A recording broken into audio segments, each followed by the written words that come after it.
Step into the ring.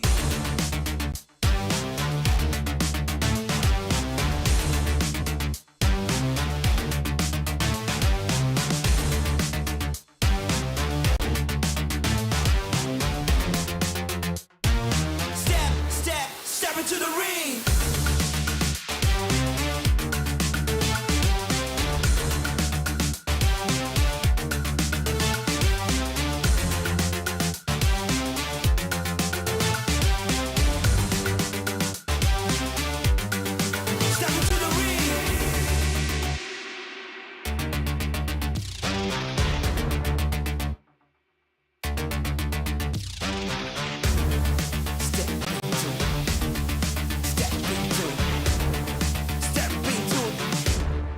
Step into the ring.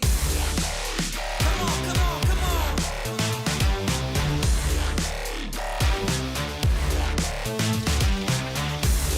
Let's go.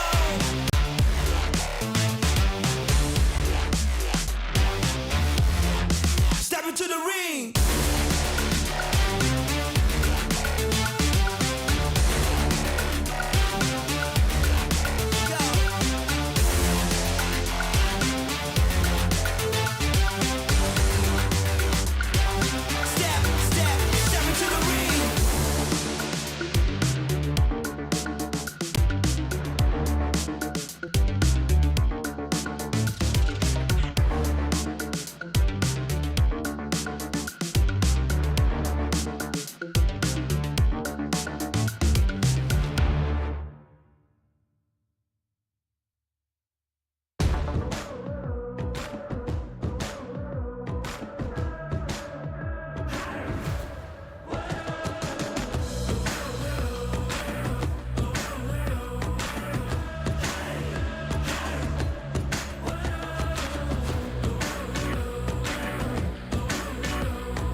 Predik 16 sih, 16 sih. 16.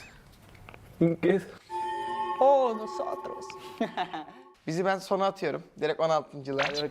Direkt elenir gideriz diyorum yani buradan. За өмнө жил яг эцэд цомоо алдсан. Тэгээд нэг юм бодоогүй. Тэгж ямартсан шүү дээ. Тэгэл.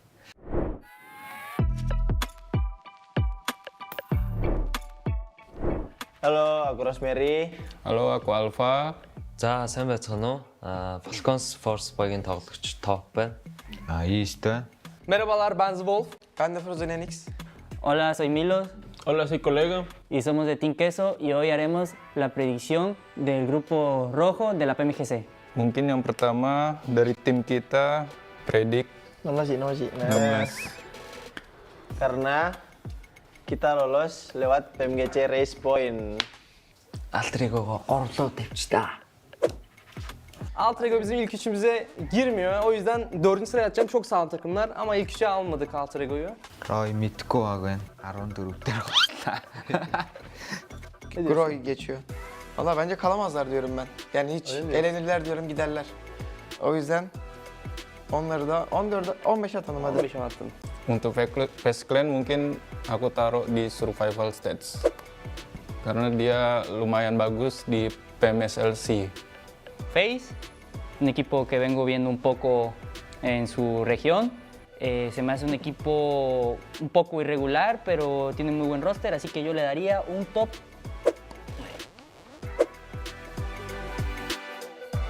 Nigma Galaxy aku taruh di survival stage. Mungkin karena itu dia lebih sering ketemu kita juga sih di game.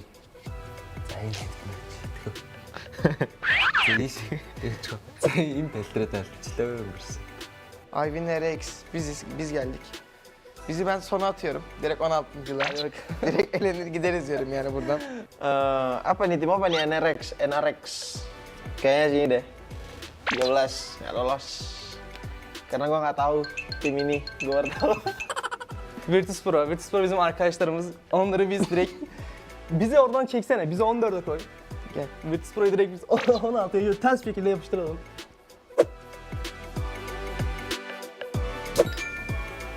Team Falcon Force. Falcon Force. За тэгээд мэдээж өөсөө өөрсдийгөө нэг дээр хэлсэн шүү дээ.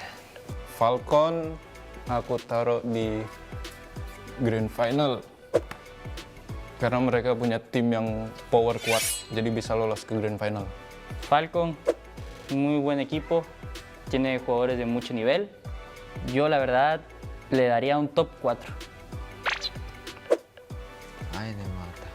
Яа, Долоод дээр бас. хайлаарай. Долоод дээр басчих та. Arabistan takımı. Hayır, Pakistan. Pakistan mı? Pakistan takımı ama bence iyi değiller. Bence bizi bir yöne daha atalım. Yavaş Hep kaydıracağız Allah. Biraz sonra bire kayacağız. Kayaknya sini deh. Mereka sering ketemu kita juga.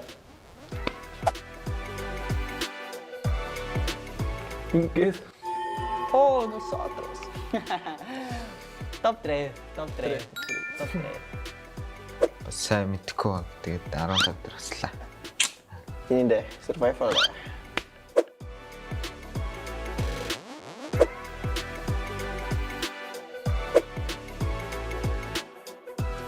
Aduh, ini bisa tukar nggak sih? Dendam gua. Ya, ini yang terakhir, IAC, champion kemarin di PMGC 2023. 2023, kita taruh di 1. Awas gua anjing. Саяцыг 2 дээр тавьчаа. Монгол хүн байд. Монгол манай улсын бас өмнө жилийн дэлхийн аваргууд отхон дэлхийн аварга. Da bir şey diyeyim mi? Şöyle yapak bekle dur. Bak 10 numarası sıralama yaptık ha. Bende diye HC kaldı buraya. Bence 10 numara oldu. Bence de 10 numara oldu. Vallahi gene kaldılar ha bu arada. Benim normalde eleyecektik ama Ama zorla kaldırdık. kaldılar.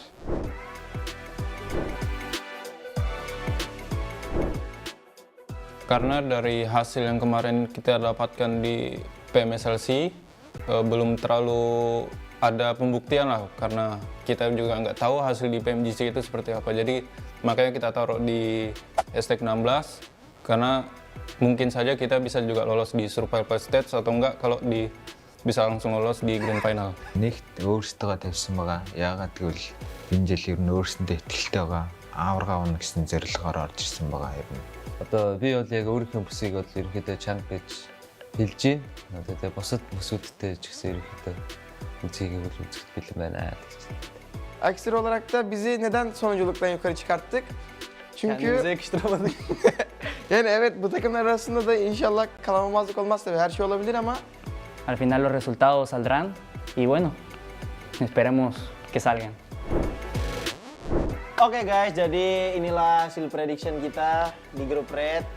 Манайхыг дэмжээрэй. Үзсэнд баярлалаа. Баяртай.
Өмнө жил бид авраг авахад маш ойрхон байсан. PMGC Champions! geçen sene PMGC'de hiç ismimiz yoktu. La temporada pasada, mi equipo estuvo a un paso de llegar a las finales. Season kemarin kita pernah menjadi harapan Indonesia. But this time, We're here For the glory.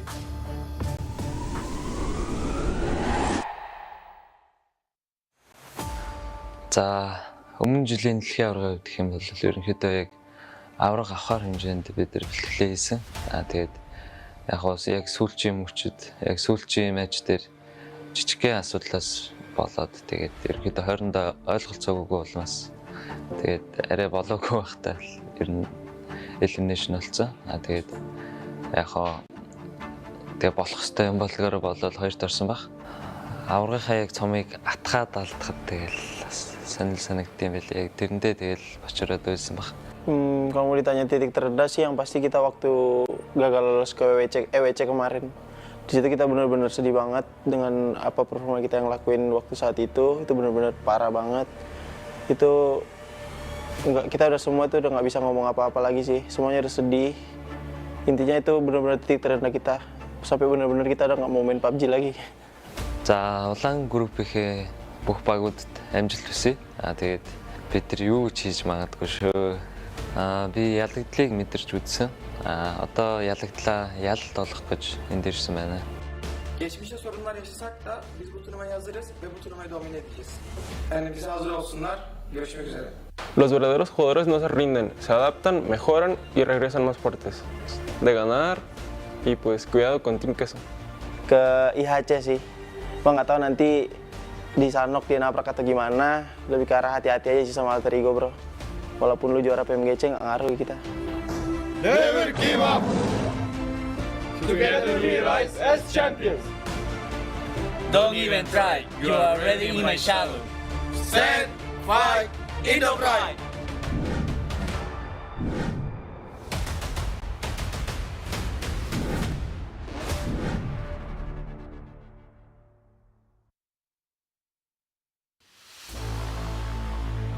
PUBG Mobile Venom.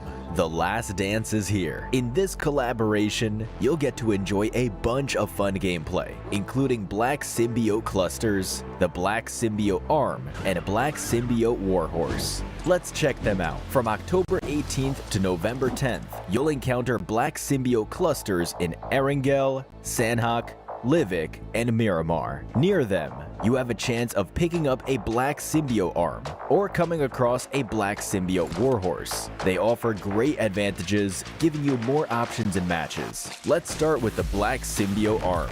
With it, you can aim at buildings, the ground, trees, or other fixed landmarks to get around faster and reach your destination. If you aim at a moving target instead, such as an airdrop crate or even another player, it will pull the target towards you, so you can always be on the offense. To travel long distances swiftly, use the Black Symbiote arm to anchor to the ground and hurtle yourself forward. You'll be covering ground in no time. Furthermore, the Black Symbiote arm can transform any regular horse or Bloodfire Warhorse you come across into a Black Symbiote Warhorse. Mount the Black Symbiote Warhorse, and you'll find yourself wielding a Black Symbiote Lance, which can be used to deal close range attacks from atop the horse. At the same time, you can toss the Black Symbiote Lance to ensnare targets within a reasonable distance. While it doesn't do much damage, it's effective for restricting enemy movement, which provides a great battle advantage. Oh,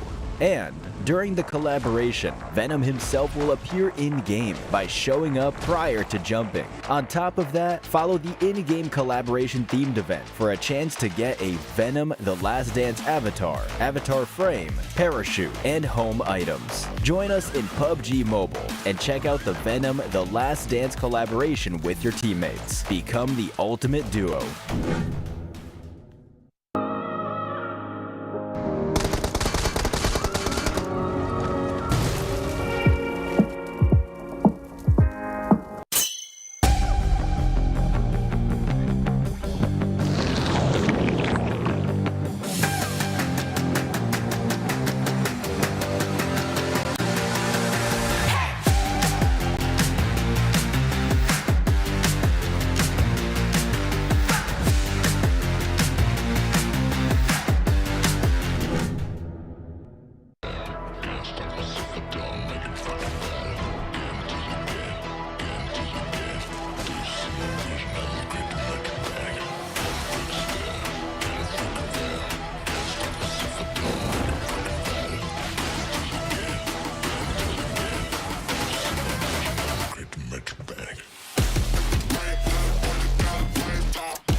After a week of intense battles, have you felt the thrill of the competition? Hope you're still with us, PUBG Mobile fans. The 2024 PMGC Group Stage is heating up as Group Red takes the spotlight on November 7th. They've had moments of glory and times of defeat, but they didn't give up. They regrouped and returned to PMGC stage, ready to make a run for the finals. 16 elite teams are set up to clash in Group Red, each with a legacy, each with a story of resilience and never give up spirit. Only the top 3 will secure their place in the Grand Finals, while those from 4th to 11th must fight on survival stage, and 5 teams will face elimination. They have come too far to turn back now. First up, Falcons Force, a powerhouse 14 heartbreak, runner-up in both the 2024 PMSL CSA Spring and Fall seasons. They faced bitter disappointment when they were eliminated on the PMWC stage, missing advancement by only a few points. Every setback has made this team hungrier, making them relentless and more driven than ever. Falcons Force embodies the essence of never give up. Is this finally their moment to soar? Next, Alter Ego Ares. In 2023, they inspire an entire region, dominating Southeast Asia and bringing hope to their homeland, Indonesia. But their journey in 2023 PMGC was cut short in the Fear group of death. Yet their spirit remained unbroken. They returned stronger with a fierce determination after toppling rivals like Boom Esports. They have proven that resilience is their greatest strength. Will Alter Ego carve their names into PUBG Mobile history this time? Then, Team Queso, one of PUBG Mobile's original legends. Since 2019, they have battled their way to the top, dominating the Latin American region by 2022. But they faced a crushing setback in 2023 with the departure of a key player, Ayala. Unshaken, they have regrouped, bringing in a young fragger, Colgoat, a rising star with the hunger to become the best in the world. Team Queso is here to prove that their legacy endures. Will they reclaim their place in history? and ASIA Esports.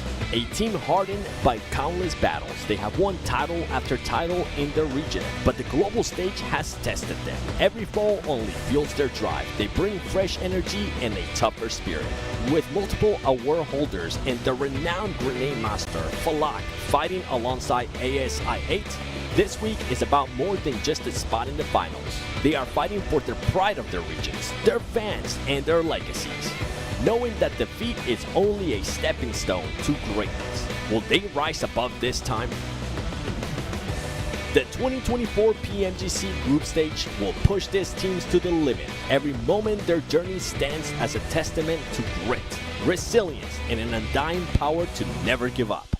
Catch all the action on the PUBG Mobile Esports channel from November 7th to November 10th at 10:45 UTC. You don't want to miss a single moment.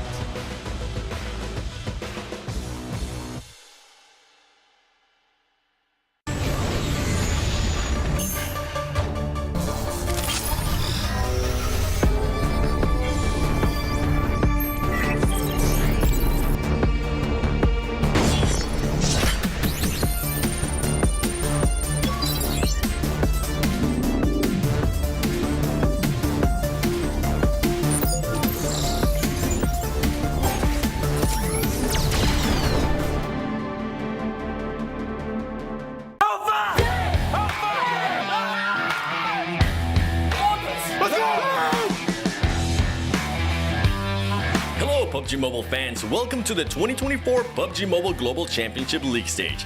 Broadcasting live over the next 4 weeks, let's take a look at the intense journeys of the top teams in Week 1, Group Yellow Showdown. Week 1 kicked off with the highly competitive Group Yellow, where many rising teams made impressive debuts in this group of death. Despite the challenges, the experienced contenders Team Spirit, DRX, and Alpha 7 Esports secured their slots to PMGC London Grand Finals. Team Spirit opened strong on day 1, racking up 59 points to secure a top 2 position. Despite rising competition from teams like Mirai and Sejong and DRX on day 2 and 3, they steadily increased their score, reclaiming a top 3 position with a crucial chicken dinner on day 3.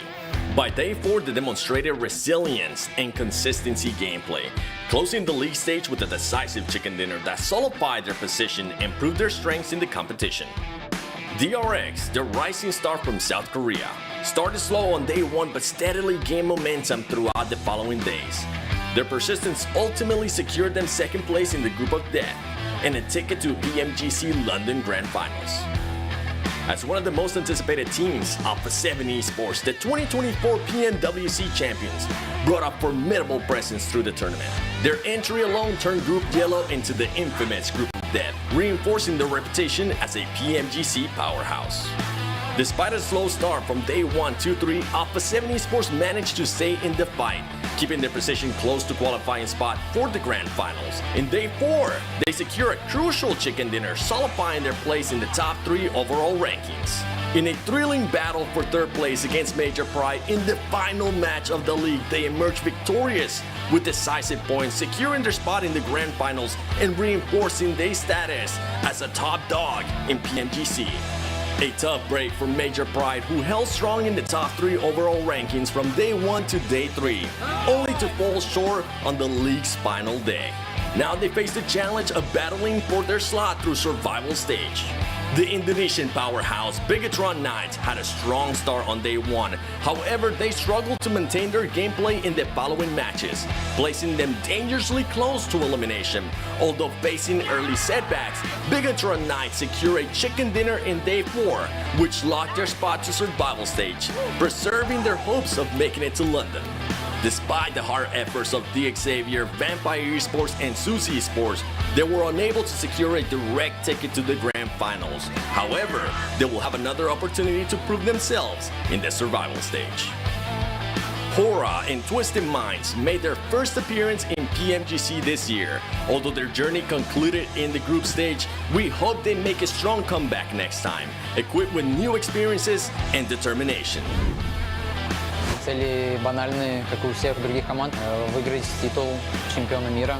저희가 런던에서 원하는 점수는 당연히 우승인 것 같습니다. Bom, nosso objetivo é um só, é ser campeão. E a gente vai se preparar muito. E se for da vontade de Deus, a gente vai sair de lá campeão. E eu creio que dessa vez chegou a nossa hora. PUBG Mobile fans, this marks the conclusion of Group Yellow League stage. Stay tuned for the upcoming league matches where each team will battle for a spot in the Grand Finals. Who will be the one?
Welcome back to Group Red of PMGC League Stage 2024. I'm here by just looking at IHC, what they're going to be doing. You know what? I see that their coach is right here. Do you have a quick second with us to just do a quick interview? Let's see what he's got to say, because I really want to pick into their mind of the defending champions of 2023's PMGC. You guys are the defending champions, as I just mentioned. What are you guys going to be looking to do different? Because you're currently in 15th place. You're facing elimination. Okay, өнөөдрийн хоёроо ямар нэгэн өөрчлөлт хийхээр төлөвлөж байгаа юу? За мэдээж одоо 2 өдрийн байдлаар бол маш муу тоглолтыг үзүүллээ. Одоо үлдсэн 2 өдрийн 12 матчд бол ширүүн тоглож бага боломжоо шахах болно. Okay. For the last 2 days, we not playing that well. So like the next last 2 days, we trying to make a difference, and we're gonna be like more aggressive than before. Right on. Well, one quick question too. I gotta ask this. Do you guys feel extra pressure knowing that you are the defending champions? Do you feel like you have to make it to the grand finals? Okay. Өмнө жилийн авраг болсон учраас энэ жилийнх дээр илүү их pressure авч байгаа юм шиг санагдж байна уу? Одоо бидэнд бол мэдрэгдсэн тийм дарамт шахалтын төрөл зүйл бол огт мэдрэгдэхгүй байгаа. Бид боломж байгаа гэдэгт бол итгэсээр л байдаг. Тэгээ өөрсдөө тоглож чадах сайн тоглолтуудыг үзүүлж бага боломжоор гарч ирэх болно. So like for now, like we're not feeling that much pressure on us. Like we always believe, we still believe like there is still a chance for us. So like we just like do whatever we do like that. All right, well, I hope you guys end up making it. Thank you so much. Let's see what IHC is going to be doing on day number 3, because as the coach mentioned, they just haven't been able to play that well. They haven't been that aggressive, and maybe we'll finally start seeing that aggressiveness that we saw out of them whenever they did become champions. Now, we're talking with teams that are in 15th place. Let's talk a little bit more about some of the other teams, right? Teams that are currently in the top 3, teams that are going to have to continue to perform really well if they want to get a chance at being able to be on the top there, as I'm actually passing by Alter Ego. There you go. Thanks, boys. That's a team that definitely needs to pick it up a little bit more. But going back to top 3, I have none other than ASIA with me. You guys have been performing so well the past 2 days. What are you guys going to continue to do to make sure you stay within the top 3? Hello. First of all, thank you for having me here. Yeah, we have second highest kills till now. So yeah, we will go for kills again. Yeah. Actually, it all depends on the situation, the zone. If the zone is far, then we'll go for kills. Like I believe my IGL's decision and the coordination of our players that they will manage the things accordingly. Well, hopefully they will manage everything accordingly, and hopefully you guys will maintain that top 3 and get a straight ticket to the Grand Finals in London. Thank you so much, Trinda. Let's get started with day 3 of Group Red. You know, I'm going to have to go in a little bit on the IHC interview, saying they don't feel any pressure right now to perform considering they're the reigning PMGC champions. Bro, I guess he's technically right, because they definitely played this year out as if they had absolutely zero pressure and expectations on them, because they have not been they've not been good. Their results have not been good. However, they can obviously still qualify here and get through the grand finals or get through into the survival stage. We'll see what will happen at the end of tomorrow, since we still have 2 days of action left. I'm Jason Kaplan, joined once again by Hot Jukes and Maxman, as we're going to break down yesterday's play. And let's start things off with you, Hot Jukes. Yesterday, what was the big standout team for you? Well, the big standout team, obviously, IWNRX. These guys just shredded the whole lobby, but it's not just the team. It's also the player, dude. I was looking at the stats. Z-Wolf on top, obviously, right? 27 eliminations in just 2 days. The dude did over 6,000 damage. That's absolutely insane. Yeah, that's a lot of damage. So whenever you have at least one standout player like that, I mean, of course, you're going to be on top. Max, what about you? What was the standout team? Do you agree? I mean, obviously. I was going to say IWNRX. Can I use it? I guess not. I'll go Nigma Galaxy, let's say right now. Again, we mentioned it many times how the IGLing style has changed significantly from the spring season going into the fall season. This is the most aggressive Enigma Galaxy roster has ever looked realistically, Jason. And for that to happen here going into PMGC is absolutely perfect timing. So right now, IWNRX, Enigma Galaxy, the 2 most aggressive teams in this lobby, and currently the 2 teams that you want to take down absolutely going into today to make a spot in top 3. Yeah, that aggressivity being shared between the 2 teams. I want to talk about actually Vengeance, the team coming in from Japan, who we kind of had a pretty damn good day yesterday, considering all things. They're able to, push through into top 11. It seems like their style, though, yesterday, Hot Chicks, was more about playing center and not about looking for those eliminations. Yeah, they play it very quietly. At first, I thought it was just like I thought it was a much better strategy than what I saw, because sometimes you see some teams go very, very early center and they play super quiet just to kind of bait teams out, right? Just like give them false confidence. And we saw that happen in Erangel, but they never flipped that aggression switch. That's something I want to see them change. If they can do that, they could definitely take better advantage of other situations. Because right now, you know, just looking at the individual player stats, you know, the top Vengeance player, we have to go down, I think, all the way to, yeah, they're in 32nd place with Noise. So with only, was it 11 eliminations? So hopefully we could see them just turn that on, win a couple better fights, and we could definitely see them make some moves for sure. All right, we'll take a look at our leaderboards at the moment. We do have I8 currently sitting in 3rd place. Get the Roy Max, they had a pretty damn decent day, able to get themselves up to 5th place. Yeah, I mean, it's mostly thanks to that last game, Jason, on Miramar, where they got themselves the chicken dinner. Well, actually, no, they didn't. They didn't. I was like, because it should have been a chicken dinner. I was like, they got it. But no, actually, they did not get the chicken dinner. They failed the 1v2 versus the final player of Vengeance. But outside of that little bit of a fumble, let's call it, Jason, it was a very, very solid game, clearing all of the team trying to exit out of El Azahar. They knew they had such a good, strong position in the circle at that point. They made full use out of it with that 2-2 split. Then again, that little fumble at the end. But I think Getzeroy here has been stepping up significantly in terms of how they rotate. They get in strong positions quite often. They are struggling when it comes to fight every once in a while because, well, IWNRX and Enigma Galaxy are currently just popping off. But I would say Getzeroy right now could be a big surprise going into today. They're in 5th position. They are in reach of a top 3 spot. So I'm telling you, man, they are looking like they could be contending for a spot in the Grand Finals if they keep improving at this pace.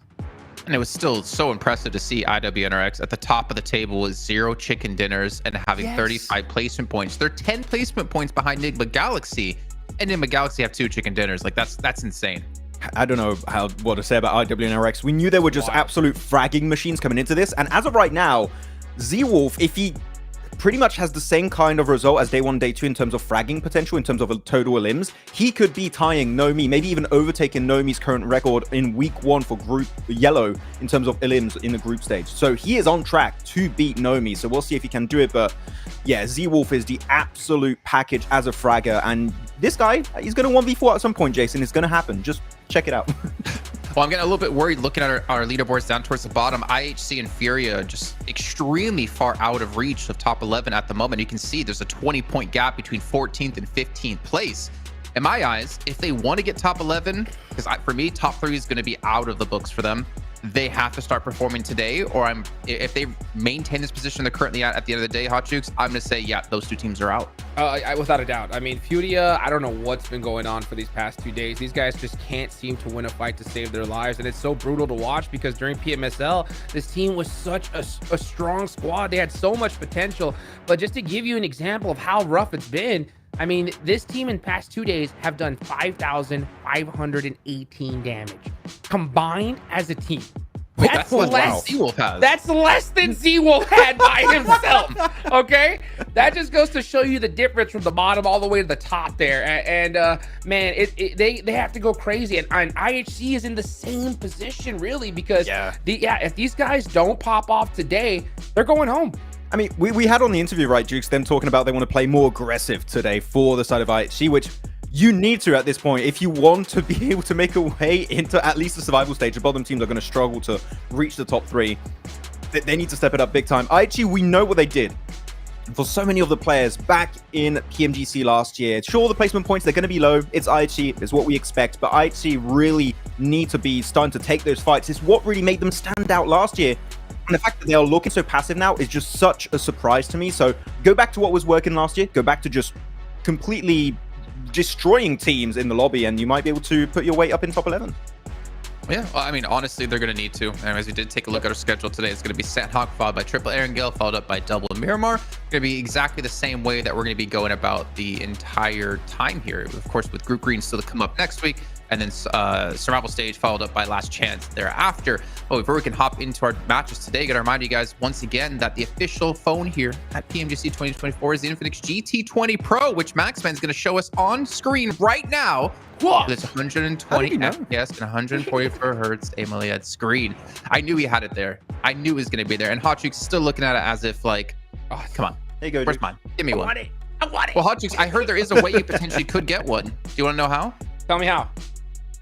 And this is no way representative of PMGC and actually an offer out there. You guys can go follow all the official channels for PUBG Mobile. I don't know where I was going with this. For YouTube, Facebook, Instagram, TikTok. If you follow us, you're not gonna get an Invictus 20 Pro. I'll just tell you that right now. It's a little disclaimer. But it could help. You never know. Never know. It never know. Say also, please. you guys can still pick out, say please, $20.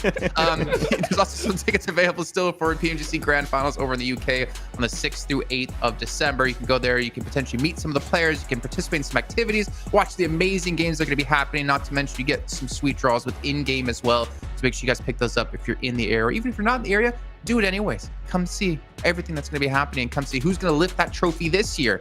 Will it be IHC? Probably not, but we'll see if it can bounce back today. I don't know. I'm hammering on them so hard. It's just so weird for me to see like S2G have a downfall after winning PMGC, IHC having a downfall after winning PMGC. The only team to not have a downfall after winning PMGC was Nova, because they did it back to back. That's true. Yep. Yeah, I feel bad for talking on S2G and IHC, yeah. but it's true right now. You did tell me one of the most disliked teams from you is S2G, right? I'm kidding. I'm just trying to bait it. I was like, did I? Wait, I don't remember saying this. This is weird. Not out loud, at least. Evan's on the desk. He will dive on that grenade and be like, "Yep, that was me, actually." Thank you. He loves controversy. He loves getting angry DMs. But gentlemen, as we do obviously head towards our day of action here, I'm curious if you guys are to expect any big changes to see Falcons, to be honest. I mean, they've done okay. They're into survival stage at the moment, but they're not the Falcons that I remember, and they haven't hit that stride, I would say, even with the new roster of having East on the team yet. I mean, Jason, when we're looking at Falcons results, they got 2 chicken dinners, which if you compare that to other teams in this group right now, that's really good, right? 2 chicken dinners is really solid.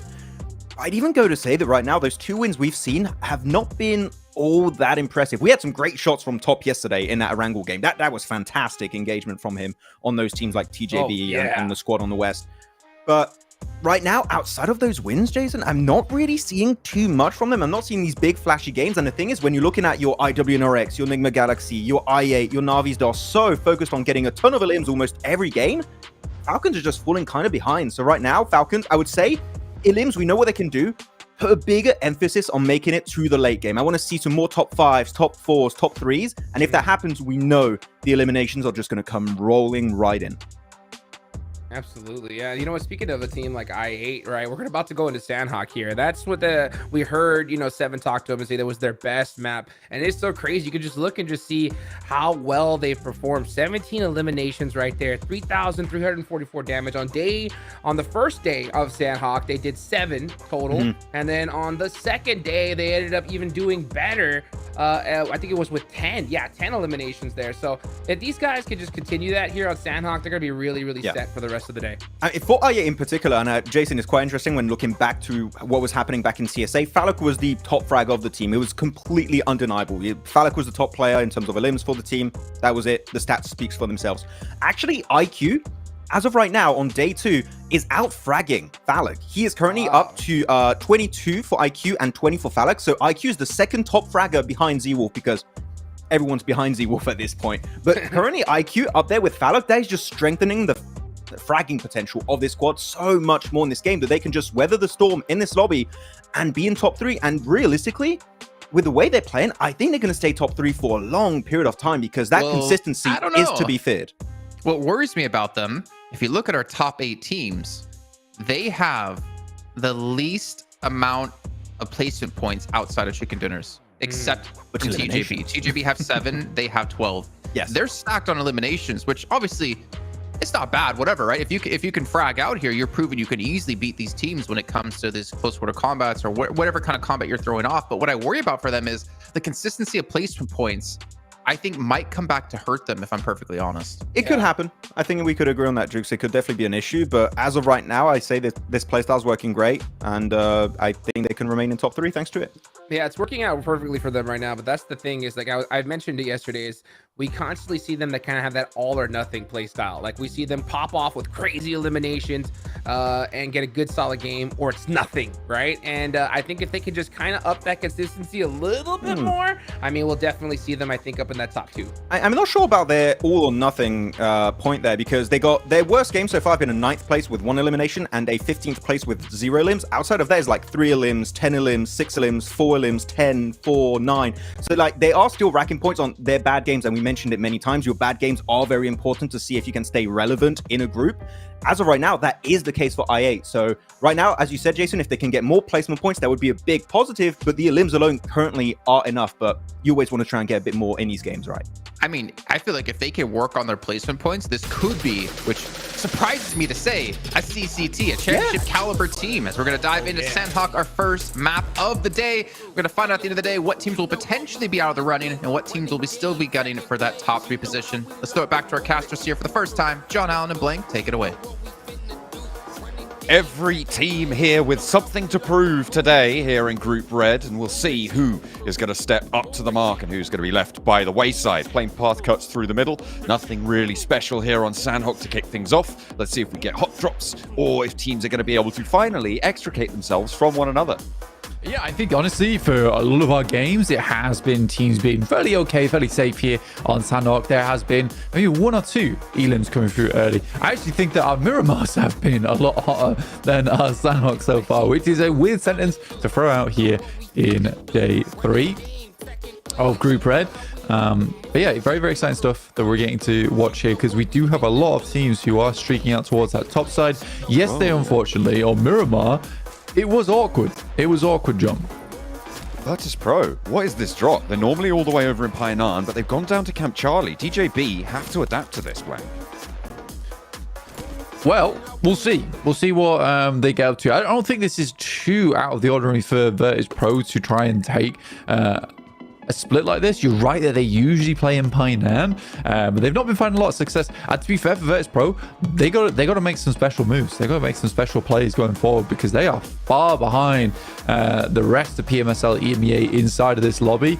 But we know Virtus Pro is that team that is great on those last 2 days. Well, that's where they turn up the heat. But we have some really consistent teams at the top, so it's going to be tough for Virtus Pro to catch up to them. But if you can get a good start here over on Sanhok, that might be the game that you need. But you can see they're currently in 14th place with 53 points. Probably one of the final teams that I would say that has that chance today to get themselves into a secure position for survival stage. Maybe not in the top 3, but if you look at IHC inferior at 33 points to 28, today's got to be really good for both these teams just to even have a shot at staying in the conversation.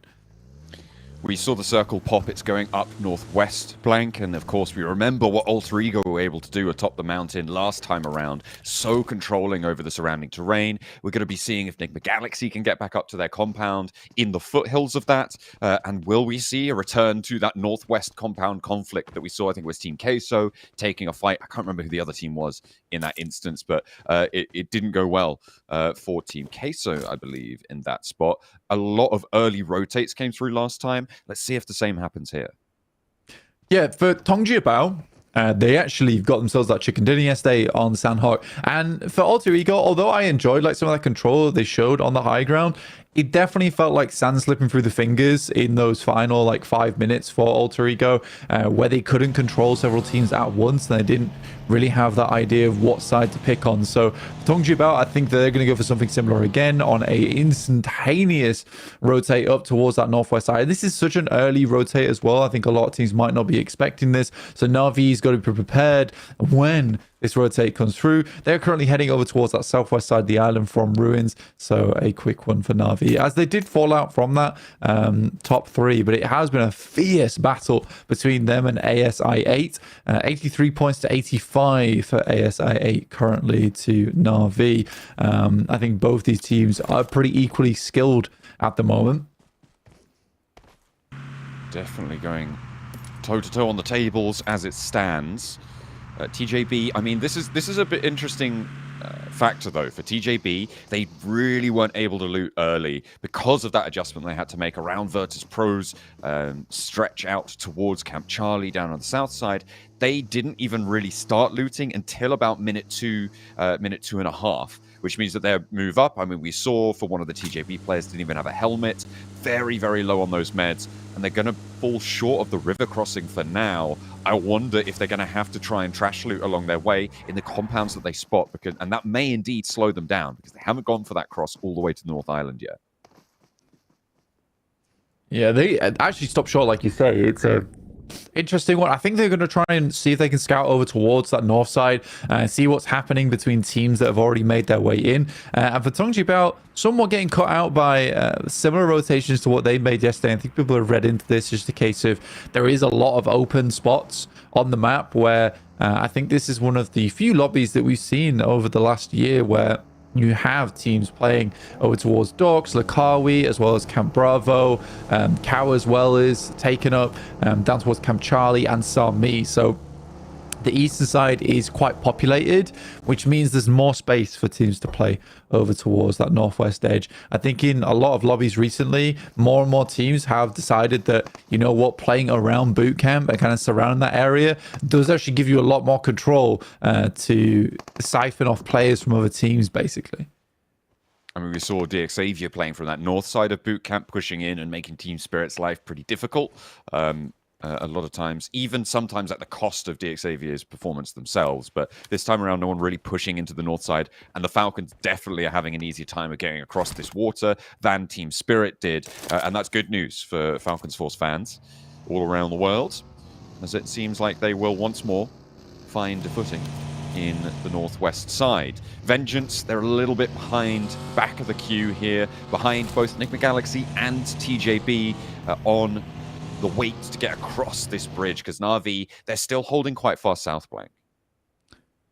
Yeah, I think Na'Vi playing on this southwest side is not a bad idea either. I think it gives you options to rotate over towards the northwest side of the map, which is smart. It's one of those things where for Na'Vi, in terms of positioning, this will give you a fair amount of opportunities in the near future, whilst also giving you that ability to scout out to the south side, which is very important to keep notes on when teams start to flow on through, because there is several priority compounds down towards the south side of this island, and Na'Vi wants to make sure that they have the pick of the litter when it comes to it.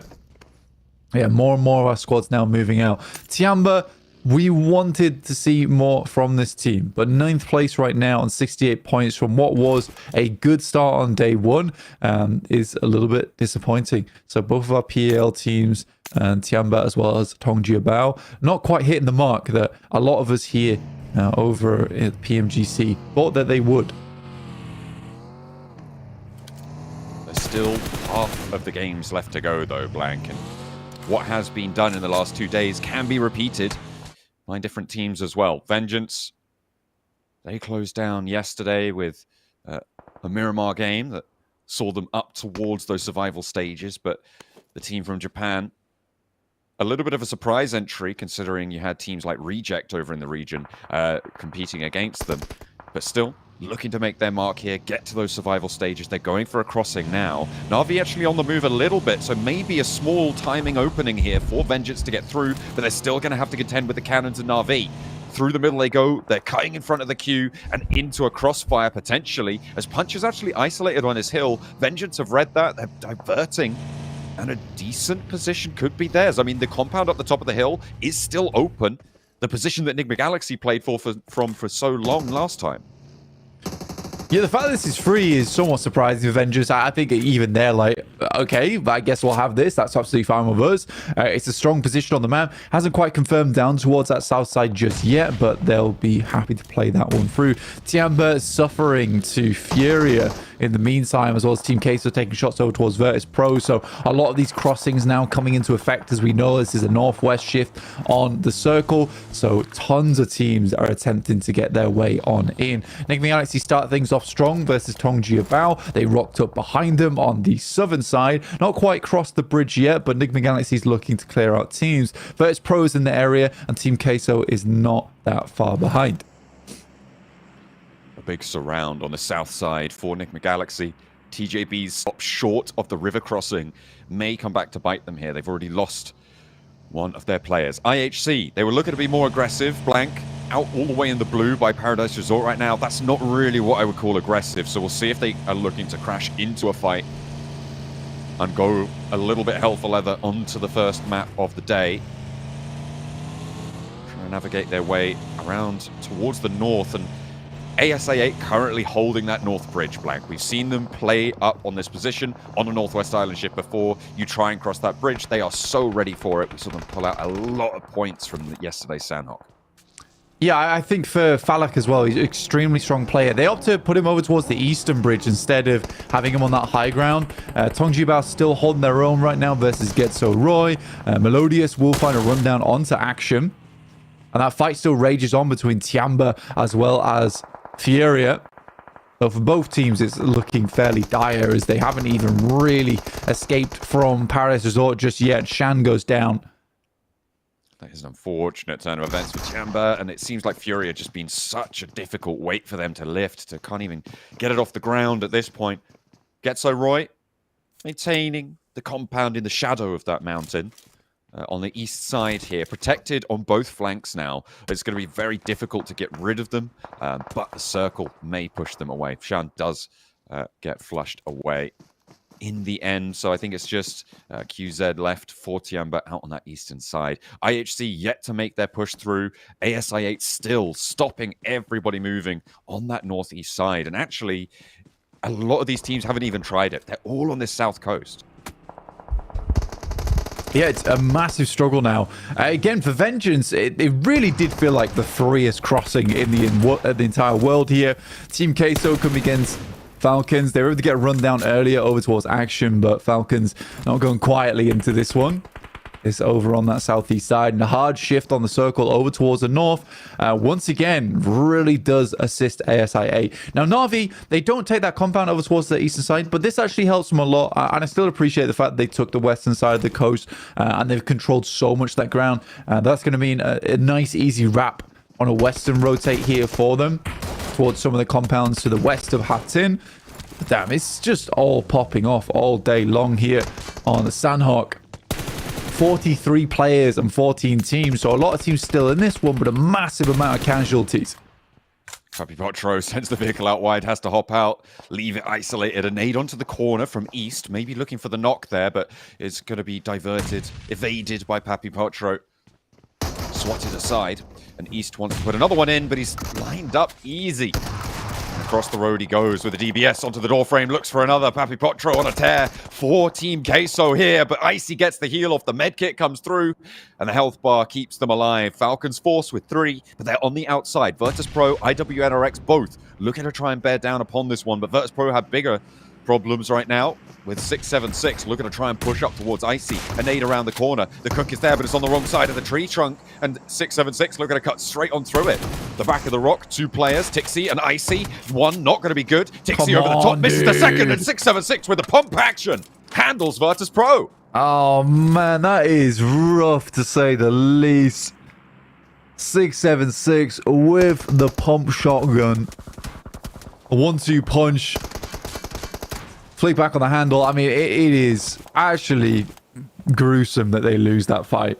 Well played to 676, but again, the slight amount of panic coming from Virtus Pro there. They know they need to get rid of him in that moment, but it did not need to come through that quickly. And there's a disconnect between the players. Just need to wait for Tixie to get that side swipe and then take the 2v1. Essentially is just 2 single fights there for 676, but still pretty impressive to do it with just the pump action. Now, outside in the blue stage 3. Tickles, but not by a lot. Tries to get back behind the tree, but Enigma Galaxy's got his number. I mean, it's kind of just so indicative of what has been happening right now. Virtus Pro can't do it. Enigma Galaxy, rock up, so easy. I mean, obviously they do have the numbers advantage there. But being a little bit cruel, but still, Enigma Galaxy definitely much more impressive.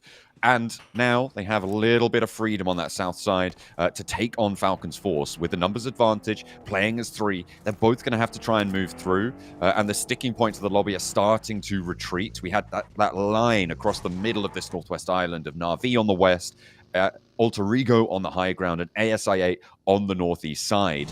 But now Na'Vi have retreated up, and Enigma Galaxy may be going to be moving in their wake up the west. Whew, oh boy. Wow. That is a nice circle for Na'Vi. I think they'll be very pleased with this one. They're going to take a 2-2 split, fairly dangerous in stage 4, but I respect it. If they can hold on to this for a little bit while longer, essentially they do have a bit of safety here, because I think most teams that are rotating on this western side likely will stop short on one of these compounds that sit over towards the southwest edge, so they can be a bit greedy with these northern compounds. So I don't mind it from Na'Vi, but yeah, for Na'Vi, this is certainly a game where they can shoot themselves further up the tables, though ISI8 already have found themselves a full 4 eliminations over towards that eastern side, and IHC is just not even making out of the blue. Send up the east edge here past IWNRX, a hop out, Icy down a second as well, and they immediately evaporate as IWNRX turn their ire their way. It will be very difficult to make that approach. Top of the tables, they'll maintain it. East side, though, a difficult approach. They have to push past ASI8. Yeah, it's sad for Falcons there. I mean, they rock up to Frozen, who is a solo, but the response time from the rest of IWNRX was fairly speedy. All just flipped around and took the shots that needed to happen, but a good initial knock coming through from Frozen as well. Vengeance now make their move up, and this is the reason why you didn't see Na'Vi go for that rotate over towards that compound. It did restrict their choices of where they can go. For Vengeance, it pretty much has just been a straight line up into the circle. Enigma Galaxy takes more space though, and I like that from them, because I think they rocked up over towards this compound on the southwest, realized that, you know what, there is a ton of space being given here, and for what reason? It's likely because a team has given this up so they can move over towards that north side. Now Lemon gives up on that northwest compound and will just try and scout down towards the south. But again, for Na'Vi, this is an important game and a big chance for them. Unfortunately, though, ASI8 have already got 4 elims blank on the north side, which puts them a total of 6 points behind their competitors right now for that third place spot. They want to get rid of them as soon as they can. The good news for them, though, is that ASI8 are kind of trapped in Hatin, right? On that northeast side, getting out of Hatin is going to be pretty tricky. They're towards the edge. Na'Vi a lot more central. The 2 really powerful spots are Na'Vi's, and I would say Alva from Alter Ego holds the other one. The difficulty of that high ground is it's so just isolated. Was that a knock at that range? Goodness me, just a quick one tap. Or maybe that came from another angle. But Alter Ego still holding off all angles here. IHC moving in from the south. Is Ziol going to crash onto Tunch, find an opening towards Alter Ego? I mean, it's kind of how they started to fall down earlier, right? On the last game that we saw on the Northwest Island, taking an early knock, getting flushed away, losing players, bleeding out. Yeah, it's that lack of expanding of influence, really. I think that Alter Ego haven't done badly from this high ground. I think they would have liked a lot more than just 5 eliminations, but if you are playing on that Northwest Mountain, you somewhat have to commit to that position and hope the circle comes down your way. I would, in fact, go as far to say that ISA actually have a really strong spot, and getting out of Hatin is not as difficult as you might think, because they can rotate over towards the northern side and play the coast, and there is a ridge that cuts off a lot of sight lines, so they can play off the back of that quite easily. And there's a lot of hard cover in that area too. We'll see if they can navigate it. Na'Vi will try and stop them with more motivation than just the points on this game. It's taking ASIA out of the mix because 6 teams remain. The placement's starting to ramp up now. And it's more and more likely that you see these elimination counts go up and up. IWNRX got taken down in the meantime. Not too sure where that happened on the roll-up. Yeah, it was on the south side. It was a brutal crossfire between ASA as well as Alter Ego, so I don't think they were really making their way out of that one anytime soon. Here's Vengeance, though, taking shots over towards Enigma Galaxy. Vengeance actually made a very slick rotate to get ahead of Enigma Galaxy. It was a bit of a gamble over on that northwest compound, but they had enough time to get the scouting done. Falak attempts to leave, or at least get a peek out from these walls in Hatin. Yeah, that's hella dangerous. Oh my goodness. Excuse me? They're still alive? Okay, that's more like it. But a second follow-up as well. I mean, you're kind of sacrificing 2 to allow this second crash, right? You're drawing ammo from the mags. and they crash in and they get to some cover. So 2 players for Alter Ego make the crossing. I feel like that's just the only option that they kind of had other than just fully committing to the high ground, which I think arguably may have been better for them and trying to pick off some points on the other teams making moves in the meantime. Yeah, I mean, they would have been out in the blue at that point as well. I think Alter Ego, this was really their only choice to get further into the match. It's a good explode in the vehicle coming through from ASI8. But yeah, now time is limited. But they could pick up an easy extra double here, sending them to 9 eliminations on the game and the highest in the lobby, which would be really fantastic for them. So despite Na'Vi having arguably the best position inside the lobby, they're still on 0 elims. They haven't found much value out of this game. And ASA is still just pumping those numbers.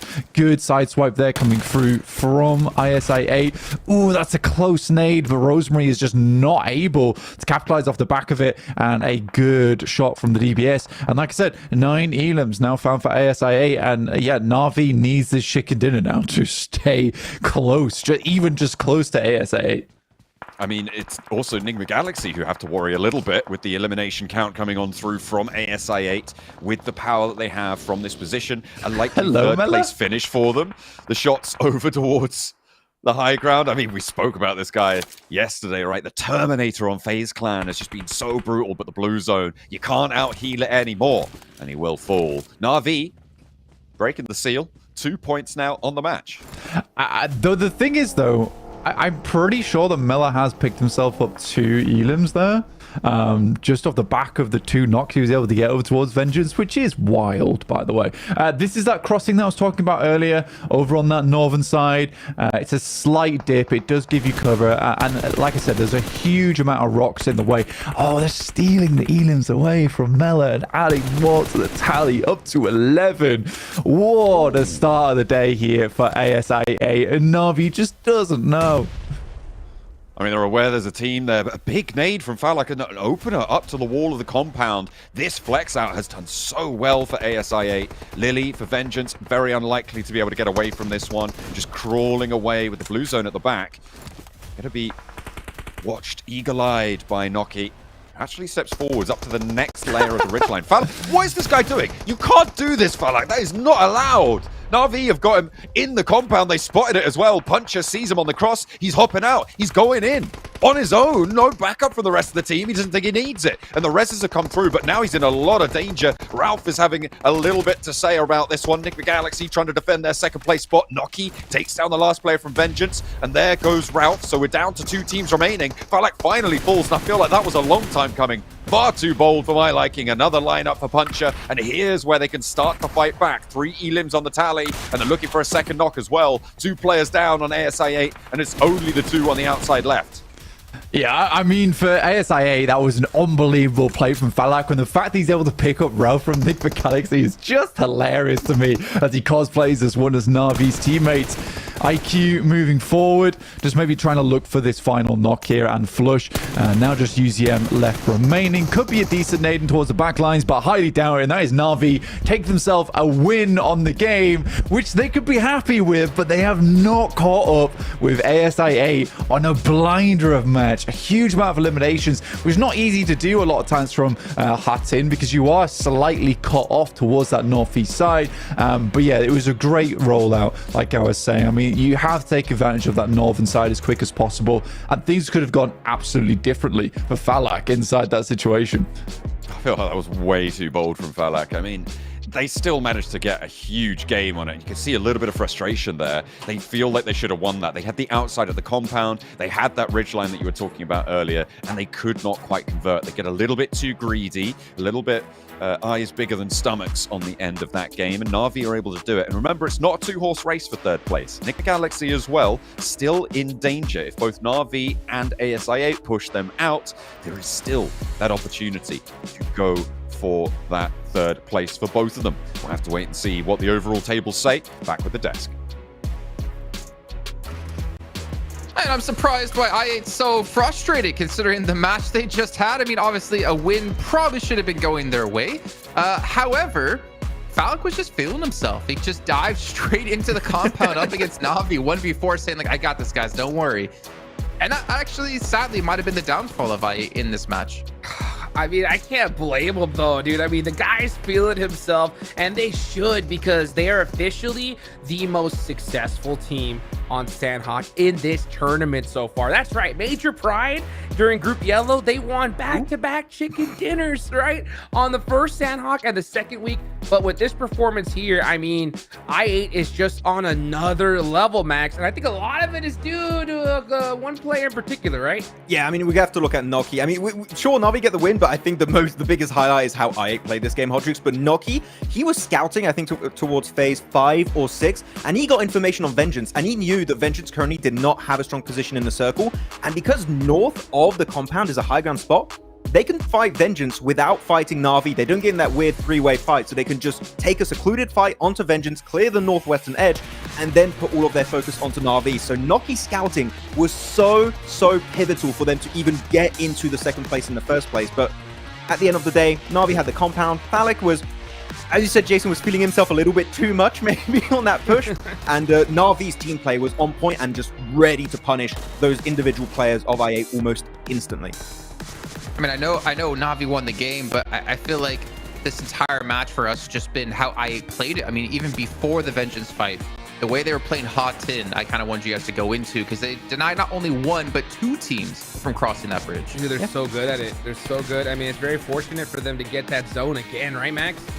I don't know about fortune. I think that they just dropped Northwest. It just happened to come their way, but they make their own luck in a sense, right, Hodrix? That they were holding off those two teams to the east that Jason's referring to, Incilio and IHC. They were coming their way, and because they just had the perfect angle, they had one player in Hatin, they had one player near the bridge, one player to the compound south of the bridge, and one player south of Hatin on that high ground position to scout from a distance. So really, it was an almost perfect setup. It is risky because if one player gets knocked, your entire setup to defend the bridge just falls apart, but they didn't lose any players.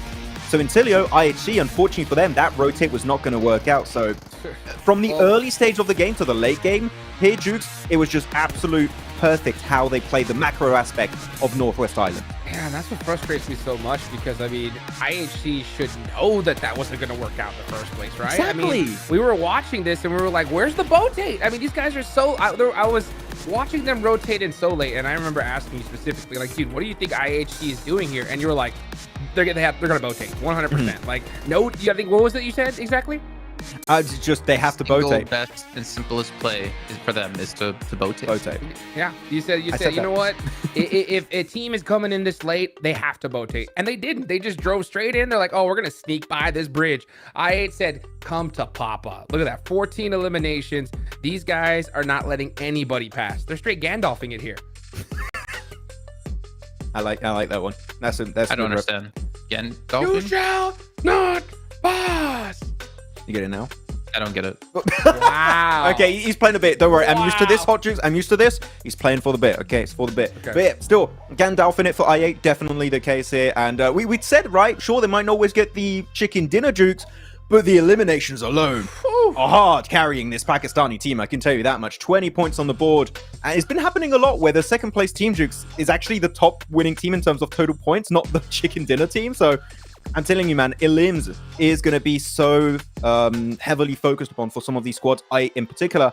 But then I got to say, Nigma Galaxy, as always, putting points on the board. 8 points this game, right? So staying relevant in that top 3 conversation every game, it seems like. I'm also curious about, I mean, I'm pretty much gonna change topics to Na'Vi, back to them, if you don't mind, Max. Sure. Because I'm kind of thinking back to yesterday's game where we had a similar zone yet again, right?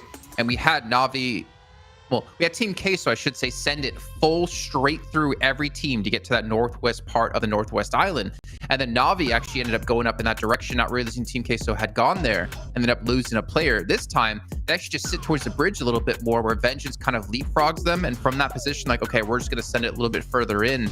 They didn't try to go for any like bridge camping or denying of any players from pushing in towards that island. But I feel like they were a little bit hesitant to move earlier, afraid of like a team full send it like Team Queso did yesterday. It felt like they understood other teams are going to do the dirty work for them and hold off the bridge. So, oh, well, we rotated so early, other teams are going to be holding off the bridges, holding off the swim rotations across the water.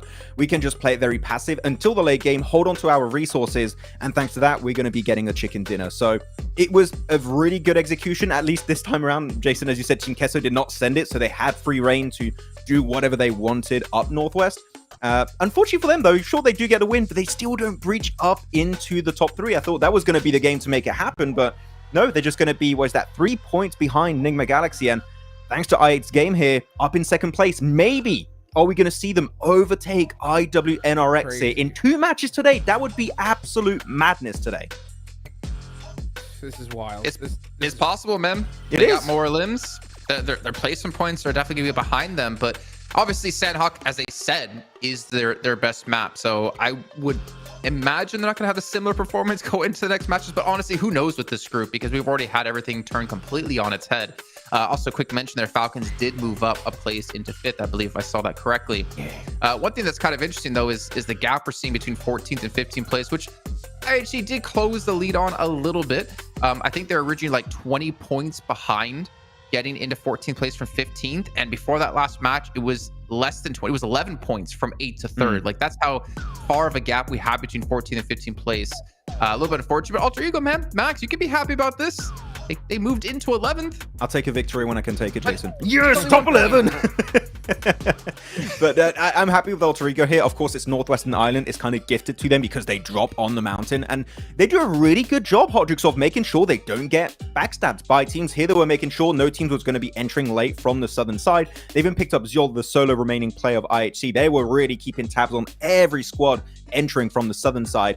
And by doing so, you have an easy access into the late game. You don't lose any players. You have a lot of resources. But unfortunately, when you are pushed downhill, Jukes, against teams like Na'Vi, i8, Enigma Galaxy, Vengeance, like you're not going to win that game. You just know it. Yeah, for sure. And I think that's why I'm really, really loving these Northwestern drops. I mean, if the circle goes there, your odds of winning are just like through the roof. And yeah, what do you know? The 2 teams that drop there are the squads that we saw in 1st and 2nd place. And if the zone goes to mainland, I mean, it's not like much of a worry. There's so much room to breathe there that it's easy to rotate on in. So, I mean, I love this strategy of this Northwestern Island drop. We've seen teams that do it more often than not have a lot more success on Sanhok. So, I mean, it's totally understandable why they said that, i8 in particular said, hey, this is our best map. We put up points on here regardless, and the proof's in the pudding, right? It is. And I do like some pudding. As a last note, though, Sanhok. Max, talk to us about that 2v1 out of Virtus Pro up against 676 from TJB. We talked about it, Jason. You don't bring up my boy Tixie when he fumbles, okay? Oh, no. Those were the rules. We signed a contract. It was how it was going to happen. Fumbling, let's be honest, right? It was icy. For some reason, they gave him 2 1v1s. And why? And you know what? I got a really good answer to that. I don't know. I don't know. Exactly. I have no idea. We've seen a few times where a duo would push a solo and they would get a little bit too overconfident, a little bit too overzealous, and like, oh, I really want to get that elimination. And they send it as a solo, and then he gets picked up, and then you're down to 1v1. And because he's got DBS or Nest 12K, well, the other guy follows in his footsteps and he gets taken out instantly. So I hope that one day, Jason, these guys will learn. But yet, that is not the day. Today is not the day. The reason I bring it up in particular, I know as we're about to head into our next match, it kind of shows that, VP with having Tixie using him to play, there's definitely some like communications or synergy issues that they haven't been able to iron out coming into this event because they had a ton of time to prepare with him. So I was getting a little bit of an out in terms of how the performance has been going. But you're obviously seeing some problems in the team, but hopefully we're not going to see any problems in some of these other teams. We're heading to our first Erangel of the day, and well, we're all looking at i8. We can see if they can replicate their performance from the last match, or will Na'Vi continue to be the most dominating team on Erangel in this group? Let's find out. And there is only one way to find out, and that is by launching headfirst into our first of 3 Erangels. From the military base up to Stalba, plane path should be fairly kind to a lot of teams. Maybe the west coast a little bit inaccessible, especially up towards North George and Zaki way. But overall, we'll see if Na'Vi can step up to the mark and keep things going, because right now, it's kind of looking like an isolated 4-horse race. It is, yeah. And as Jason said, the error bells are ringing for some of these other regions. Right now, PMSL, EMEA, they're kind of on top right now. They're doing sick. Like, we kind just... of good right now. Kind of good. We had Team Spirit winning out in Group Yellow. Now, it's likely going to be another PMSL, EMEA team taking a first place position here in Group Red. Like you say, though, still 2 more days to go. But IWNRX have found that spark that they've been looking for quite a while. A return to form. It felt like that rust is just fallen away from the blade, and it's nice to see. It is really nice to see because they look sharp. Absolutely, definitely honed in on this group, which is hopefully going to be able to maintain, but if they go down early again and there's some good performances, might be tricky stuff. West side circle, blank. We haven't seen it this group, but we saw it plenty of times going over towards Quarry. We'll see if we drop down there again, because it seems like so far we've seen so many shooting range circles in this group. Teams may be unfamiliar with it. Ooh, Tiamba, who have they spotted? I think that's one of the Na'Vi players over on the east side, trying to drop over towards Milta and Milta Power. Yeah, it's a bit of a difference for Na'Vi right now over towards Milta at the moment. Right now, I think they're trying to play down towards Mini Milta, which is fair enough. Try and get something done here for Na'Vi is a little bit out of the way, but the playing path being so far over towards the eastern side and then the circle shifting off towards the west, it's another one of those circles where it's not going to be easy to play. I did really like Na'Vi's rotates on that last game, and you have to admit, either way you look at it, for Na'Vi in terms of that performance on that map, yeah, they weren't able to get a lot of eliminations, but in terms of where they went, when they went, and why they went there, it was all fairly perfect. I just don't think that the knocks and the elims came their way all that often, and ASI8 were just able to pick a lot more eliminations out from the position they were playing, catching a lot of the teams coming off from that high ground on that south side. It was fortuitous on the circle, because we've seen a lot of times where, you know, you play hats in, circle moves down towards the south, you're in that exact same situation versus the high ground teams. You're the one who has to come out the cave looking very sad for yourself, because you're about to get railed by the teams up on the high ground. Furia on the prowl, and Yasnaya looking for Virtus Pro. The Bears versus the Wildcats over on the northeast side of the map. Both of them going to have to leave, but on Yasnaya positions in general, you can play two teams fairly split. Doesn't mean you can get too confident with it, though. You can't get too close to the danger, because everybody's ready for a point, you know? You'll take those whenever they do get spotted. ASI8, you know where they're going. It's military. They go there every time. No questions. They're going to have to leave it now this time, though. And IWNRX may be in their way. So potential danger on the crossing if IWNRX don't send towards a North Quarry position first. It's an interesting one. I think for IWNRX, there's always this curious, I guess, move between both ASIA and them, right? The way that they play in tandem between one another inside of Erangel, where sometimes IWNRX might want to go for that bridge hold versus ASI8. However, in the past, it's not always worked out. ASI8 have found the better of them quite a few times. So it does look like you're right, John. IWNRX are going to head over towards the northern side of the quarry early, which is a fair enough move to me, I would say. Getting more control on that north side where you can then back it up into quarry later on. I think that gives you more options in the future. And especially we've seen a lot of times in the past over the multiple years that we've casted PUBG Mobile, the fact that when you get teams isolating around quarry, you get tons of teams all around the outside, and it creates almost this net for the teams within. So if you are one of those teams on the inside of that net, you want to be in a secure position. You don't want to be getting picked up by outside teams. And I think where IWNRX is currently placing themselves on that northern edge of quarry, that's the smart choice.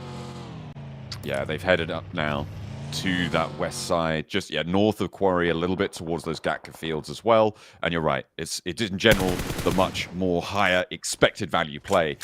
However, I will bring into the fact that they know that it's ASI8 there, and they know that ASI8 are only 6 points behind, and whilst it may be good for your point scoring in the long run to go for that, it would be worse for ASI8's point scoring if you can take 2 or 3 of their players down on a crossing. So I think it's a little bit early to be going for plays like that. But if this was the last day, if this was tomorrow, and this situation was happening, I would say it may be a little bit more convincing for IWNRX to actually maintain a hold on that position. But then again, it's a risky strategy. It's very risky. Yeah, this is what I'm saying. That's why I say this as well, is that for IWNRX, it has been difficult because the multiple times that they've tried to hold that or even drop around ASI8, has been consistently ASI8 winning those fights. Their team is very strong. They have players in there who have been part of the PUBG Mobile scene for a long time. Not always to the greatness that we're seeing here from them. However, it feels like they have been improving time and time again. All credit to their coach as well. Feels like he is being much more supportive of them as a team, which I think is the right thing to do when you come to a team that has a lot of veterans, right? You have to take a step back a lot of times and realize that there is stuff that they can teach you, and your job is mentality and making sure that they stick to the plan a lot of times and give them help formulating that plan. It's more about evoking the approach the team wants to make in those games. I think the way that he's spoken so far for them, especially with the interviews with Seven, sounds like he knows what he's doing. I think that is something that's certainly helping out ASI8, so well done. They have been certainly very impressive so far, and the biggest surprise in this group, I think it's safe to say, for ASI8 to be able to come up and compete for that first place spot. Great stuff coming on through. Falcons Force on the south side next to Tianba right now, going past Farm, and I think both of these two teams kind of the opposite, and I guess also one of the biggest surprises of these groups. Falcons doing a little bit better than Tianba right now, 79 to 70, but both of them were expected to be top 3 performers. I think by the majority of analysts or anyone looking at this group, you would have been putting them certainly in the conversation, if not in your top 3. So the fact that they are falling behind and in some cases at risk of not even qualifying for survival stage, it's a little bit surprising. Yeah, I again, there's a fair few amount of teams here. This is I mean, we've said it multiple times now throughout both groups that we just have a really competitive lobby. We don't even have a competitive lobby. We have a competitive amount of teams here in PMGC. All 48 of the teams that did join us, like, damn, it's been an incredible time watching all of these teams play. We haven't even got to our final group just yet, but so far, I don't think it's IHC and Furia that so far have been the teams that stand out as not so great teams, but it's not like they can't tango with the rest of these boys, right? I mean, we know IHC's a strong squad. We know Furia has good players on side. They are just being outshone a little bit by some of these other squads. Again, would you say Virtus Pro is a bad team? I don't think I would. No, I would agree. Think that they are bad, but they're just not as good right now as the rest of this lobby. A hard south shift blank, and it's group yellow time. We're going back to Quarry. Na'Vi going to be trying to roll across the open ground. They've lost Puncher, but Tianba are on foot, or very exposed. I mean, that was a really slow roll up, especially for a bike. Sean should have been going at a fair lick faster, and it looks like Na'Vi are on the hump. They want retribution. They want some points from this game. Oh my goodness me. They are just absolutely terrorizing. Oh, Tiamba's rotation. This is so brutal. Goodness me. What a way to go. I mean, look at it this way. Tiamba, you find one Elim onto Na'Vi. You create such anger within this squad that they hunt you down in vehicles, and Flip picks up time and time again some disgusting shots over towards them. It is real nice. I mean, Flip was so on the money. Every single one of those shots. And it's nice seeing both Lemon and Flip both in that same vehicle, because both of those players really have breathed a new lease of life for Na'Vi a lot of times. And there we go. They actually do cut Nigma Galaxy out from third place, and they will take that on the tiebreaker with the chicken dinners accrued. For Nigma Galaxy, I think that they just had a horrible 2 Miramars yesterday. They were far away ahead of a lot of other squads inside of this lobby at the middle mark of day 2. And I still do think they can bring it back, but ASI8 very much on a tear, as at IWNRX. I just want to go back a little bit to what you were saying about it's nice to see Lemon and Flip in the vehicle, right? Flip, great shots, right, coming through, but very, like, a massive amount of credit to Lemon for keeping that vehicle steady as well, like finding smooth parts of ground, knowing when those firing opportunities are coming up, allowing his teammate to just nail those sprays on a smooth transition. Really, really important, and it's a real pair play there. So it's Flip nailing the shots, but it's Lemon nailing the driving as well. So fantastic stuff from Na'Vi on that roll-up. Furia, they've managed to get in on the north side, close to IHC. The battle for the bottom is on the north side this time. Yeah, it's got to be done. I think a lot of teams are kind of changing their approach to this one. ASI8 currently here looking over towards... No. Virtus Pro felt like he wasn't that low, but he was on like a sliver of HP there and nearly got the first aid off. I think it was a fraction of a second. I see. I think that I think I've just gone blind for a moment. I was like, that's full HP, right? Because I don't see any health bar on there. But no, they do pick up Tixi from Virtus Pro. And again, another not so hot game here for Virtus Pro. Absolutely, they'll have to move down towards the south side. Luckily, the circle does shift on down towards the south, so they can pick up position on this southern edge towards Primorsk. This will keep them safe. I think for Virtus Pro, this is likely the best decision you can make in the future, is just to play over towards that north side. The quarry is the central focus. As I said before, we saw a lot back in Group Yellow, and now it's Group Red's turn to try and dig what they can out of this game. A shot, a knock, a confirm as well for Vengeance over towards Incilio. On the southwest side of Quarry, this is. They are taking a little bit of a look over that way. IWNRX on the north side of Quarry right now. TJB towards the south on the hill that sits to the south of Quarry.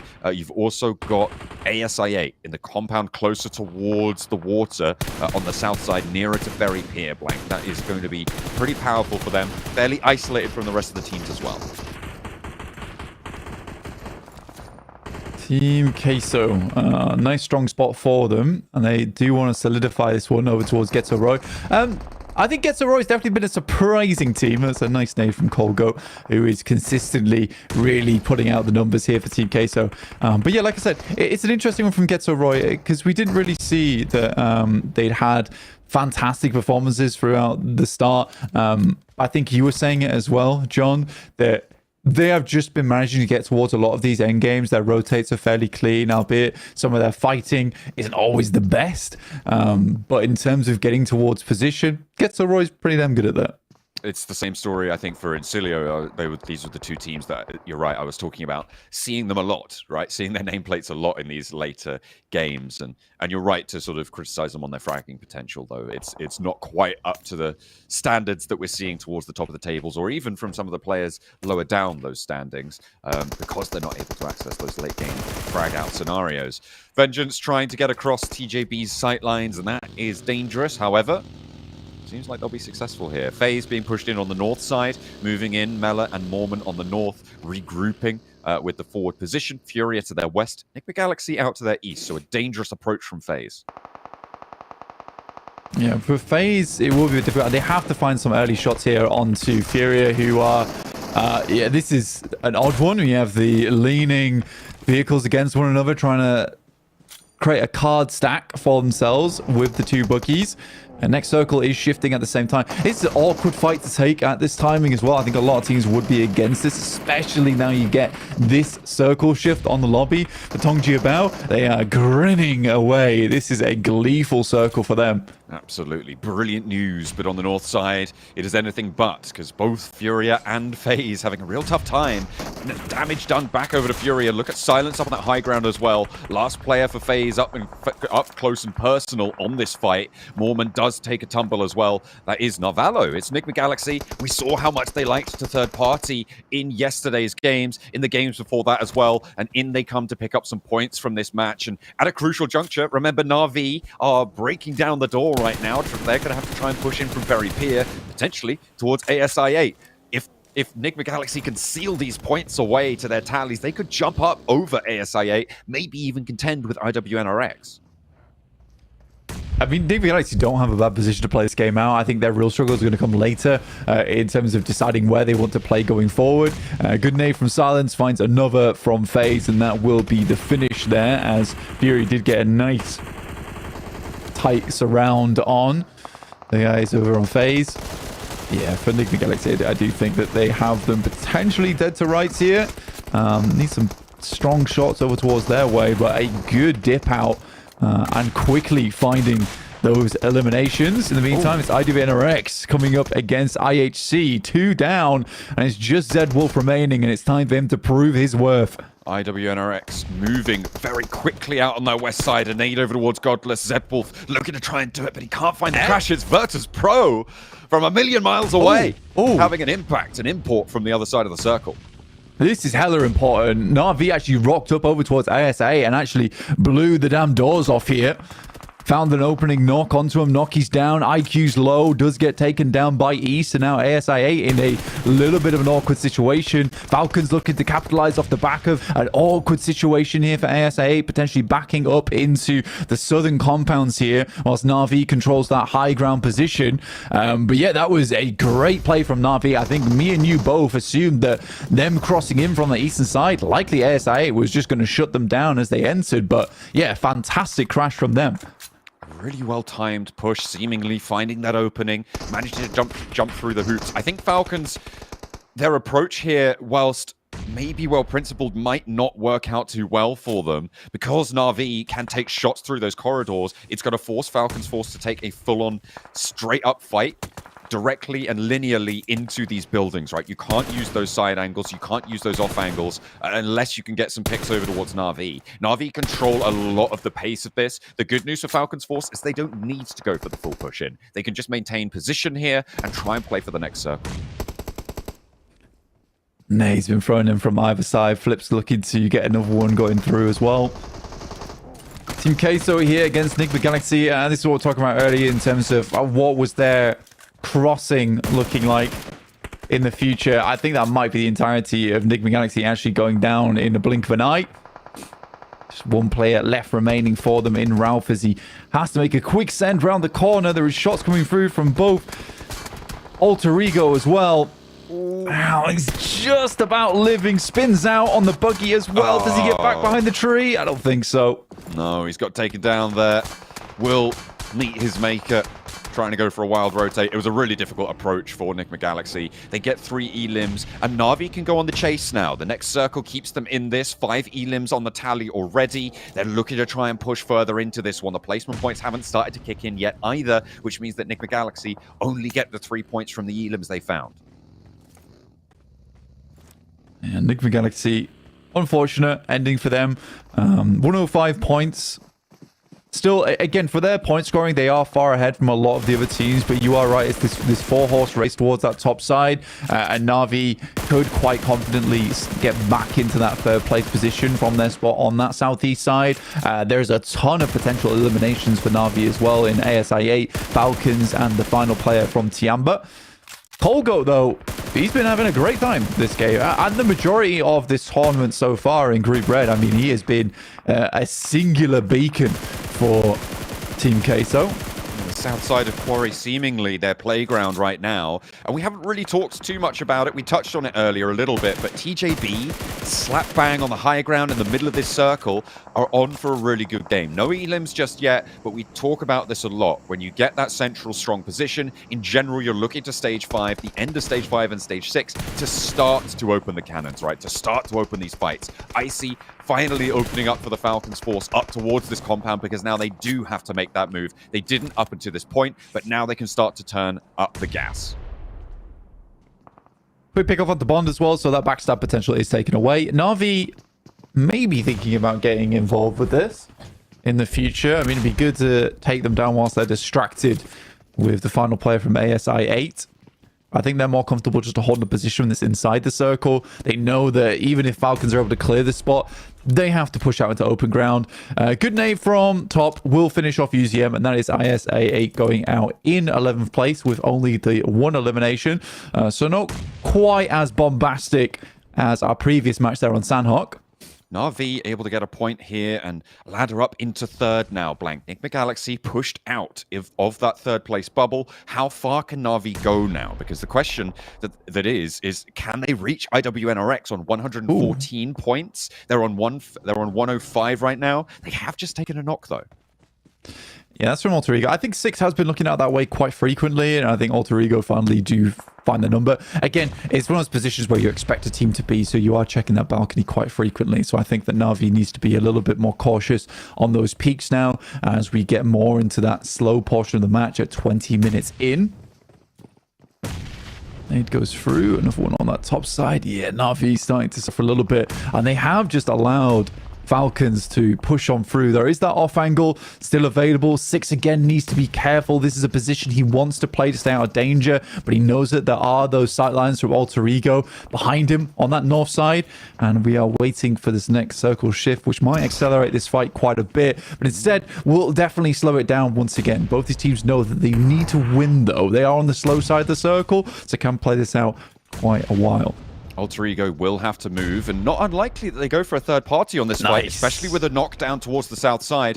Alter Ego definitely could crash, although it's not in the circle. It might be a little bit of a misstep. Six, however, up on the balcony, doesn't care about those sightlines to his back. They hear the fighting, but a jump out wide, and in comes the Falcons force. Are they finally going to be able to find their feet into Group Red and have that big bombastic performance with only 2 players left? They've got Lemon left to handle. For Six there, I feel bad for him. Again, that's just some of the nerfs coming through his DBS, where he tags him on the side there. That's a nice nade from Isaac. Na'Vi fall short on that game. I really do think they could have pushed that a lot further. 7 elims though is not bad, but that's all they'll be grabbing off the back of this one as Falcons do take them out. It was somewhat lukewarm in terms of their defense versus Falcons as they made that crossing. I think partly that's because they have to commit the time to the res. Six goes down at such an unfortunate moment for them, and I do think that is partly his fault on the fight, because I don't think he should have been peeking Alter Ego. They should have been way more focused over towards that Falcons crossing. Alter Ego was something that they wouldn't have had to deal with for a long time. I think it all comes back to a little bit on their initial crash, right? They got an opening to ASI8, but they didn't conclude that fight, and that may have forced them into suboptimal defense positions against that Falcons force approach, because Falcons were able to consume the ground that ASI8 were holding beneath them. And I feel like, sure, the hold wasn't super strong, but I think there were multiple factors that played into that, not least of which Na'Vi crashed into the north side earlier on, didn't quite fully establish themselves. As we turn our attention now to the north side, Team Queso trying to push TJB off this high ground, but they're not giving. And for TJB, it's a strong spot. It is, however, exposed to multiple positions. There isn't really all that much hard cover in that location. This is just going to rely on pure mechanical skill. Luckily for Tongjiabao, they are filled with mechanical skill. They have boatloads of it. And I think this is one of the few locations where I would have good confidence in Tongjiabao to be able to hold on to this spot. Nades are going their way though now, and they're not taking too many shots outwards. A little bit of a shack controlled for 676, who has shown us he is unbelievably deadly. With that pump action as well on the back, slung behind the scar. Team Queso, Alter Ego go for a roll-up, and it's getting messy over on the north side. Rosemary, Alva, both still up in an action, but 3 players down for Team Queso. Finally, they get taken out. Is this a rollout as well for TJB? They're looking to third party. A lot of damage done to Team Queso, but it's Melodious to try and stand tall. Melosa on the off angle as well. 676, nice. Can he find the spray? No connection. And there's a third party that comes through from the Falcons, and Team Queso will be going down very low. Can they keep their heads above water here? Because TJB may have just stumbled. It was a great crash coming through from Team Queso. A little bit explosive in terms of losing 2 players on that run-up, but in terms of the smokes they're able to place down, the nades that went through, they did clear out that fight. So Team Queso down to 2 players, but 10 elims on the game after taking down Enigma Galaxy. So a strong spot overcome by Team Queso versus Alter Ego, and also taking down one of the most formidable squads inside the lobby of Enigma Galaxy. Trade there onto Tongjiabao, but it's all for naught there. Tongjiabao do have those number advantages. Circle does not favor anyone. It's over towards the roadside. This is a very difficult circle to play in the end game. And again, this is a case where stage 7 is probably going to be the most important stage of finding those pickoffs and maintaining a full squad. Incilio down, try to move close to the shack that Furia hold, but will not work out. 6 teams now remain. Melosa launching a nade, only the one left in the back pocket. TJB, this was a really timely flex out for them. It looked a little bit messy, but they managed to get all of their players alive and kept back up to the north side. But they have to now roll down the hill. A light up for Longs, looks for 1, 2. Flowers there as well on the off angle, and Vengeance careen into a wall of lead. And they will meet their match on TJB's hold from the north side. But TJB, equally, they're going to have to move. The removal of Vengeance from that west side does make it a lot easier, though. Yeah, I mean, they understand that, look, there was the crash that happened down towards the southeast. That's likely both those teams gone. There was only one team that could really hold on that western side. So for PUBGMOBILE, there is now just this sense of, we control the northern edge. And it's going to be up to teams down on that south side to either fight against one another. We just need to have a little bit of interaction throughout the majority of this. You can see that it's around about a 62% chance the win rate for PUBGMOBILE, and I would 100% agree with that fact. They have so much control in this lobby. Now, getting this close to Falcons is an interesting maneuver. They're within nade range, but that goes both ways. 676 looking to pull the pin here. They move away from the vehicle. You can see that smoke is dropping. They're playing outside of it, trying to confuse Falcons, but there's still nades in the back pocket. Icy has got 4 of them. A nade over that will isolate the angles. He's looking more towards the edge of the blue here. That looks like it might be on target, but it doesn't go quite long enough. The cook just a little bit too long. Up on the high ground, you still got longs going. Malloy still hiding out behind his little ridge, his little buggy, and Furia yet to leave their shack. I mean, the amount of nades that Falcons had, yeah, I didn't like this roll-up from PUBGMOBILE. I think that they could have potentially set up a little bit further back there and just gone for shots like this as the circle started to push in. Instead, they try and get a forward outpost. You understand why they try and go for that. But again, they don't know the angles on the south side. I think that's the dangerous proportion. It was the advantage they had over on the north, is that they knew they controlled all of that area. Again, this is dangerous, but okay. No way you can go for. How did he get away with that? Longs is there, up on the high ground. Didn't spot that. Didn't even take shots. He is smoked off right now as he's making his way in. If they lose longs, it's very bad news for them. Ooh, a little bit of a mishandling here as Furia try and leave. Actually, East picking up one of those knocks. I think that was. No, yeah, they are all out on the southwest side. Falcons actually getting the flush over towards longs on the high ground as well.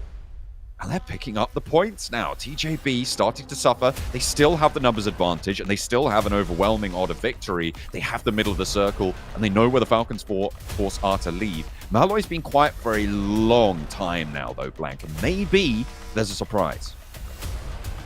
Well, they cleared out the players on that western side already. So it's a question whether TJB thinks that there isn't any more squads on that edge of the map. Good step up from Triple S. Instantly gets back down again, and Icy has to pull off some magical plays here. But PUBGMOBILE will find that one. Now there's one final player inside the lobby, and it is Malloy from Virtus Pro. This is probably the furthest we've seen Virtus Pro get into a game before, but this should be a win for PUBGMOBILE. Good step up from Malloy, though, on the M4 here, John. And they'll have used a lot of nades trying to get rid of Falcon Force, so not potentially super easy to get this one done. The middle of the circle has to be given up a little bit, and TJB not looking to push forwards. They're waiting for him to step up and go for the pair fire here. 676 and Triple S need to be careful, though. If you're overexposed, if you just get clipped, you could be in a 1v1 situation in a very dangerous spot. You can see no nades there, and he spotted Malloy for Virtus Pro. Still has one more player to deal with, but it's 676. Has to stand up, has to go for the dart out, and 676 stands up for the spray. Can't quite find it, and out in the open, finally it's put to bed as Flower gets back to his feet. I will find it. TJB able, with multiple times where it looked a little bit hairy, to close that game down. The fight versus Team Queso, the flex out on the north side, they keep everyone alive, and on the south side, they hold their nerve against Malloy. I just think that there was a situation there where the two players had dropped down on the east. If Icy was slightly more on target with those nades, it could have been an easy double for them. So an interesting maneuver from TJB, extremely aggressive, just like a lot people have commended them for. But in the meantime, we can send this back over to the desk as TJB gets a few more points on their tally. Yeah, a few more points. I think they'll be pretty happy about this, as well as Falcons getting their 10 eliminations in a 3rd place, not to mention Virtus Pro getting a 2nd place here. So some teams who desperately want to get some points going have been able to do so here in this match. But before we dive into the end of the game, we got to talk about the start of the game and how don't take shots at Navi unless you're ready for the whole team to come at you. These guys were just straight driving by everybody, man. Beautiful shots out the car. It's good to see Na'Vi getting active. I mean, they're right there. I think right before this game, what were they in 4th place? So they definitely want to kind of keep that point gap because they are starting to get a little bit of a point gap between 4th and 5th here, Mac. Yeah, Tiongbao just going to be scared as all hell of Na'Vi going forward. Like, no, okay, we'll drop on the opposite side of the map. We don't want Flip to just completely spray us down in the car. That was just too good of a spray. But yeah, here you go. TJB getting himself the chicken dinner. Good to see. And you were telling me just before we went on desk here, Jukester, it kind of gave you some PL vibes, right? Oh, big time. Because, you know, in the 3rd day of PEL, these guys went from 9th place all the way to the top, baby. And they won that championship, won over 700 grand because of that. So now we're on day 3 here. They were in 7th prior to this game, and they definitely needed to put something big on the board so they can cross that point gap and hopefully put them in that running for top 3. And after a performance like this, you got to know they're right there. I feel like they're definitely a lot more comfortable in this lobby. Ever since day 1, they just, oh, okay, we see how this is working out now. We're just feeling the groove of things, and it's working pretty good. Tixie, no. But no. We're going to see the replays here, Jukes. Very soon, we're going to be seeing that insane triple man spray down from Longs on top of that shed. That was such a good spot to be at that point because it's edge of circle, so you know you're not going to be having any possible bad off angle for you to get knocked from. They had info on Vengeance. He's like, yeah, I spot them. Should I take the shot?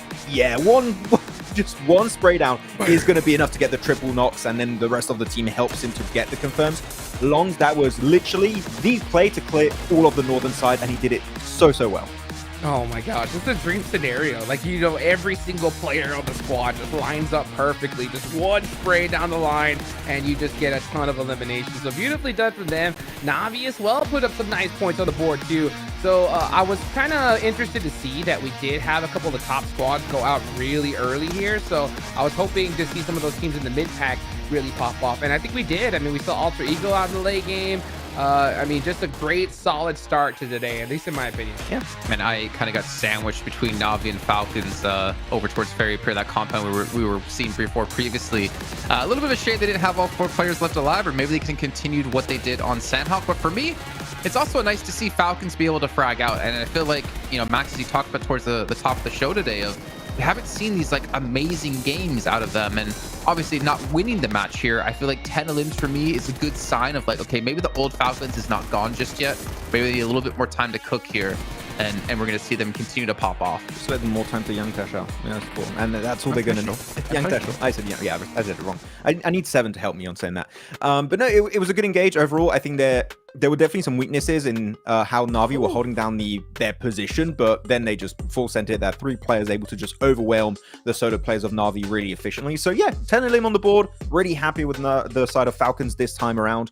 Again, I want to see more because the first 2 days they sure got himself a chicken dinner, but outside of those wins, there wasn't really too much happening for them. So this is not a win, so I'm a little bit happy to see that they can at least get some good performances when the chicken dinner is not coming their way. So, man, still, TJB, we saw that spray of Longs. I just want to talk about that spray so much here, Hodgins, because it was really the big impactful spray initially. Though, Team Kesso, we need to talk about them, right? 10 eliminations playing the southern side of Corey. That was on point, Jukes. Oh, beautiful. I mean, who else can you really just shine the spotlight on other than Kolgo, dude? This guy is really been putting this team on his back. He's just been standing out above the rest, and we saw him with those beautiful laydown spray downs. I saw whenever he had that MG3 in his hands, Max was just screaming at the top of his lungs, MG3, yes, come on, baby. But man, I mean, it's good to see Team Kesso start off strong today. They really needed it. I mean, 10 eliminations, these guys should be stoked, and hopefully we can see them repeat that at least a couple times if they want to make that run for top 3. Well, I'll tell you, if anyone holds the MG3, I'm supporting that team. Okay, that's how it typically goes a lot of the time. Virtus Pro, I also want to highlight them a little bit this game because they did have a good entry point north of Primorsk. They had a really good high ground. It's good for scouting. I do think they take a bit of unnecessary fight versus Incilio and unfortunately get eliminated in the process. I think you maybe send it to the beach side or to Furia's location, which as we saw, they got really fine that game. That would have been a good option here, but Virtus Pro, I still really feel like they are struggling to pick fights that really help them a lot in these matches. So that's something they can hopefully try and improve on. Yeah, you know what rhymes with Virtus Pro? I don't know.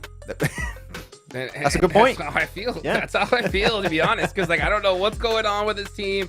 I mean, we know the potential they have on the roster. I mean, you know, I mean, Max, man, you've had a picture of Tixie on your wall since the beginning of time, dude, you know? So hopefully, you know, that picture could stay up there here as time goes on. It's just the Wolverine meme of him laying in bed holding the picture of Tixie. Yes. What we can see here overall is Na'Vi have been able to move up here again. The tiebreaker will be Chicken Dinners first, which they currently hold over I8, as you see TJB moving up to 5th place as well. Vengeance, I do want to quickly touch on, just because we've been kind of critical of this team of playing very passive, like Senate Center, and just kind of wait. In this last match, they did pick up 7 eliminations and 3 placement points. So I at least want to, you know, point that out to all of our viewers, because it is showing a little bit of an adaptation and play out of them, and you got to give them credit where it's deserved. Whereas Getsa Roy have been able to fall, well, not been able, they've unfortunately have fallen from, I think it was 5th down to 8th now in our leaderboards. Oh, that hurts. But yeah, I'm happy you're bringing up actually Vengeance here, Jason, because they are seeming to take fights instead of just, oh, we want to avoid fights as much as possible. We want to reach the late game. No, they saw the fight in Cilio versus Pro happening. Once it wraps up, they get involved in the fight and they're able to sweep the Western teams really quickly. So Vengeance, I think, have a big change of mindset since yesterday's win on the last match on Miramar, and it's going to help them just hold on to a spot in the survival stage at minimum. So yeah, Vengeance, big change of mindset. I love to see that. Oof. Yeah, I like to see how quickly they moved. I mean, because they landed right by farm, and they just hauled it kind of straight towards Quarry. The zone hard shifted south, and they just worked it from there. So it's good to see from Vengeance for sure. This is rough. 24 points between 15th and 14th place. Oof. I'm looking at from 8th to 3rd. I see last, and it's like 26 points. Oof, not good. So yeah, I mean, I'm almost starting to get to that point where I'm counting out Fury and IHC. If they don't get a win today, or if they don't start putting up, you know, 5 to 10 eliminations per match, I feel unfortunately we're not going to see the representative from last year who won PMGC be back at the Grand Finals yet again this year, like we saw S2G do previously. So really unfortunate for them. Again, Furia, I would rate them higher than IHC from what I've seen in this year. And I don't know what's going on within their squad either. I know you touched on a little bit, Hot Jukes, but they are just not being able to hit their stride in this event. And I don't know what it is. Maybe we can ask Seven to go talk to them, because we haven't really heard much from Furia and see like what is going on within the team, because they are just not playing like the team we know they can be. I mean, even kind of similar with Alter Ego as well, as they're kind of hovering around that 12th, 11th position quite consistently. Yeah, I mean, at this point, you're going to definitely have to start thinking about things differently, right, Max? Because, I mean, let's be real. If you're Furia and you're IHC, the possibility for top 3 is still there. It would require you winning like almost every single game for the rest of the day-to-day to be kind of in that running.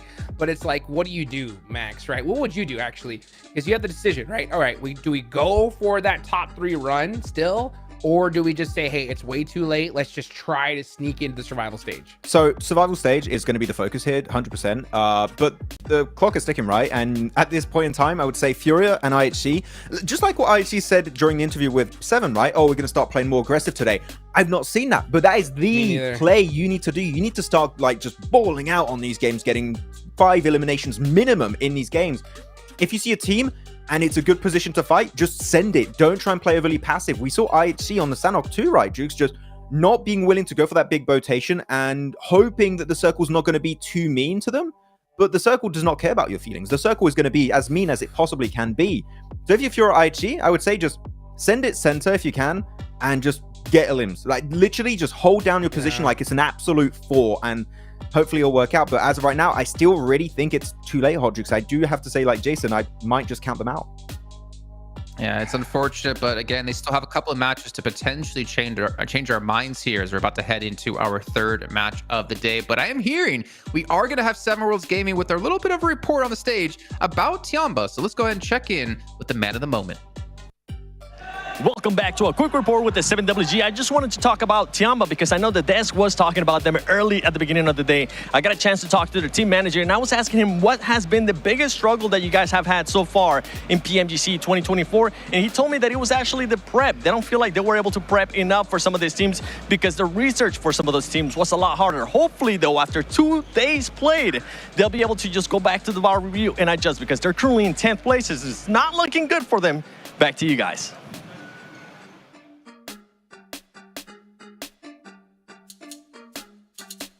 You really got to give credit to our production team of finding a microphone that makes it look normal sized in his hands. Because if it was in my hand, that thing would barely be bigger than my hand. Yeah, hearing from Tiamba, obviously good to hear. And honestly, the pressure, I think for a team that, I mean, I had him in my top 3, man. Like I had him as one of the teams to easily get through this, considering what we saw at PMWC.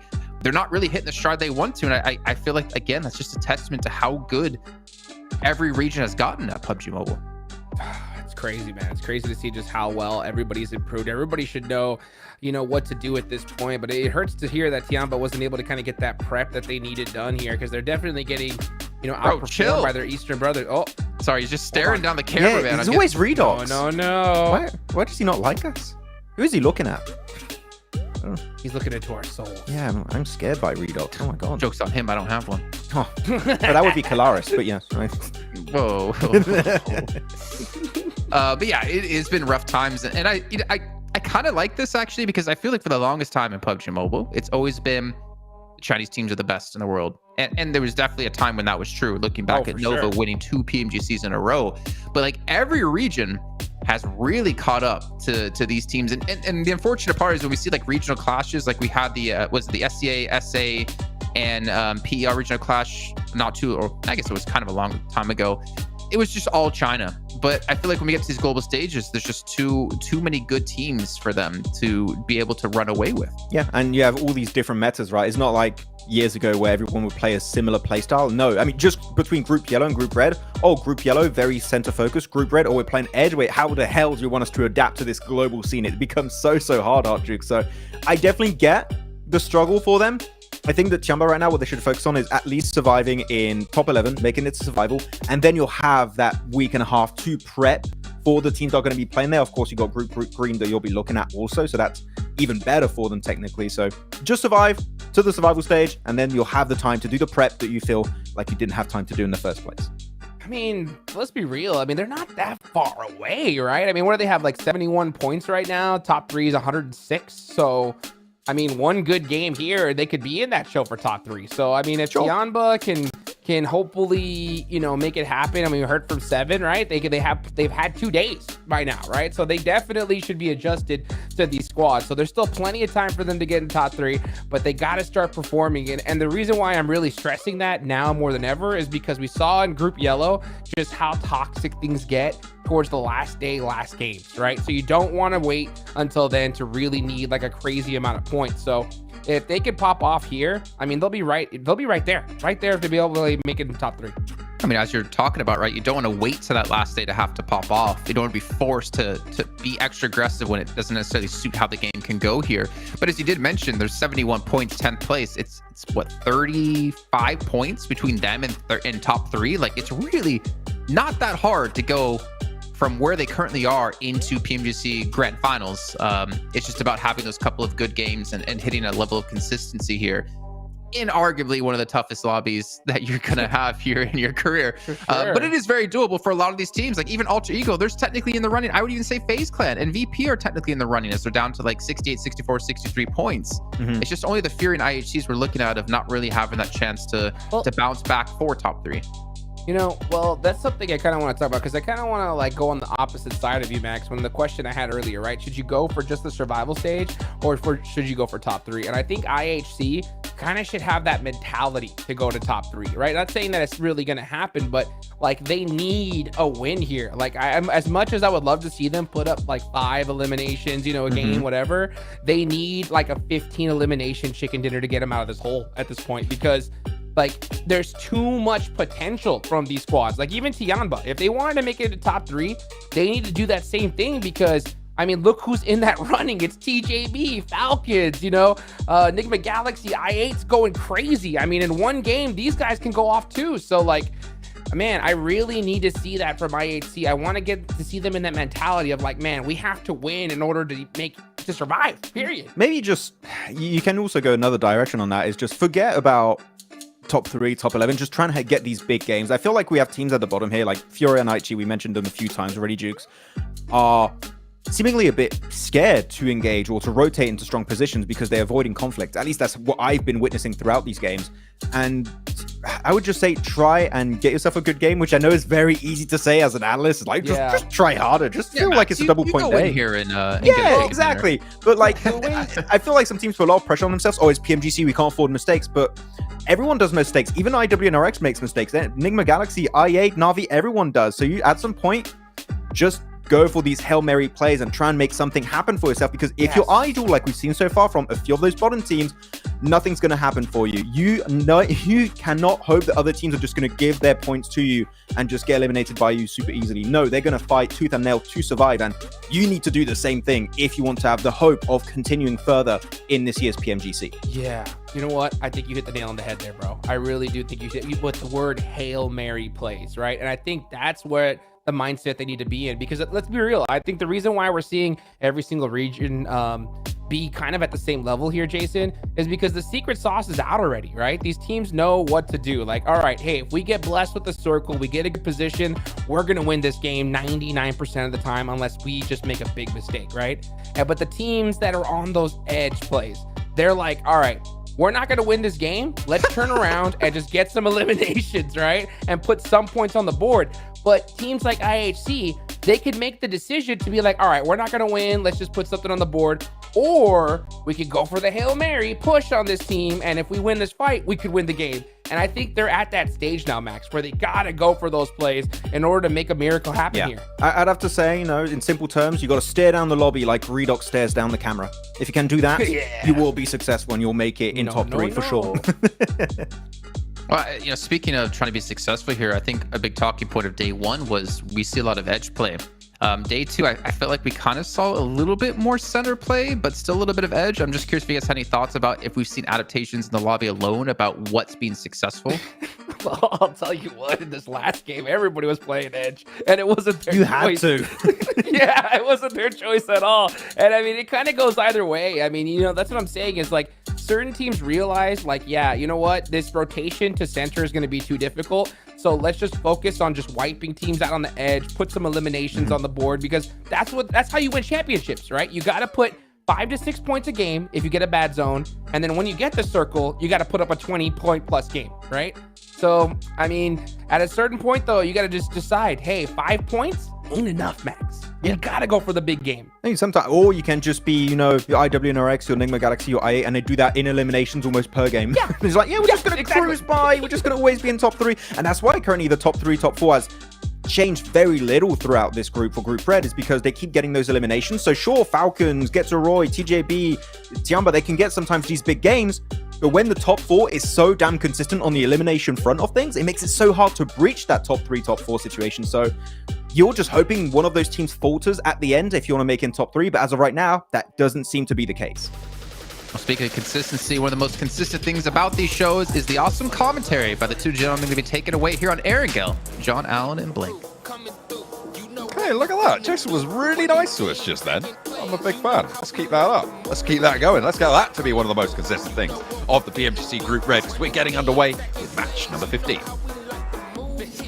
Plane path from the eastern side over towards the west on Quarry. Nicer plane path than we saw on our last game as we head into match 3 of Erangel. And yeah, Jason was quite nice to us, which is always nice. I think it's because you hit him up with the old you have 3 modes, so he's entering a 4th mode. Whoa, that's incredible. He's going into gear 4. That's crazy. That's an anime thing, right? Yeah. Nice. Yes. Let's go. One Piece mentioned. Max Man going off right now. Oh dear. Plane path from Lepovka over towards the west coast. So again, fairly nice and easy for our teams to get down to the ground. Hopefully no casualties to be seen, but never say never. We saw IWNRX with some crazy hot drop on the previous game, previous day rather, early on in the matches, but doesn't look like we're going to see that here. Yeah, this is a little bit easier for teams to move on down towards. I think right now, like the boys on the desk were saying, there are going to be some Hail Marys required going into match 3. We have 9 games remaining, 10 including this one, which is always going to be rough for some squads because now you have to risk it all. And it's very difficult right now, especially because this is the first time we're seeing in groups at least a bit more of a point sponge towards the top side of the lobby and very, very equal tallies towards 8th downwards. So you see 78 points right now for Getzeroy, with 14th being with 63. This is all changeable in one match. One match is all it requires for some of our teams down towards going home scenarios to get into going to survival stage. Triple S, figure out which seat you're going to sit in. Come on, be reasonable. Stop jumping about. He'll turn that car around, take you back over to Rozhok, and then you'll have to deal with Getso Roy. And how would you like that? I don't think you like that very much. Goodness me. Worst sort of passenger, you know? Can't keep still. Furia over in Yasnaya Poliana. Again, a split drop on this area. This time, though, with Na'Vi, not with Virtus Pro. Yeah, and I think for Na'Vi, it's much easier for them over towards Yaz. This is where they're usually dropping. Rather than Mini Milta down towards that south side, this is where they prefer to drop. They actually don't loot here for a very long time, though, which I always find very curious, honestly. Typically, they'll have a very cursory loot in this area, though, to be fair, from looking what some of these players have on board, they seem to be already fairly well looted. But they tend to get themselves out of dodge. But with a circle that heads over towards this northeast side, it's not massively necessary to scout out too far. I think a lot more teams have been studying the circles as well, where Mansion and the eastern edge of the map were a little bit more open, allowing Na'Vi to make some of those rotates out there. But this time around, you got Team Queso towards the south, and Alter Ego taking up more presence on Mansion as well as Lipovka. Pretty basic split. A lot of times, if you drop Lipovka, you do want to have two outposts on that western side, which is what Alter Ego's doing with Alva as well as Rosemary, because Lipovka's very hard to scout from and know what's happening off in the distance. So if you are playing in a four-man squad at home, yeah, try this out. Could be something that can improve your performance. You love to see that. Always good to get a little bit better every day. That's all you've got to do. Beat yourself from yesterday. It's a life lesson from John Allen from Blank. There you go. I was just thinking back to the last game a little bit, Blank, because Virtus Pro dropped in East Yaz. Na'Vi weren't there. Do you think Virtus Pro were trying to hot drop onto Na'Vi? I'm not sure. Maybe, possibly. I actually don't know. I think honestly, if you're Virtus Pro, I don't think hot dropping on Na'Vi is the greatest and latest of ideas, but certainly something to go for. Remember, the keyword of the day right now, according to Jukes, is the Hail Mary. Yeah, we've got to try and go for some wild out-of-the-box plays. I mean, certainly if you're IHC or Furia, it is Hail Mary time, right? You just got to find something. But I think not too many teams or players or watchers as well going to be looking at them and thinking, yeah, they're a threat towards the tables right now, because they are really doing a little bit worse. Well, a lot a bit worse than the rest of these lobbies. I mean, the fact that TJB and Falcon Force as well were able to keep up based on that last game towards the top side with... Sure, they were talking about the consistency of the top of the tables, but a lot of them went down quite early last match. And that did allow TJB and Falcon's Force to get out to the inside, rather towards the outside of the track. Goodness me, got to get my prepositions right. But yeah, they are going to have an outside chance to jump up towards those top three based on that last game, almost alone. It is interesting. I mean, you look at the leaderboards right now, and I'm sure you guys have noticed already. Enigma Galaxy 105, ASI8 106, Na'Vi 106. It's really close grouping. Tongjibao and Falcons, though, off that last game, nicely done. 94 points and 96. Opening up that lead a little bit, allowing more teams to make their way through. And this has happened quite frequently through Group Red, where some of our top teams, that performance has died out a little bit, allowing some of our other teams to catch up somewhat. I think for Tongjibao, this is a team that absolutely is gunning for a top 3. They deserve a top 3. Seven was talking about preparation. In the meantime, I think that's fair enough. Honestly, for the Chinese region, they have so many games, and it is a really rigorous schedule that they have to go through on their side, and the amount of games they have to play. So getting ready for some of these international tournaments is always sometimes a little bit difficult. But for Tongjibao, like I said, adaptation is something that can happen quite quickly for a strong team like this. Vengeance getting pushed off the high ground here. IWNRX moving them aside over towards Potato Hill. Lily is very unlikely to get back up here, but it's possible. I mean, the crawlbacks can come through, but no, that nade sealed the deal. The tag on the damage from Frozen. Good news for IWNRX, adding a point to their tally early on. First blood is drawn. It's a lot of nades, though, for one Elam. For IDVNRX, they're not going to get a lot of those back either. Down towards the southwest edge. So a huge amount of utility expended. Now, I think that what they assumed was there was a ton more players behind this hilltop and that they would be throwing nades over towards, but realistically, Lily was just that forward vanguard, playing as a somewhat of a scout role. So if IDVNRX, I think they'll be pretty unhappy of how that panned out, because as we all know, grenades are hugely important in this game. You want to have a big tally of those on board at any point, and there was no way to replenish. The value of grenades, obviously, you can throw them in clear out areas without exposing yourself. The arc on it allows you to stay in cover whilst also doing a lot of damage and getting information fed back your way. Stepping up though, Zedwolf, he don't need no cover. He just goes for the cover of the barrel of his gun, sends it their way, and Vengeance lose a second. And they're looking for more on the tally as well. So the rest of Vengeance are sent away, down to just the 2 players now. And IDVNRX carved themselves up a nice bit of space down towards this south side. They'll get the death crate as well. So I think what they were thinking right now is that we really want to loot that crate from Lily. But we also want a little bit more value out of this to steal some more utility away to replenish some of our supplies. So it makes sense that they get a bit more aggressive on this push over towards them as Vengeance look to roll out. And it's good timing on it as well just before the circle pop, because you know these players are going to be getting into vehicles to make their next rotation forward. And that next rotation is far towards the north side. It is a real hard shift over towards Severny Way as well as shooting range. And I don't think a lot of teams were prepared for it.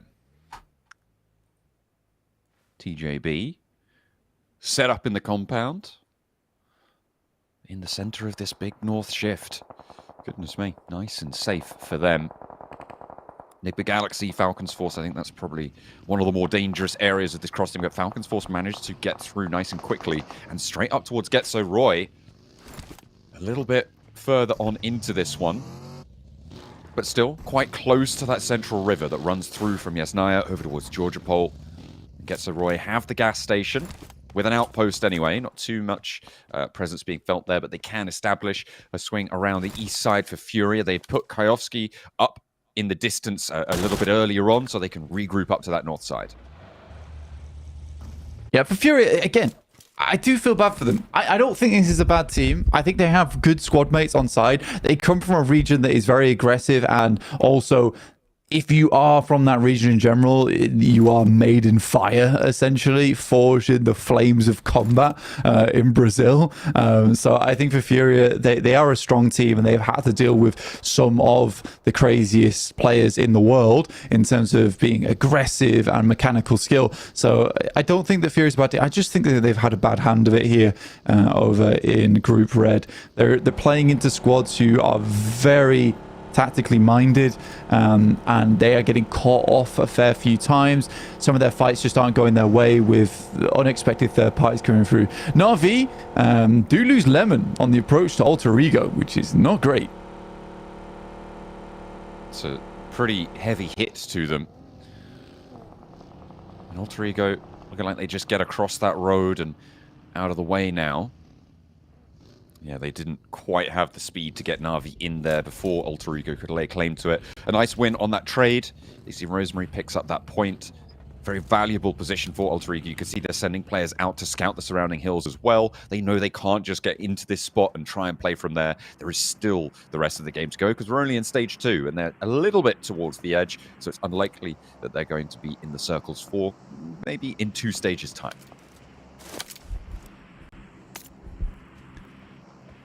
This next circle is going to be an interesting one. Oof, okay, I don't like that one.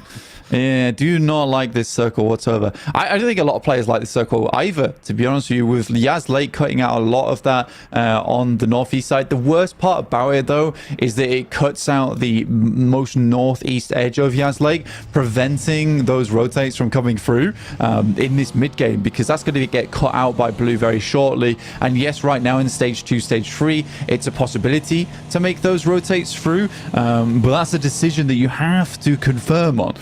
So a lot of your other rotates are going to come through on the Rozhok bridges as well as Yaz West Bridge. it's difficult. I think this is more of a game where it's a case of pick a spot. If it's good, play off the back of it. If it's bad, you're going to have to make some difficult choices in the future. The team I'm looking at right now in terms of a strong potential position is IWNRX blank. They were hard on the southeast side, and that was before a pretty nasty spot for them to be in. But given this circle, they can move up towards the hill that sits to the west of that God compound overlooking Yasnaya Fields, and potentially have a massive stronghold on the southeast edge. They've already got 2 elims. It's going to be so difficult for teams to break through to their location.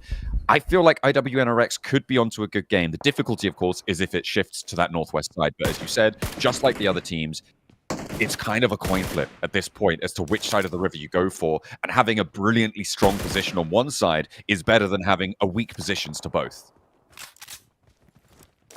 Yeah, you just want to take a spot that you can play out for the rest of the game. And sure, IWNRX are quite close to that edge side, but yeah, they have control over teams that are coming through. I quite like Falcon's spot at the moment. It is incredibly dangerous, but I respect it nonetheless. They're playing that bridge crossing. I think they're on the bank sides as well. And this does give them the opportunity to move over towards that north and south side. The difficulty comes where teams start crossing in droves, but I think most teams right now on this circle are just kind of in this situation where they have to make it back towards some of the positions they scouted earlier. They have to move away from shooting range, which I think a lot of teams tried to get into early on. So Falcons are fairly safe. Damn, that's some nasty shots from Longs. A double roll-up as well coming on through. Getso, Roy, Virtus Pro. Actually, it's a triple roll-up, I guess, technically. TJB going to stop in their tracks. They see 2 teams fighting. They've already managed to take some shots over this way, and Malo is the next to go down to them.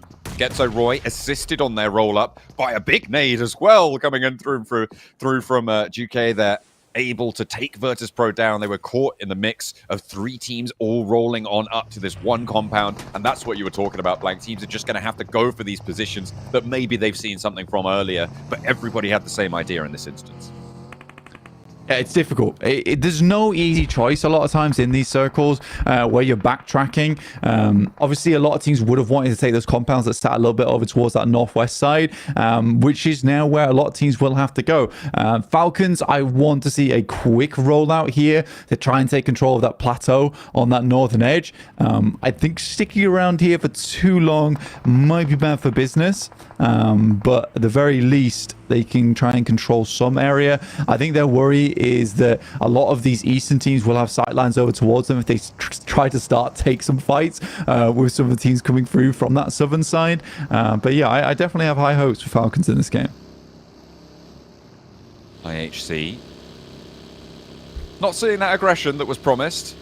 Maybe circle dependent, maybe, but it's not really been the case so far.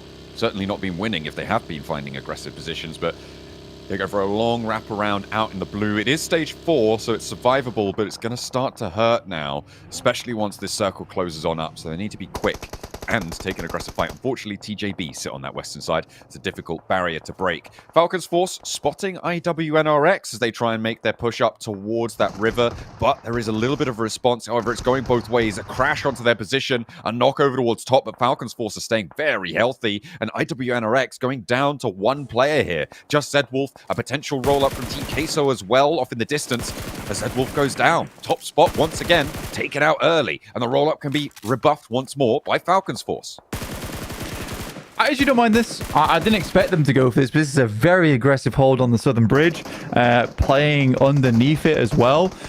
This is typically a position you want to take if you are heading down towards the bankside, but it certainly can be played earlier. They know that, again, a lot of teams are going to struggle to make those rotates on that northeast side. It's going to be a lot of teams coming from Rozhok over towards this bridge. So they can extract a lot of value out of this and then probably get into the late game fairly cleanly, just because there is limited teams on this south side to challenge them on this one. So yeah, actually, I respect the decision from Falcons to go for this play, and already finding 1 knock and elim over towards Team Queso puts them at a 3-man. Yeah, a lot of nades been set from Furia. Get away from this gas station, please. I just love the sight of them just all hopping about like some kind of devilish whack-a-mole to display to Tiamba that they've got the nades, they've got the ordnance to rebuff them. It was fairly comical for Furia, but they do maintain position, and that is going to be pretty valuable. Team Queso actually find a shot over towards Falcons on the south side in the meantime. TJB, yeah, they spotted IHC out on that west edge. Ziol trying to make it work for them, but nades from 676, back up from Triple S as well on the angle. Goes up with the UMP, but in rolls the UAZ, and immediately Triple S puts it to sleep. Just one player now left standing for IHC. Off in the distance, it's Rogue, and he's all the way down the bottom of the hill. This is one of these situations where you need to have plans going forward on the circles like this, where it gets a little bit tough in the sense that you know some difficult situations are going to come through in the future. We've already seen a fair few teams have those plans being laid out for them. I mean, Na'Vi could switch right back down towards this angle and play up towards Garage. Puncher going down is not ideal. 6 last player remaining. They did get a couple of really good shots over towards Tiamba, but with oversight from Furia there, that push from Na'Vi was always going to be difficult. Circle shift up towards the Getzo Roy compound, the FaZe compound as well. Tong Jiabao right now also really happy with this shift. And remember, it's Falcons Force and Tong Jiabao both pushing. Team Queso have managed to get across the river, and it's made the Falcons Force position so much weaker, but Team Queso maybe looking to move away from it instead. See if they can get on past. We'll have to wait and see if Falcons Force are allowed to extract. But for Tong Jiabao, this is their chase game. With Na'Vi down, with IWNRX down, in an isolated position on the west side. If they can get rid of Nigma Galaxy, this is a big opportunity. And Nigma Galaxy regroups. They tried to take a ton of space. It was greedy. It was really greedy, in fact, to head over towards that western side. But it was equally well played from Tong Jiabao to realize where those players were coming from and then shut them down as they made that entry. Because there was that possibility for Nigma Galaxy to go unchecked as they breached that ridge side. But with Tong Jiabao already finishing a lot of fights off towards that east, they could put a lot of attention down towards that south side. And this is the beauty of Tong Jiabao, who is a team that is a clean finisher. Over on those fights, they do not wait around for them to finish. They are quick to the chase, just like this, finding an extra 2 eliminations in the back pocket. Yeah, wonderful stuff right now from Tong Jiabao. 2 players down though, and it is Triple S and Longs left remaining, but with ST3N going down there for Incilio, now Tong Jiabao can go for a quick reset. Another knock over towards 626 as well. Tong Jiabao, yes, you're right, they can go for a little bit of a reset here, but they need to be very careful with Incilio having a little bit of a nosy over their way. ASI8 blank, by the way, they are still alive. 4 elims playing on this eastern side. They took a knock there, and that's on IQ. So these 2 players you can see in the buggy, they're moving up to try and get the res. He's a lot further north than they are, and potentially that's the position they were going for anyway. That's only going to hurry things up. However, that does allow Falcons Force to play on with 2 and be uncontested on their lead from the bridge. They're not in the circle, but they have a little bit more freedom. With them going down to 2 quite early on, the fact they've been able to remain up and standing with 6 eliminations is good. They're continuing on that chase, which is very nice. Tiamba comes up against Alter Ego, currently in 12th right now. Team Queso did overtake them into 11th place, so Alter Ego not in the strongest of positions, in the bottom 5, at risk of going home here. Alva off in the distance, and that fight is just not being put up by this squad. It looks like it's going to be another low elim game, low point game in general. Jambert rolling down over Alter Ego. Furia as well, trying to contest this. And again, we're in that stage 5 phase where we're looking at FaZe themselves, right? For that central position, they've been quiet. Now they're going to start to mount an offensive to the rest of the lobby, where you can transition out of just controlling your territory and going away with it. Look, they're already up to 6 eliminations. They were on 1 not 10 seconds ago. A nade over towards Furia as the roll-up over to Tiamba seems to be inevitable here. And that is going to be the last of them going down. Tiamba, they had a good attempt at that first push against Alter Ego, but Furia, too much for them to bear. Yeah, it's a really strong rollout from Furia. I don't think Tiamba expected it with how safe the guys from Furia were playing inside of gas station. For them to explode out of locale like that whilst Tiamba was trying to get the refresh on loot coming through from Alter Ego, it was a very unexpected play, like I say, and I think Tiamba just wasn't quite ready for it. So they go down in a game where they could have got a lot more points off the back of this one. And this starts one of the few strong matches for Furia. We've seen them in a couple of ending circles now already today, and some of that playstyle we see over in their region starting to come back a little bit now. Enigma Galaxy still in with 3. On the south side, they've been playing the Sanhok bridge crossing blank, and we saw the strength that Falcon's Force were able to have on the bridge out to the east. Unfortunately, the zone didn't keep them in. Enigma Galaxy, they were a little bit more fortunate with that circle shift, keeping that bridge position in. Tongjibao on the west, they have the hill out to their east to play up towards. Getso Roy in the north compound and FaZe on the east. These are the crucial factors. FaZe, they're really out in the cold on this one. Sorry, Furia really out in the cold on this one. A wild crossing to make. You need loads of smokes to make it happen as well, and with Zunda actually finding the first knock over towards Furia, that's good. There is a ton of sightlines available though, so for any team trying to poke up to take shots over towards Furia, they are getting shot at by the other team, so are taking that opportunity for themselves as well. So that's allow Furia to get slightly further into this game. They did lose one player for it. FaZe though going for something very aggressive. Big amount of nades been sent across. Good one heads forward over towards Gusta. He steps back in the last moment. The nade explodes in his face, but won't quite take him down.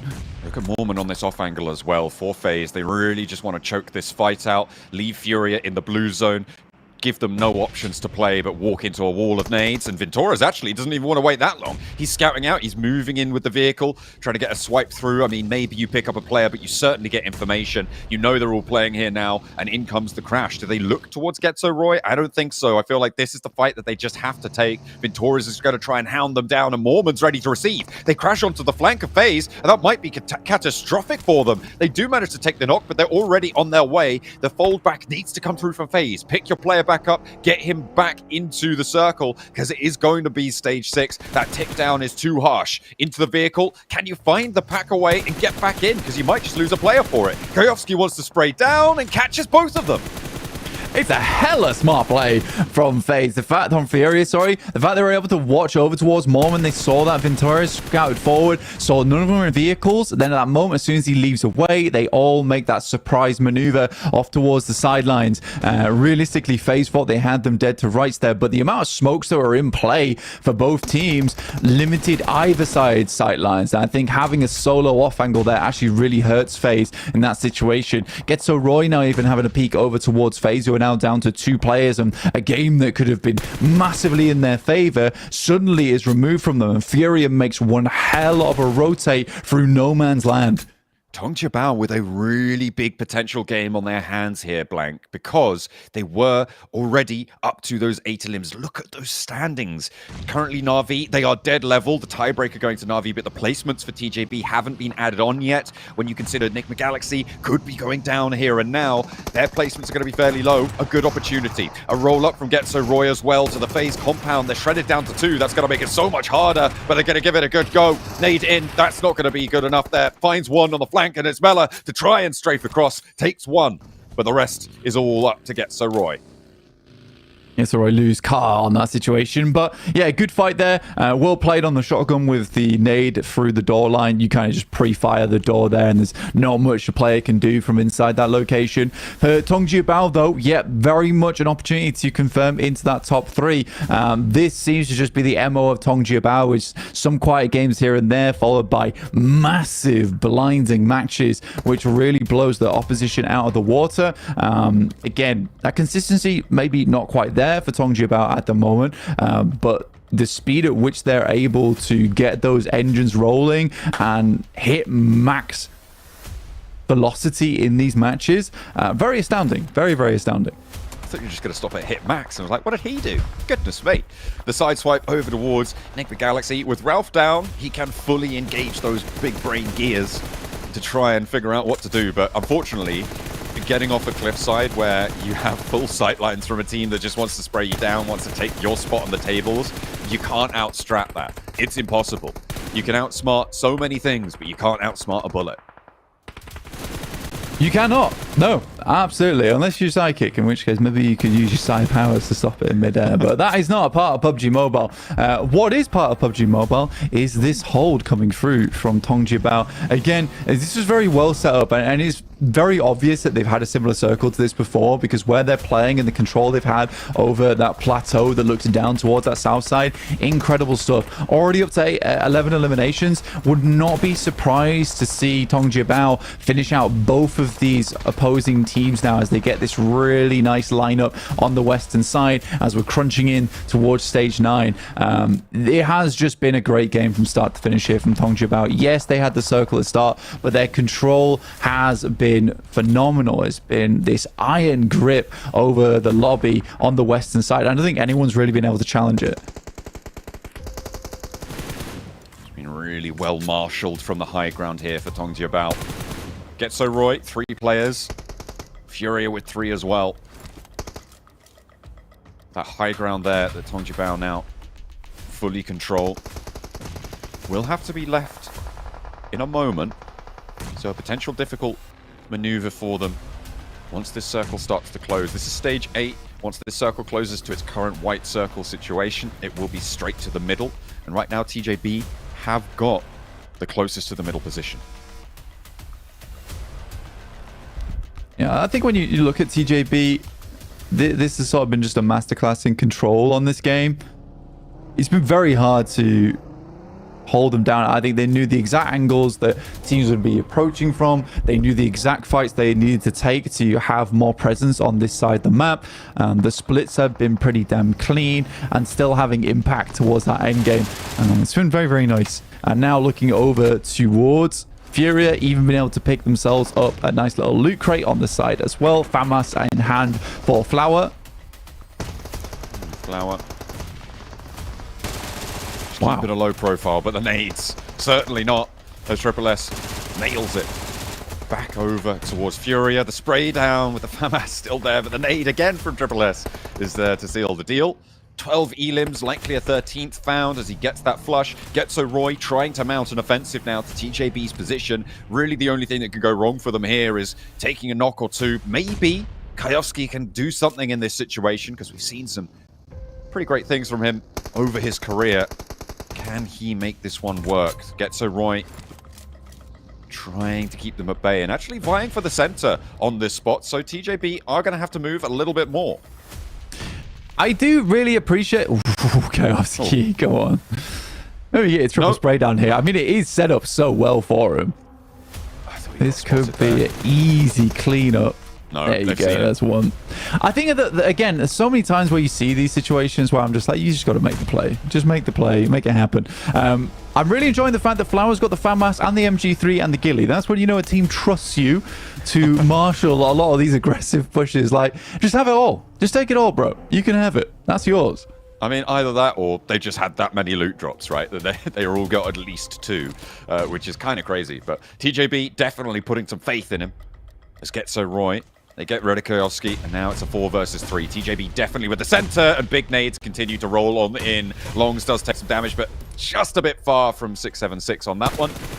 To not quite connect. Triple S on the flank, though, lights up the sidelines for Getso Roy. Porsche next to try and leave the driveway, but it's not going to happen. 2 players, 3 players, 1 player more, and it's Getso Roy to fall, and PMGC with another chicken dinner coming through today. This is how you make a bid for the top 3. Yeah, it's a disgustingly good game. A 26-pointer. I wouldn't be surprised to see them in first place, actually, off the back of this one. With how many points they're able to pot up, it might be close, but yeah, that is a ridiculously good game from PMGC and a massive bid on day 3 for a top 3 here for PMGC. Yeah, wonderful performance. And again, this is what I'm talking about, adaptation. They didn't have a lot of time to prepare, but you've played 2 days now. You've got a good feel of the lobby.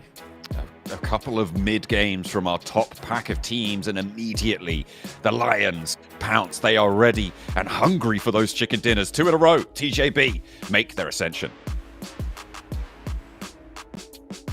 Well, this isn't fair, gentlemen. You might ask, why is that not fair, Jason Kaplan, our host here at PMGC?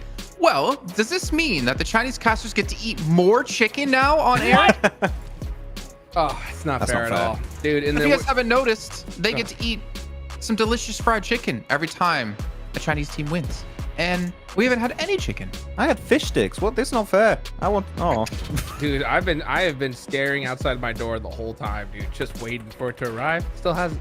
I'm crying. Oh, you know what has arrived? TJB, man. Back-to-back chicken dinners, able to get themselves up their leaderboards and potentially into top 3, more importantly here. And that kind of makes me happy, considering I have them as one of the teams in top 3. Flower, though, 8 eliminations. Wow. I mean, we know how good of a player Flower can be, and we're starting to see him bloom here in Group Red. In the words of Blank, this was a disgustingly good game from TJB. I'm getting deja vu here, guys. I'm getting deja vu big time, because this is the same thing we saw in PEL. These guys came on the last day of the tournament, won 2 back-to-back chicken dinners, and won the whole dang thing. And now it's looking too similar here. So the rest of these squads, I mean, they got to watch their back. Yeah, I mean, you were talking it since day one. Duke said, oh, yeah, that comeback potential for TGB. I'm like, let's wait a bit. It's kind of early to say that. I'm like, okay. Inko, though. Except for Inko. No, it doesn't work when you talk about teams from your home region, Jason. 1 out of 2. He got 1 out of 2 in this group. It's fine. It worked out. But Flower, really have to highlight it. I mean, Blank also highlighted it during the game. He had the FAMAS on the MG3. Crazy loadout. Like, what? This guy's just looking to 1v4 multiple teams in a row at that point. He's got a crazy loadout. But more specifically, not down to his loadout, but his position. From his ridge southwest on, I think it was phase 6, phase 7, around like really late into the game, he was the one keeping full tabs on Nigma Galaxy crossing that bridge of Rozov. If he's not there, Nigma Galaxy can push over into the circle, but he was keeping them in check, down in the water, and they could not make any movement whatsoever towards the circle. So Flower, he was really strong to just set up this team for a strong late game potential to make sure they don't get backfield. So Flower, sure, MVP of the game in terms of stats, for sure, but more than that in terms of how much he gave information-wise to his squad and creating so much space in the first place. Absolutely. Well, another team we're going to have to really talk about here, Hot Jukes, consider it's one of the 2 teams that we wanted to see a step up, and we finally got to see it. It's your boys Furia, man. They're able to get themselves in a top 3 position, able to get themselves a decent game. I'd say their best game so far of the group stage. And that is a small little inkling to what we could see more out of Furia, but they have to be able to maintain this pace if they want to get into top 11. Yeah, I'm going to do this one for 7. You guys ready? No. Okay. It's on a very, you're questioning it like, maybe do Brazil? Right, maybe? I mean, come on. All right, it's good to see them be able to finally make it happen here. And honestly, let's be real, it's the perfect time, right? I mean, if you're going to start, kind of making that, run for that survival stage, it really needed to happen right now. And I'm happy to see Furia put 11 points on the board when they so desperately needed to. They were listening to the desk, Jukes. They were like, oh, yeah, they say we have to do Hail Mary plays. How about we do just that? Let's insane fight versus Chiomba, Northeast. They had a really good engage. Third party of Alter Ego versus Chiomba. Alter Ego get eliminated. Chiomba are wounded. Let's send it out of our comfort zone, outside of the gas station, and we can just sweep that side. And that allows us then to transition uphill and reach the late game. So they're taking fights a little bit earlier, proactive in these matches. I'm just hoping, Juice, this is not going to be the only time we see them do a game like that. This is a good change of mentality. It needs to keep going until tomorrow. Please keep these games going. Yes. Well, with obviously TJB getting the win, we actually had a lot of teams who weren't even in contention for top 3 get some decent results. We can see Navi here in the bottom of the table, IWNRX here. I mean, Virtus Pro, but they weren't really ever contesting top 3, IHC I meant. But the fact is, like, when they have bad games, other teams are like, okay, this is an opportunity for us to catch up. And that's why we're seeing it be so close here between a lot of these teams in top 8 that really anyone could just jump up and become the new team in top 3. And I feel like that's going to mean tomorrow it's going to be ridiculous. We're not going to really know our top 3 until that final match. I can't wait until that final match tomorrow. Oh, me too. I mean, I was getting worried. After game number 1. We saw Navi go crazy, I8, and, even Nigma Galaxy, Alter Ego put up points. I mean, so, like, when you see that happen, I'm like, dang, you know what? This thing could start running out here pretty quickly. But then, all of a sudden, here in this match, we see the top squads go out early. And then all of a sudden, TJB... From 5th to 1st in one game. That is how you do it, boys. 4 chicken dinners is madness, by the way. Well, okay. Let me just add a little bit of a negative to the positive. 7 placement points outside of their 4 wins. Who cares, dude? 4 chicken dinners, baby. Let's go. Dude, take it to the bank. No, I mean, for real, though, that's wild. That is honestly crazy. Out of all the matches they've played, only 7 placement points outside of their wins. But you know what? It's going to show, Max, that the power of that, what I like to call that all or nothing play style, right? Going for the major win. And when you don't get it, just put something on the board eliminations wise. And TJB is sticking to that formula. It's working out for him. Yeah, they do this one more time. They're going to be cruising into the grand finals at this point. I mean, they are looking incredible these last 3 matches. And it's not just, I mean, I think they were looking back at the Quarry game, they had Circle gifted to them on the center. But this game, they were playing edge. They were sweeping teams. They were really proactive from start to finish. So this is the game where I'm like, this is a chicken dinner that is so damn impressive. I think they can maintain this kind of results throughout other matches, hopefully. But yeah, on the second page here, their PL counterpart here of Chamba is still struggling a little bit here. Fighting Furia did not quite go their way, and they're going to be quite a bit away from the top 3, Chamba. So we still need to see a bit of a resurgence from them eventually throughout today. And we're also seeing a continuous battle for this 11th place. Like, it's either FaZe Clan, Team Queso, or Alter Ego just jumping up into that 11th place and then falling in the next match. I mean, while we're having a battle for top 3, I think it's going to be a battle for 11th of like who's going to lock in when it comes to that final match as well. And then Furia, obviously with the 11 points they got, able to get themselves up to 50 points, now 13 behind Virtus Pro, only 24 away from top 11. So realistically, it is very possible to see Furia catch back up into this, right? They still have 9 matches left to go, and I don't want to count them out just yet. IHC though, you got 3 matches left to show something. Otherwise, I'm going to count you out. Yep. I mean, hey, Furia's coming back, right? They're coming back. They're now within that shot range, which was perfect timing for them. IHC needs to do what Furia just did and more in this game, and at least one more today, I think, if they want to have even a shot at survival stage. Because, Max, man, I mean, we're seeing crazy point jumps from pretty much everybody here on the leaderboard.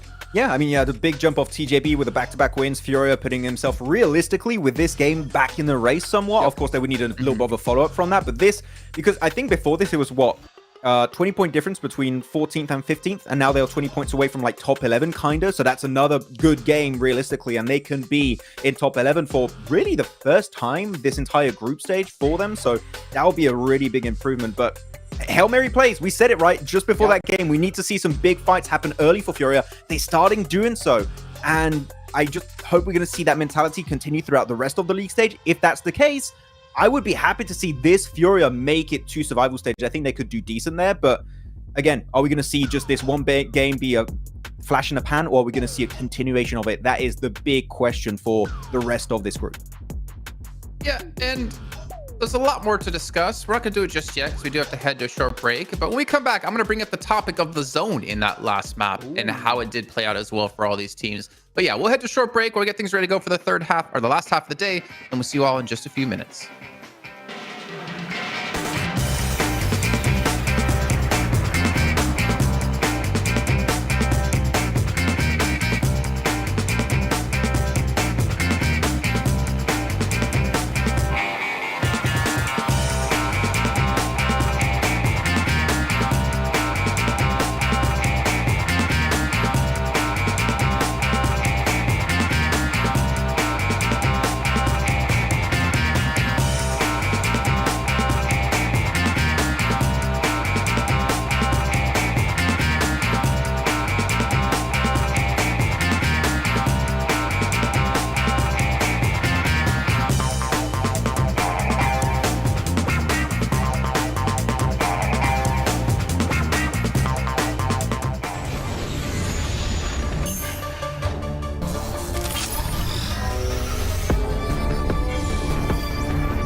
Welcome back to Group Red Day 3 as we hit the halfway mark of today. And I'm actually joined by none other than the team manager from Navi, 40.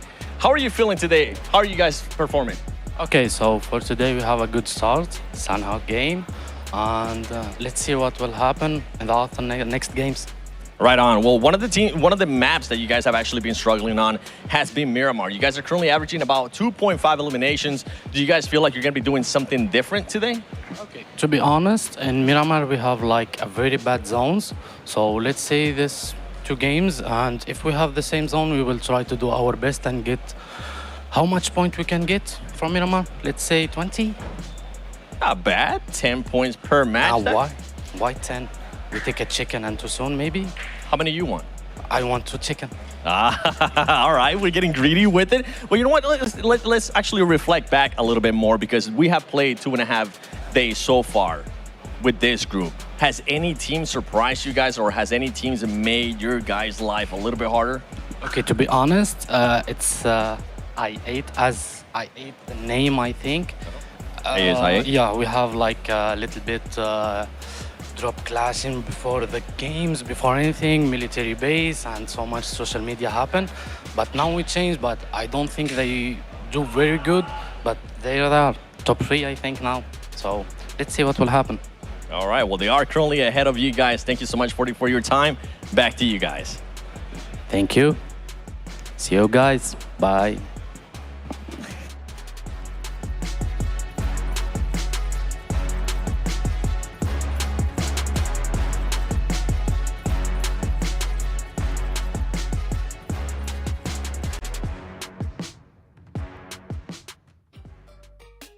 Get that man to host. Forget Seven. Get him out of here, man. He knew exactly what to do. Yeah, thank you. See you guys. Like, come on. Let's go. So respectful indeed. But yeah, I mean, obviously love to see 2 chicken dinners for Miramar back to back. Gonna be tough though, since every team is gunning for every single chicken dinner left in our lobby. But before we went to break, I did talk about how I wanted to discuss the zones, because 3 teams in our top 3, you had Getzeroy from Razak, you had Furia from West Yasnaya, and then you had TJB from Severny. It was kind of an easy zone for them to play out. However, in terms of Fury in particular, Max, I know you were talking about, we definitely saw a change up in their style. They were looking for eliminations. They were hunting, especially towards gas station. Yeah, they saw what was successful for the teams at the top, which is a sweeping edge play style in this lobby. And Fury like, we'll do a little bit of that. A little bit of column A, a little bit of column B, and we'll just start to play a little bit more aggressive on the edge this time around. And it worked out great to just sweep away the likes of Ultrigo and Chumba. Then they can go uphill towards the side of FaZe. And actually, they even had a good roll-up onto FaZe itself, right? But this circle in particular was very advantageous for a lot of those Northern West squads, Jason, because I checked on phase 1, about 70% of the circle was south or east of the river, and you have a big northwestern shift. All the teams are just getting completely obliterated down on those southern sides, which is why teams like TJB understood, well, if we just hold down these entry points like the bridges of Enigma Galaxy north of Rozhok, we're going to have an absolute field day this match. So they understood how the teams are going to respond to circles, which is very important when you get circles like this specifically, and you can just abuse it to its max potential. So yeah, a lot of teams like Furia, TJB played it as it should when you get these type of rough hardship circles. Yeah.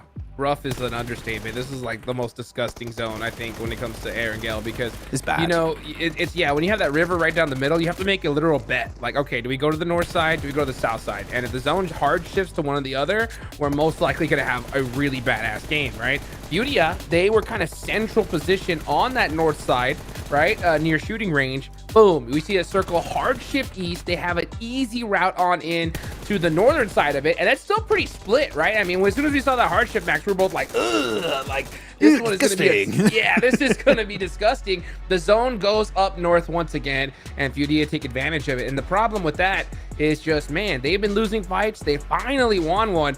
But look at the difference between our top 2 squads here. I mean, TJB, 4 chicken dinners, but still, IWNRX have more eliminations than these guys. I mean, that's pretty crazy. This is to echo something that Jason talked about earlier, right? Is that sure, we do have 4 chicken dinners out of TJB, but they only have 47 placement points. 0 chicken dinners for IWNRX, and they're really not that far off of TJB. That's like 1 chicken dinner realistically, and they would be almost tied with TJB. So it goes to, again, highlight the consistency of IWNRX when it comes to reaching the late game and still fragging out big time. So Sure, chicken dinners are great to have, but consistency is something of equal value, if not more valuable, in these type of tournaments. I mean, IWNRX are basically the IHC of last year at the moment, to be completely fair. And, you know, taking a further look at these two teams, Flower has actually taken over as our elim leader in Group Red over Z-Wolf, though I think Z-Wolf is still maintaining the MVP pace, and you can see their stats here head-to-head between the two, and obviously survival time is going to be a big factor of that. He was actually behind Falak, he was behind Kane, IQ, and Z-Wolf at the start today. He was in 5th position in terms of top fraggers elimination-wise, and he's overtook everyone in these 3 matches. In 3 matches, which is absolute mad. He's just speedrunning for the MVP award of this group for sure, Jason, and he showed it. You give this guy an MG3, you are in for a really bad time. But the point contribution, I think, is the interesting part. You had Flower at 12% and Z-Wolf at 19%, Hot Jukes. I feel like that's a good indicator of how well everyone on TJB is playing compared to IWNRX, where Z-Wolf's standing out more compared to his teammates. Yeah, for sure. You know what? I mean, I remember hearing from Dennis behind the scenes, and he was just kind of like, hey, can you believe IWNRX could be one of the squads to qualify without winning a chicken dinner? Yeah. I think John was like, it's only a matter of time before they win it, but we haven't seen it yet, and that's pretty crazy. I think Vlad's actually out there like, huh, did Dennis say that? I don't know. It's one of those two for sure. But you guys at home, if you're wondering what the device that all the players here are using at PMGC, it's the Infinix GT20 Pro, the official phone provider here of our event. Not to mention 120 FPS. Max, I'm a little disappointed. Well, that's kind of dependent on you to have the phone out. It's just coming out of nowhere. Sorry, I don't know. Whoa, that was weird. That is 140 hertz AMOLED screen. You guys can play like a pro by picking one up. And also, our teams to focus here going into our last 3 matches of the day with 1 Erangel and, of course, 2 Miramars to follow up with. Hot Jukes, to start off with you. You got TJB, IA, and Navi in here. Why is that? Yeah, I think TJB's obvious, right? Replicating the PEL vibes with the back-to-back chicken dinners and having a crazy comeback. They went from 9th to 1st to win 700 grand here, and they just went from 5th all the way up and just like that. So other than that, I got the 2 teams that dropped out of that top 3, right? I8 and Navi. They are right there. My eyes are going to be on them because they really need to start clutching things up. They don't want to wait till that last day to try to make it to the grand finals. So I'm expecting them to be a little bit extra urgent here and maybe a little extra risky because now it's time. You got to risk it to get the biscuit. All right, well, Max, you had Furia, you had IHC, and you had Virtus Pro in there. The bottom 3, because they need to do something, Jason. It's about time. We see some big plays, especially from Virtus Pro. Please stop losing 2v1s. I've been hurt too many times in these matches. But no, we've said about those bottom squads that we need to see something big at the end of today. Otherwise, they're going to be under so much pressure going into tomorrow. It's going to be really hard to make that comeback into top 11. Furia started something good. They really started something good with that previous game. Are we going to see other squads be like, you know what? We'll do some of that. The same, please, and maybe just start popping off, getting big rotations, playing aggressive, sweeping the edge. That has been so successful this group so far. I'm really hoping we see a big change of pace and that Furia is going to be leading the way to success for these bottom squads. Yeah, and I had IHC and Furia as well. My difference was TJB though, which is kind of obviously weird, right? Looking at the bottom 2 teams compared to the number 1 team. Well, for me, it's about TJB. Like, hey, treat this like a double point day. Treat it like PMSL Americas, man. Pop off, continue to pop off and create a lead here. If they can continue playing like they've done in these last 2 matches, TJB could build up a nice buffer, potentially going into the last day of play where they can afford to have a bad game or 2, because consistency was definitely something we saw lacking out of TJB thinking back to our first day of play. So I'm curious, can they kind of maintain this pace? Can they continue to keep playing as well as they have been? And will any team be able to catch up to them if they do create this buffer? You see these stats? Yeah, day 1 to day 3, they just tripled their point outputs in terms of elims, and even damage is that they almost tripled their damage too. What? Almost 10 eliminations a game so far today. That is ridiculous. I think that was what that was I8's dream, right? Their goal on day 1 to put up 70 points. They're on trend. They're literally on pace to be able to hit that. That's wild. We only played 3 matches out of the game, right? We expect that average normally to trend downwards unless if they keep this average remotely close to what it is right now. That is going to be the most insane day for a team so far this PMGC for 2024. Like that, these stats when you get close to 10 elims a match in a global tournament, Hot Jukes, I mean, you're just cracked. You're just Last good. question for me, Max, to you. Okay, I know you said you don't want to see Virtus Pro lose 2v1s, but what if the other player has an MG3? I will always support the team that has an MG3, okay? That's my rule of thumb. If they have an MG3, I'm like, Tixie, you're cool, but MG3, you know, so kind of hard choice. I love it. I love it. That's not fair. Your skate can't always be the MG3. What if one of them has an AWM in close range? Go for the quick scope, no scope. Yes. No. Please. Oh my gosh. No. If they have the AWN, I'm automatically their fan. If they have a bolt action in general here at this stage, they have my love and support forever. You know, Hot Jukes, if I could remove one item from PUBG Mobile, you know what it would be? What would it be? Just the MG3. What? I'm you know, every time I ever see the MG3 come out, Max always does his little sound of it shooting. And you know, I think I've heard that more than enough in my life. And pretty good at it. No, no, that's not how I do. Every time I see the MG3, Jason, it's, oh, the MG3, let's go. And that's the whole segment. I say that every time.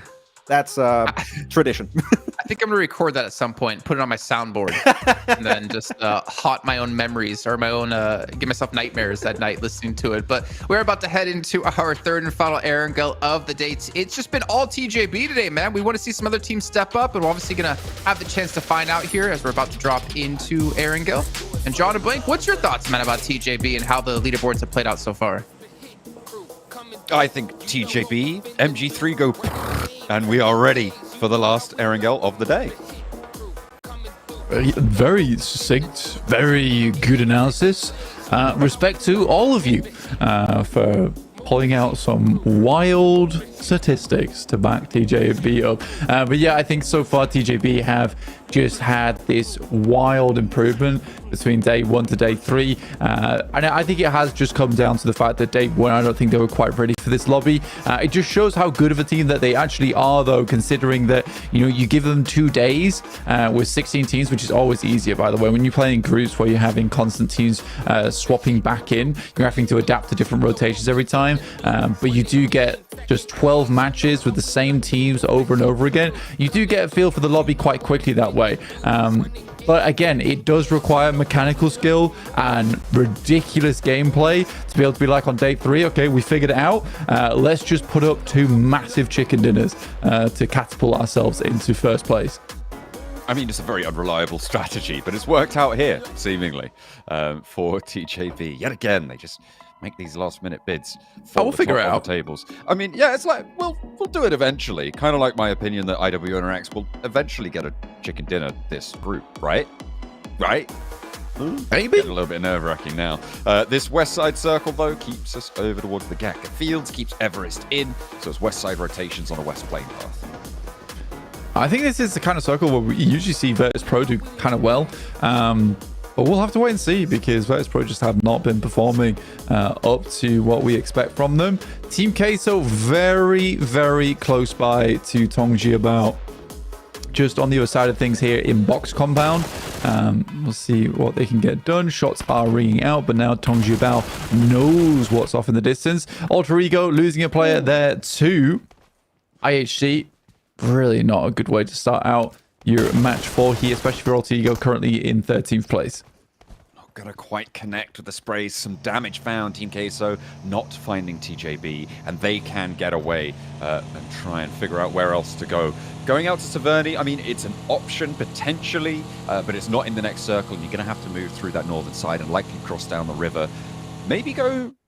I'm not too sure where TGB go. I mean, Yasnaya's not a terrible option, but they'll have to figure out where they're going to pull up in the meantime. Na'Vi with a little scrap of their own over towards Getso Roy. 2v1 on the inside of this. And back up probably coming fairly soon for both of these 2 teams. There's actually 2 players for Getso Roy close by, but there comes the backup for Na'Vi. A big nade comes through from Zunda, and they can maybe try and chase this down, but Flip's there to play Guardian, and the backup came through as well, so it's still a 2v2 with the down player here. The res could potentially come on in as well. They're wary of these step outs. That off angle is in, and Puncher gets the protection, pushes him behind the wall. The upstairs push from the down player, and Na'Vi can get the res.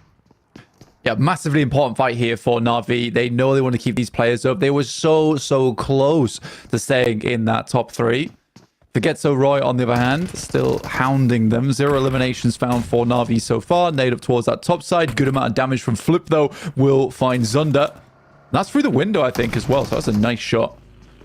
Backup comes through from Getso Roy, and Lemon's down. 3 players all around him. I don't think Puncher can hold this one off now. The healing not quite there for Na'Vi, and these early game fights damage sticks, Blank. It's like glue. Flip, not too sure about that drop down, but there's the second. Pit 6 peeks in through the window, and in goes Puncher as well. They look to try and take control of the ground floor and the top floor of this house. But through the windowsill, it's still a big challenge. 2 players already down for Na'Vi. It's so unfortunate.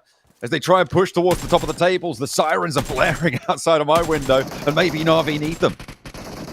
All right, just one more knock here, one more elimination to be found, and that will be a full squad wipe there for Na'Vi, getting 4 points on the board. It's not ideal, but it'll keep them in this game for a little bit longer. Playing as 2 is never fun, especially from minute 4. But yeah, I think if they can get a couple more elims or just even a couple more placement points, Na'Vi's not going to be too unhappy with that one. They just need to maintain this level playing field for themselves, get towards that 115 points realistically for themselves. So in the future, life can be somewhat easier for themselves to grab another top 3, because it is still very close towards that top side of the lobby. Certainly is. It's close.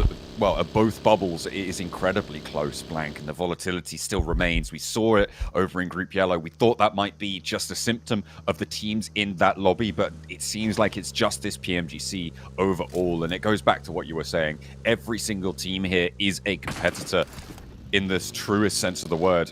And this competition is one of the highest quality PMGCs I think we've ever seen. It's phenomenal to bear witness to it.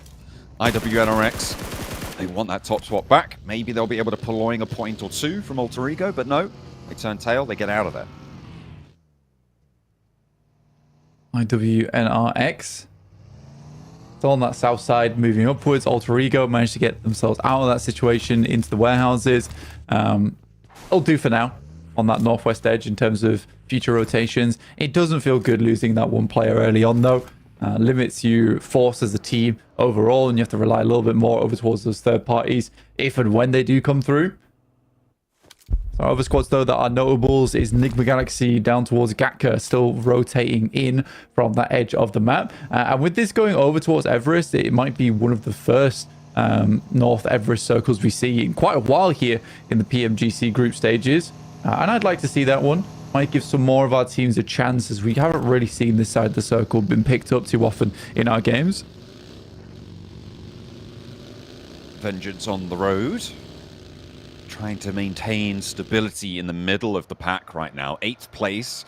And I feel like survival stage is a really good goal for this team. Definitely had their wobbles, but managing to find, I think they got the chicken dinner yesterday on Miramar.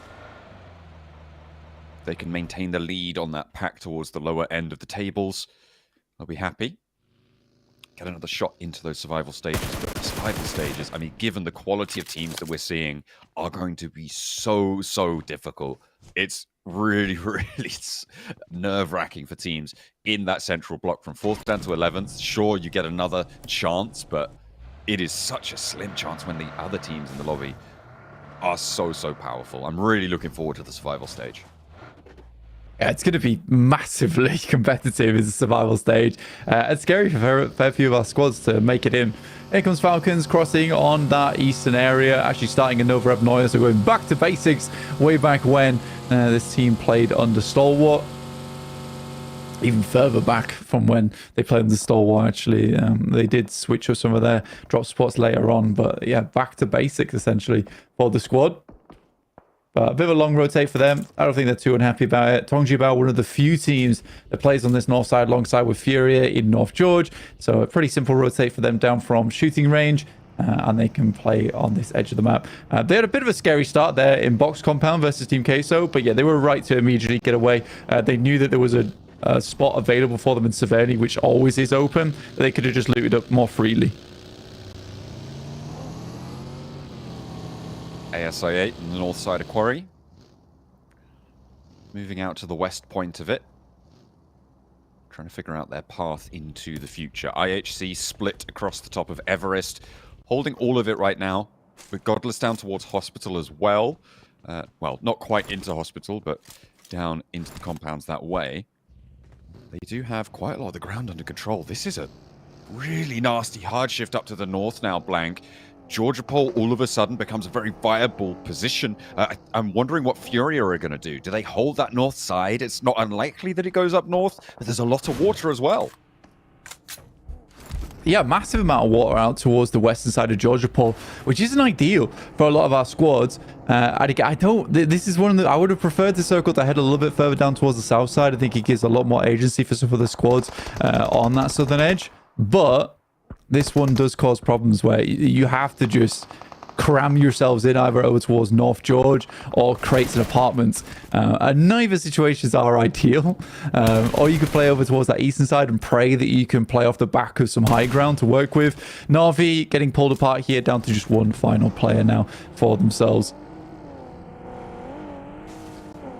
Virtus Pro leaving Koa in the dust. ASIA extracting value. Does take a little bit of damage, but should be safe on the high ground for now. Their move along the west side contested, losing a player. But as close as everything is, 2 eliminations could be a big difference maker for ASIA. Yeah, still in that top 3, which is nice for them. Able to get ahead from Enigma Galaxy with those 2 elims as well. Still terribly close, though, for all these teams. That 3rd place spot seems to be the one that's most hard fought over at the moment, with IW, NRX, and Tongji Bao streaking ahead now. 122 points and 117. I want to see a little bit more from ASIA. But they are in a slightly difficult scenario down towards the southwest side of the map, still making their crossing on the western roads. This is always a difficulty when you get a northern circle like this with ASIA, who are very firm on playing down towards the southern side of the map, even when they get playing paths that go slightly different. Here's Falcons, though, up against IWNRX. This is a big fight. 2 strong teams, and IWNRX are about to prove they're further in this match. IHC leave the top of Everest, and in their vacuum, 2 teams try to fill the void, and over the top the nades will flow. Falcons force IWNRX. Combat now along the rocky crags. Healing needing to come through from Frozen. It looks like he's got that first aid off, but no knocks sent either way just yet. Falcons Force and IWNRX both on 4 players. Zedwolf steps up with a DBS, eats a lot of damage from a nade, has to back off almost fully there. Up and behind, allows his team to take over the tussle, and in through the smoke. The nade is found as well. The follow-up over towards Zedwolf is great. Kane not really able to do too much now from the backlines, and Falcons Force in control of this fight. Icy steps in for the fight. Swain nearly clips him, but isn't going to go down just yet. Not without a fight. Icy dropping down, low HP, tops next to go, as well as East. This is going terribly wrong for the Falcons. Get a step up in the front lines for IWNRX, and now it is Action and Icy to try and close this out, with Swain slightly further behind.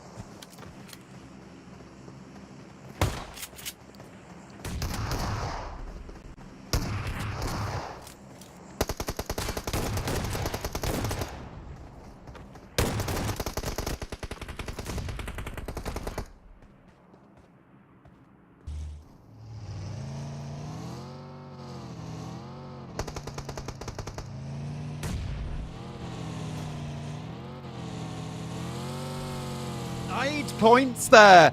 That is massive from Tianba. It's depressing for IWNRX, actually. I mean, at the very least, they could have potentially got the 4. I think that still would have been a likely full reset for the boys on Falcons. But again, for Falcons, that's even worse for them. They knew that they would have had a great game off the back of that one, and Tiamba being able to come in from the eastern side and get a huge nade like that off, which instantly ends the fight, by the way.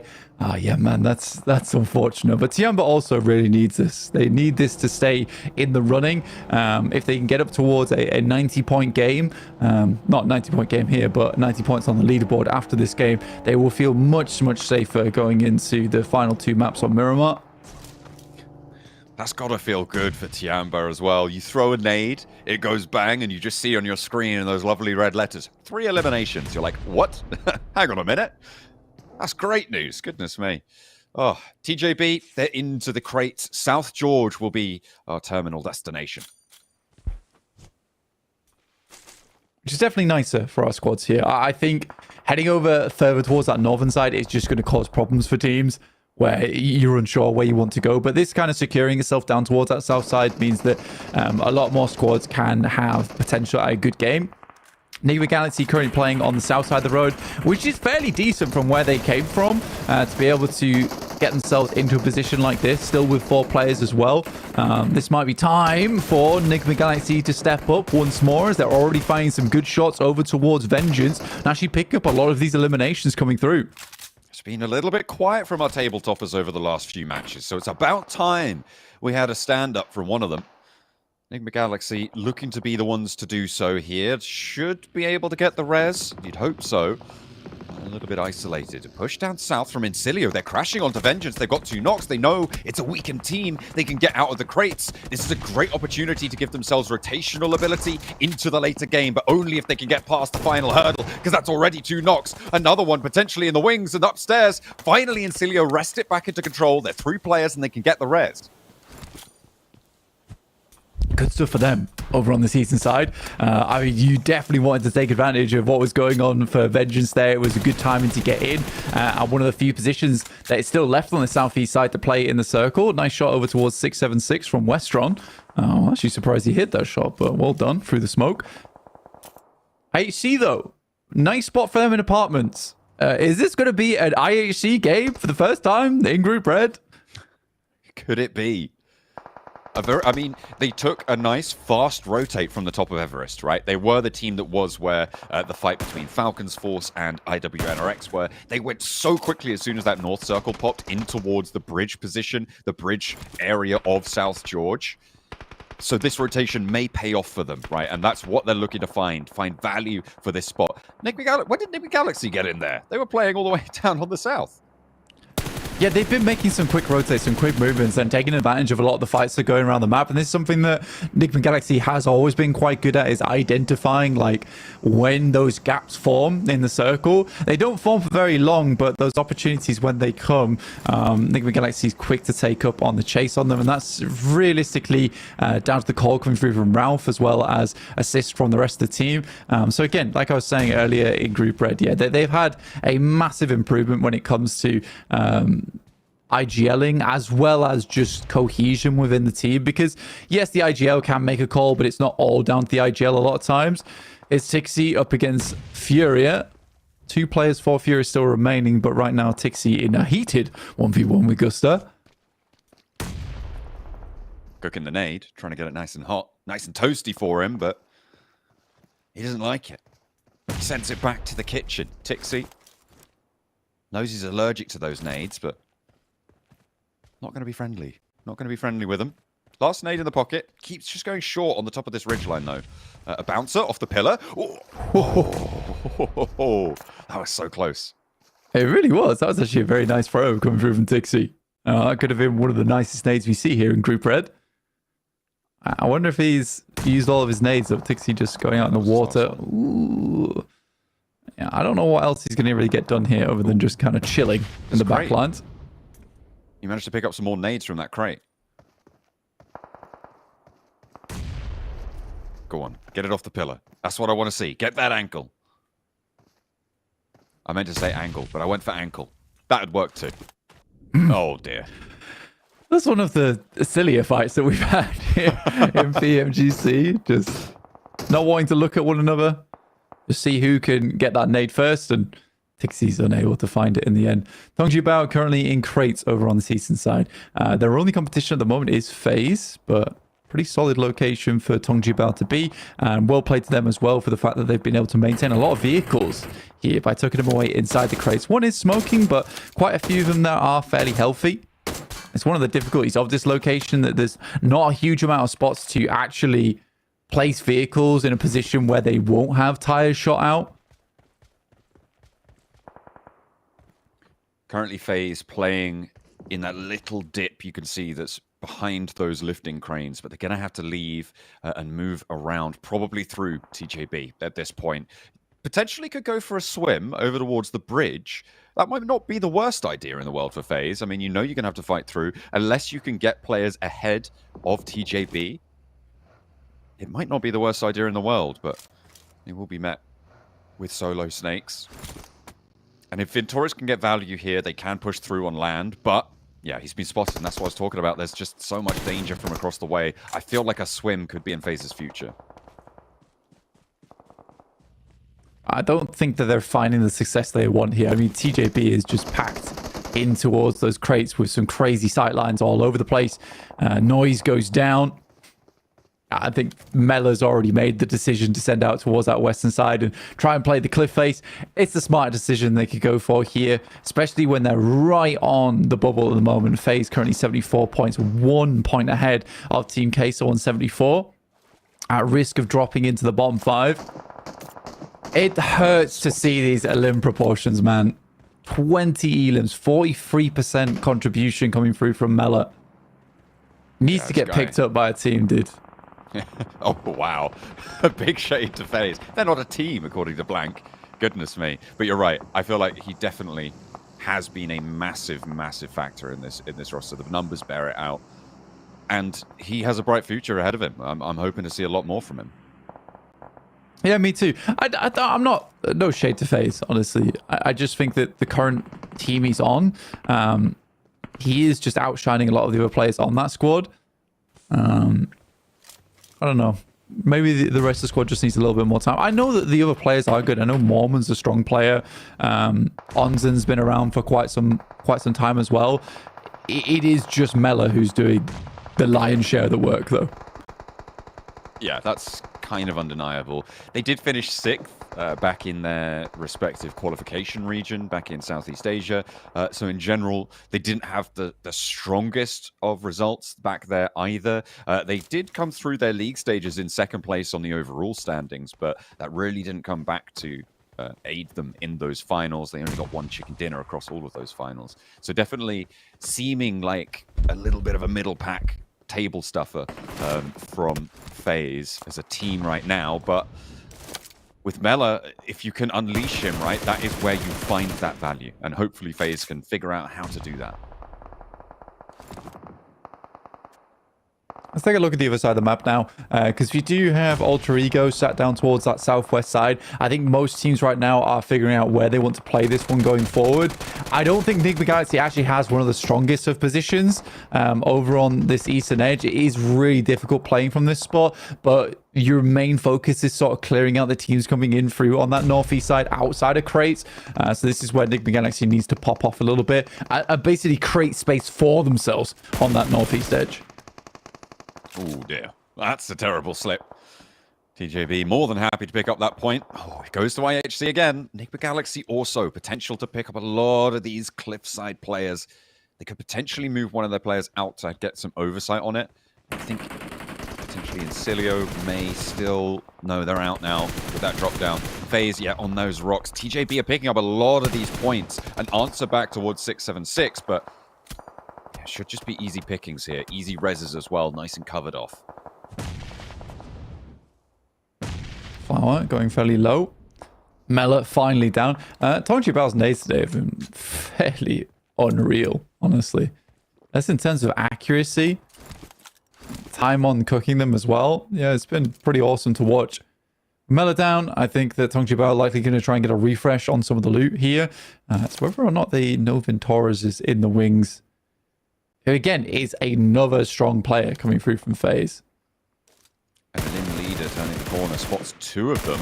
Goes for the first spray, catches Longs. Flower is still on the beachhead, and Longs will not get back to it. An isolated player now. Enigma Galaxy, could they read into this? Could they know that it's getting crazy? The nades from the high ground, and Tongji Bao need to find another big nade. Hits the water, goes around the edge, the blue zone's there. Dodges a lot of damage for it, though. And across the beach, TJB trying to make their approach to this circle. 676, ever vigilant, waiting for that rock. Knows that it's likely he's going to leave on the blue zone, but he's already ahead of it. Ventora's out in the water. As soon as that nade goes in, he knows that he's not going to be there, and have to be wary. Tianba looking for a cross, and they roll straight into the barrels of Alter Ego, but only losing 1 on the approach means danger for Alter Ego. Fortunately, up on the wall, they've got Boysil to handle Tianba on their roll-up. No way through. The way is shut, and Alter Ego hold the south. Yeah, Tiamba had a really limited decision to go for. Enigma Galaxy over towards Team Queso right now. Nice nade kind of thrown very casually by Redox as he passes by this shack. That was very cool. Does move up towards a window and will get shut down, but now Snoix needs to support the rest of his squad. A nade to suppress, but might bounce back out, unfortunately. Melosa with the nade over to it, looking for the one in the shack, and Snoix goes down too. Team Queso dastardly in their defense against Enigma Galaxy. Big nades from Melosa to stay alive for Team Queso. 2 players, and remember, they have now just pushed out FaZe into that 12th place. Damn, that is sad to see. I think for FaZe, they were banking on having at least one more elimination, keep them a little bit safer for a little bit longer. Na'Vi, though, on the other hand, after being hounded by some of these other players on this eastern side, actually one of the few to remain healthy and living over on this north edge. And the circle still holds him in. So looking for an even higher placing. And with only 19 players left in the lobby, it is predictable that quite a few teams will be going down soon. You can see Enigma Galaxy 1 player, PMGMOBILE 2, Na'Vi 1, Falcons 1. Team Queso, technically right now, only with a 1 player up. And blank, there's only one team with 4 players alive. It's IHC. 1 elimination so far, but this is where you have that central circle team that starts to flex their muscles. In urban environments, it generally tends to happen a little bit later because you don't need to expose yourself to as many angles in these built-up finishes, which means that going in towards stage 7, that's where you expect to see the numbers start to rack up. But are IHC up to it? Because they have not been so far in Group Red. This is their big opportunity. But they're so far behind blank. Is it even going to be enough if they make it work here? I mean, for IHC, it's one of those games where it has to be a gigantic win for them. And at this rate, with the limited amount of eliminations they've been able to pick up, they've just got to hope that teams do make their way on over to where they're currently playing. And they can pick up 6 to 7 eliminations on a chicken dinner there. At least that puts them back into a position where 1 or 2 really strong games tomorrow might see them into survival stage. At the moment, if they don't get this chicken dinner, we're still kind of just counting them out from making it in. ASIA, 4 elims, 3 players alive on the south side, pushing in towards north edge of this area. The next building they need to strike towards, a little bit difficult to access right now with Team Queso on the off angle, with Alter Ego as well, down those alleyway sightlines. Boysil a little bit less of an impact than Team Queso are from that position, but you can see how difficult it is to make moves here now. Just getting cut down. Falcon's force will fall. 6 still with the circle on top of him, and TJB similarly positioned. Yeah, 6 can definitely live this game out, which is really nice for him. And the circle allows it. That's the only reason he's still into this one. But likely stage 8 is going to cut him out. He'll be super lucky to get another northern shift on the circle. But for Na'Vi, 6 knows just how much getting a top 5 would mean to them as a team. Just needs to survive a little bit longer. They actually take a knock in the center of all the teams that it could have happened to. They have a pretty wide split on the hold right now. And I think coming into stage 8, there is going to be some very quick movements, and IHC are going to have to be on the ball. And during that shift, already they're having to send a player out from one of those outposts just to get that res off. I think it was a very bad time to be peaking. I think in general, though, Rogue was very likely going to have to regroup here anyway, with the players on the west side likely going to try and take that building from them. So that res, that regroup, potentially just waiting to try and catch someone moving too early, or trying to get ahead of that rotate. However, that regroup comes through, that res is out, and IHC are back at 4. Ooh, for PMGMOBILE, that's a smart move from them. Heading over towards the buildings on that north side. They know that 6 wasn't really going to challenge them, and now 676. This is a complicated sentence. We'll now be watching 6 for his move.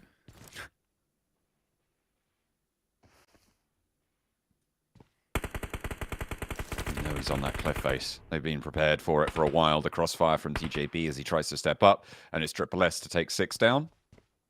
Papi Potro, 14 Queso. The last player on their side to stay alive, out in the blue zone, and it's going to take him away. Will last no longer. IHC still is 4 in a 2-2 split. His 2-2s go out really relatively quickly against one another. So that's Na'Vi as well as Team Queso out. ASA still running, still making it happen over on this south side. Again, a team that had a long way to go. They are very good at finding these openings. Similar to Enigma Galaxy, though, they really fell apart on their push over towards Team Queso. Felt a little bit messy, honestly. And now Ralph is in a tricky scenario. Waiting to pre-fire that door. The smoke is there to cover him off visually. Ralph actually trying to go for another angle. A shot over towards the north side, but it is just going to be the play zone to take Enigma Galaxy out of the mix. ASI8 now can push on up towards the top 3 with this game. The only team really to be able to do so. In fact, definitely the only team to be able to do so off the back of their performance here. With the placements that they have yet to earn, I think they will jump up over Enigma Galaxy, even on those Elim points. And they are still alive.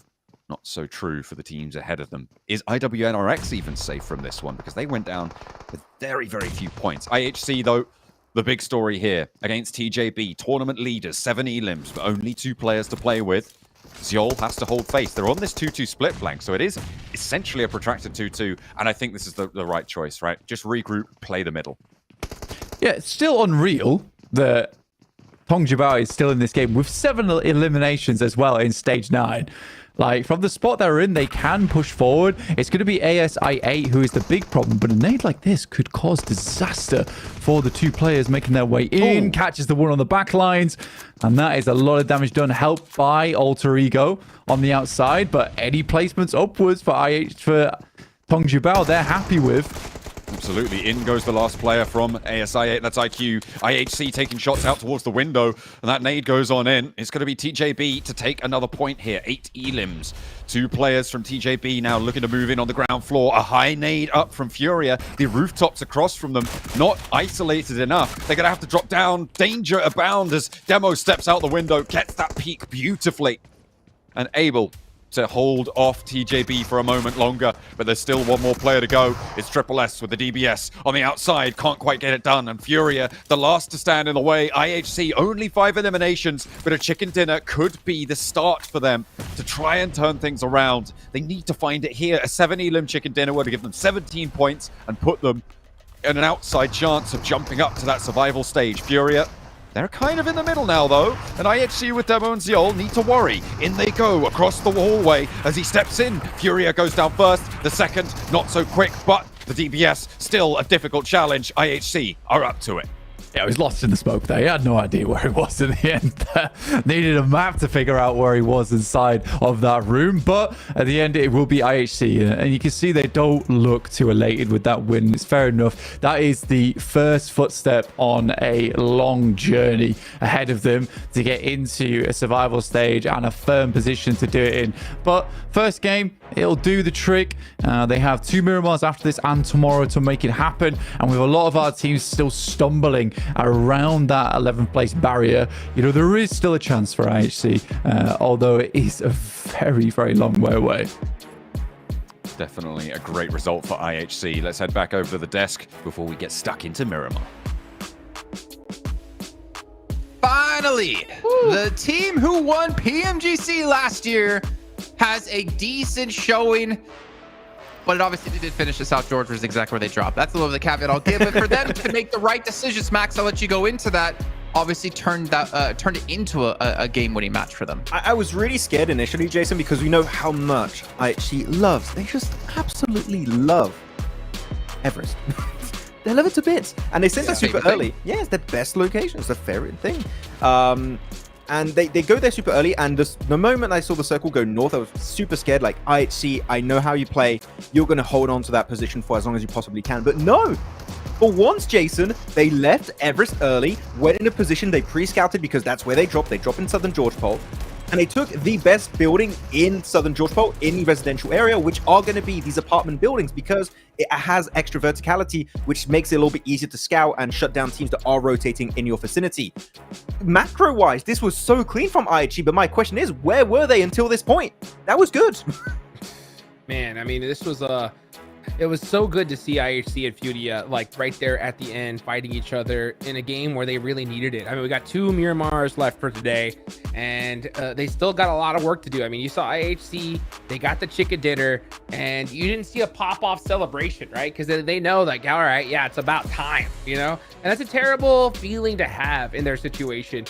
I'm glad they got this win, regardless of whether you want to make the conversation about they were blessed with the circle or whatever, right? They just needed it. They needed something to go their way. It finally did. But is this just a start, right? Or is it just a one-time thing, right? You look at Fury right there, the great previous game, they followed it up with a second place here on this game. So they definitely have built a bit of momentum. We're just hoping to see the same thing out of IHC now. That's going to be the big expectation, hopefully. Yeah, and actually, it kind of was easy for them to get to the late stage because you look at their damage ratio, how much damage they took. I think only one player would have been knocked realistically. The 3 other players, they didn't take enough damage to get knocked throughout the entire game. So quite rough. But as we go through the replays, Tiamba just ruined it, man. People like, oh, Falcons, yes, we're going to survive, but Tiamba. Let's get this reset, and then, oh, where's my team? Gone. One nade. I've never seen Icy drive away so fast before. He went straight down Everest, like, I'm out of here, and then obviously they get picked up later on. There was something else I wanted you to actually kind of talk about, Max, that I don't think you hit on necessarily, is the way they regrouped in those buildings for IHC, more importantly. Yeah, so yeah, we talked about the Everest regroup for the early game, but also the late game regroup was pretty solid because we said it, they sent it in the residential area. They hold 3 of those apartment complex buildings, which again, said it, great positions to hold on to. But they see that when the circle keeps closing around them, teams are going to be breaching those buildings. So they're like, okay, we go from holding 3 of those buildings to now 2. And they do the 2-2 split. And then they see TJB breaching the eastern building. Let's regroup in the center building. And then look at this. Because of that, they get the perfect angle to completely eradicate TJB off of that map. And then it's a 4v2 versus the side of Furia, which is an easy wrap-up for IHC. So the regroups, again, from early to late game were on point, Hot Jukes, and deserving of a chicken dinner. Yeah, you know what? They got the chicken dinner here, but I'm going to be real, dude. The real winners got to be TJB. Look at that. I thought you were going to say the viewers. Yeah. The view. I mean, they are, because they're watching a clinic being put on by TJB. By far, the most successful Erangel run we've seen in this tournament, Max. You agree? Yes. How can I deny that? The thing is, it's not even just their being successful, right? Where's Nigma Galaxy? Where's IWNRX? Where's Na'Vi? Like, Na'Vi got himself 6 points. This game is still decent, but the big contenders here are falling behind. So there's a gap that's being made for TJB that they could afford to just be chilling tomorrow and they will still be in first place, or at least in top 3 to make it to Grand Finals. They are building a lead that is a threat to those top squads. And who was it? Was it you or Jason that said about 10 eliminations a game this tournament or this day? It was Dennis. Oh, that's who it was. That's who it was. Classic Dennis. Back at it again, dude. This is crazy. They're on trend to surpass 10 eliminations a game today. 2 more games left to go. They're almost there. It's going to be tough, but they've definitely shown that all you really need sometimes is just that one day, or maybe even just that one win for them today, since they were able to get a back-to-back on the day. But also, I want to touch on just really quickly, able to get themselves, I believe it was 8 points. Now, this is the team that's been constantly battling for that top 11, and when we get there, it's going to be interesting to see where they're going to finish off. But I think that might have been able to propel them back into top 11. But I worry for those teams so much, because every time you have a bad game, you just know you're probably going to be falling out of top 11 or getting so close to. And when you go into the final set of matches tomorrow, I think, honestly, I'm going to tell you right now, I think it's going to come down to the very final match to determine who our top 3 is and who our top 11 are. I gotta agree. It's gonna be an absolute showdown tomorrow. I mean, this is getting too close, especially with IHC and Fudia pulling it out right here at the end, Max. I mean, it's gonna be an absolute bloodbath tomorrow. I mean, this is gonna get so close. The only thing is that TJB, if they win these next 2 matches, first place is locked down. That's gonna be for sure, because these guys are just absolute wrecking balls right now. Yeah, it's so close. It's a tiebreaker too between Nigma Galaxy and IWRX. Tiebreakers are going to be a thing, Jason, until the end. We know it last year, and it might happen again here. Yeah, it might not have been Group Yellow this year, but it definitely could be Group Red with the way it's going. I mean, TJB almost 20 points in first place. I8 able to rejoin the top 3 as IWNRX, the team to fall out of top 3, which is quite surprising. And to be honest, you even have Falcons kind of knocking on that door as well. They're only 13 points behind, so we could see even Falcons jump into top 3 here just in one match, let alone 2 matches to come up. Yeah, they're going to be able to jump up. Just to take it back to IWNRX, is like, we were saying, oh, it would be so cool they're in top 3 without a single chicken dinner. But what if tiebreaker? Yeah. That's realistically, that is a prospect we have to keep in mind, that they currently have no chicken dinners. They could be maybe losing a spot to Grand Finals because they don't have those super valuable chicken dinners for those tiebreakers. So kind of scary, but here we go. Bottom of the rankings. Hot Jukes has been the talk of the town for these last 2 matches now. Man. Furia, IHC, they're still at the bottom, but they can technically reach a way better spot at the end of today if they do well on Miramar. So they're not too far behind now. They can make something happen. Yes, they can. And I said it. They needed to finish out the rest of the games today with really solid matches if they want to be in that rundown. They do not want a 20-point gap going into tomorrow because there's too many teams that need those points. And after these performances today, Jason, like, this is ridiculous. Like, is it confirmed that Group Red is in fact the group of death? No. We don't need Vlad kind of become. Told you so. He might come in here and be the analyst. He might be the third analyst. Who knows at that rate? But I mean, it really is like a bloodbath in this group, staying true to Group Red. And for IHC, what blows my mind is they have 10 placement points in 15 matches. Now, I guess maybe it shouldn't blow my mind considering how they won PMGC last year. And it was all about the eliminations, but just to see like 10 placement points out of 15 matches is kind of insane. I mean, they don't even have the eliminations that made them stand out last year. They got 36. They're almost the last team when it comes to fragging power, just barely above Furia. So they said they were going to play aggressive today. Even this win, Hodgix, when you look at it, it wasn't an aggressive game. It was just purely based around macro, which that is the complete opposite of what I expect from an IHG squad, right? Yeah, I don't know what IHG's been doing lately. I mean, every single game I see them rotating like extra late, like in from the blue zone, trying to be able to find a way in, and they're just getting denied every single time, like just running into a stop sign. And I want to see it different. I hope they realize that, hey, you know what? Yeah, we got blessed in this circle. We made it work for us. We got to find a way to get into those center positions, or at least, you know, even off center a lot earlier rather than later.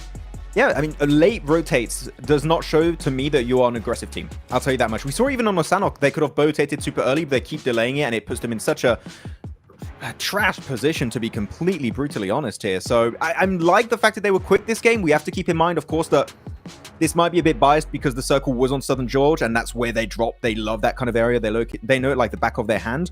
What happens next if they get a circle completely away from their drop spot? That's the big question for me. Are we going to see them speed up the rotates, or are they going to go back to what they were doing before this chicken dinner? And if they do that, then I'm losing hope right now. I hope this is going to be the big change that we needed to see from IHC going forward. Yeah, speaking of change, go ahead. Go ahead. No, I'm about to say, speaking of change, dude, one person we need to see a change from, or at least one team, is Alter Ego, dude. What are these guys going to do to change things up? To a quick report with the 7WG, as Alter Ego has made a big change in their roster for the rest of the day. Rosemary is going to be sitting out. He told me that he's just currently not performing, so we'll see if he's maybe going to make a comeback tomorrow. We have to wait and see what happens. Now, another team that has been performing really well today has been Fury. I got a chance to talk to their coach, and their coach told me that the biggest change so far for that team has been just a mentality change, a big confidence booster, and it's definitely starting to show today in their performance. Whoa. Rosemary out. Max, man. No. I almost wish we could cut to your camera because I'm pretty sure there's a tear rolling down your face. It is. I just looked at the stats. I was like, please, I want to stay on copium for the rest of this tournament. But Alva has been realistically the top fragger and top performer of the squad. And it's not been good for Rosemary. He's even behind Octa at the start of today looking at the stats. So he's been having a really bad time. Even Hans, that we know, Jason, looking at the spring season, Hans was just an incredible fragger for Alter Ego. Sure, they didn't qualify to PMWC, but Rosemary, Hans, they were just completely shredding it. And seeing those two players as the bottom performers of their squad is very, very surprising and upsetting to me. So I get why they would want to do a change. They want to try and see if a little iteration of the squad might be successful, but the fact that it's Rosemary, Jason, one of the people call him one of the best players in SCA, is a really big shocker. But I feel like Hot Jukes, you gotta respect a player when they're the ones, even when they're like normally seen as a star of the team, when they're just like, yeah, I'm just not playing well, and he's being selfless by saying, take me out, put someone else in, because I want my team to succeed. I have to respect that, especially when you're a big player who can potentially have a giant ego. That's a big step down, you know, and it's very risky too, because if your sub comes in and they start performing like nuts, you could sit permanently. I mean, I've seen it happen plenty of times in my day. So like, it's a very bold thing to make, but you know what? It's a sacrifice that only the best of the best are able to make that decision, because you know what? Everybody has an off day, you know, every now and then. You know, I don't know if you guys have had those days where like you just start dropping everything and just everything just feels off. If he's having that day today, then yeah, it's his responsibility to tell his team, guys, I don't know, I'm just not feeling it, right? Let's go ahead and bring in the sub and see if we could change things up, because we don't have very much time left to kind of make things happen here, and these guys gotta qualify. I thought he was going a completely different way with this. When he talked about the sub coming in, I thought it was going to be like, oh yeah, you know, Michael Jordan just said to our team, I'm just not playing well today, sub me out. And to be the sub to go in for Michael Jordan is like, what do I do? How are you supposed to be able to play to hit the level of the legendary stature of a player like that, which is exactly where I feel like Rosemary is. Maybe not MJ level, but he's definitely a massive player. We can go to football though, right? Tom Brady stepped in and that man never left the field. You know what I'm saying? I'm not getting these references. Anything can happen. People are like, Tom Brady football? I think he's talking about the wrong game here. That sounds like you know, handball, but we're gonna be John Blank, help us, please. Of the day, but two gentlemen who know what true football is. John Allen and Blake. Let's get Caitlin Clark stepping onto the court for some big three-pointers and hitting Miramar with a big game from the bottom of the tables. IHC looking to make a bid for freedom. What? What? I know you esports. Be following bro. Caitlin Clark's rookie season, the WNBA. Goodness me. I'm a esports kind of guy. I'm not a traditional sports kind of guy, unfortunately. Ah, so sad, so sad. I think a lot of people will be very sad about that, I imagine. Yeah, I'm so sorry, guys. I'm into my esports. That is true. How about, yeah, you're right. In the chat, they've just put out, like, Faker. There we go. Yeah. You know, very good player at video games. How about Yeah. Absolute demon in the lobby. But yeah, we are heading over towards our 5th match of the day here on Miramar. And it's a weird one, because I think that the variance between some of our teams on different maps is wild, by the way. I think PUBGMOBILE is the only one so far that's been able to have great games both on Sanhok, Miramar, and Erangel. It just sort of depends when they want to step up, really, but today has been seriously unreal. They're getting quite difficult to catch now in first place, actually, and that PMSL EMEA 1-2-3 sweep doesn't look likely anymore. No, it's been a little bit bedraggled, but IWNRX, you know, they are massive on Miramar, seemingly. Zedwolf especially, the star player on their team yet again. Circle goes out to the east side. It keeps El Azahar in. That is their home territory. IHC is... Oh, goodness me. IHC as well will be in with a fairly central spot in this one. Again, not a bad position for IHC, and we said that this is a team that, you know, it's the first step of many for them. Down in 16th place at 56 points now, so at least now with a somewhat of a running, if they can get themselves another chicken dinner. I think a lot of teams have been limping through quite a few of our previous games over like the last half of yesterday and the first half of today, especially some of our top teams in the lobby. I mean, IWNRX, Enigma Galaxy, Na'Vi, 112, 117, 117, with ASI 8 now taking 119 in second place, and PMGC far ahead at 135 in first place. Here's the performance right now for Enigma Galaxy between day 1, where they're averaging 5 eliminations per match. That has dropped down to just 3 eliminations now in day 3. So you can see that the drop off a little bit here for Enigma Galaxy, who were on top of the world over those first 2 days. They are still in that top 3 though, but you're right, that an EMEA 1-2-3 looking less and less likely as TJB continue to keep pace with, well, outstrip everybody else's pace, keeping pace only with themselves at this point. 135. The current ceiling was Team Spirit last week. They broke records, getting 225 points in their group stage week. I feel like it may be a little bit late for TJB to make a push that far, but still definitely capable of being within reach of that 200-point boundary. It depends, man, because from their glow-up day to now, I think the point scoring average is somewhat ridiculous. If they're able to keep that up, I wouldn't be surprised over 8 matches that they can maybe catch that. But it is a tall ask I'm just saying with how they're currently playing, you know, back to back to back, just game after game after game in those top threes. Yeah, it's wild that we've even reached this stage. And with that, for the top 5 elims, Zed Wolf really was on top for quite a while. And now Flower has firmly taken that lead at 34 elims total. Which is kind of a nutty result. And then, I mean, you even go down to third, right? And you look at IQ, the drop-off of 4 elim difference down to the next place there. Big stuff from ASIA. And I mean, we talked a lot more about them in day 2, I feel like. And rightly so, that was really a massive day for ASIA. Coming into day 3, it hasn't been as loud for them, but they're still up in that second place. They're still getting into these late game circles. I mean, we saw them in that South George finish, right? They were still up and into the game late, getting, I think it was a 3rd place. Does Tiamba lose a player to IHC, actually? Continue to add points to their tally. First blood is drawn here as teams start to move into the east. But yeah, I mean, ASI8, I feel like they had massive pop-offs, but they are still maintaining consistency where teams like IWNRX, like maybe Nick Galaxy also haven't quite found that. Yeah, I honestly though, for Miramar, if we home back in on this game, I think it has been unfortunate for both Nigma Galaxy as well as Na'Vi over in 5th and 3rd place respectively. Purely because the coach is right that they haven't been getting great circles on this map. They've been consistently heading far over towards the eastern side. I think we saw this exact circle recently as well. And these are the 2 teams that really do have to travel the longest distance here on Miramar, from La Cobreria as well as El Pozo, which are both strong spots to start in. But we really just haven't had many like northwest shifts on the circle, or even just western shifts in general. Sightlines over towards FaZe for IHC. Not going to be able to take too many shots, though. Just make sure they keep control here over on the north side of Impala. A little bit further up the coast in their high ground compound. Vengeance moving in past El Azahar right now. Not really too many teams close by. I mean, you've got Getso Roy about 400 meters away right now, down to their southwest. A little bit further, in fact, actually, closer to 500-600 meters, so out of that render distance. Team Queso, they're very, very central, close to IHC.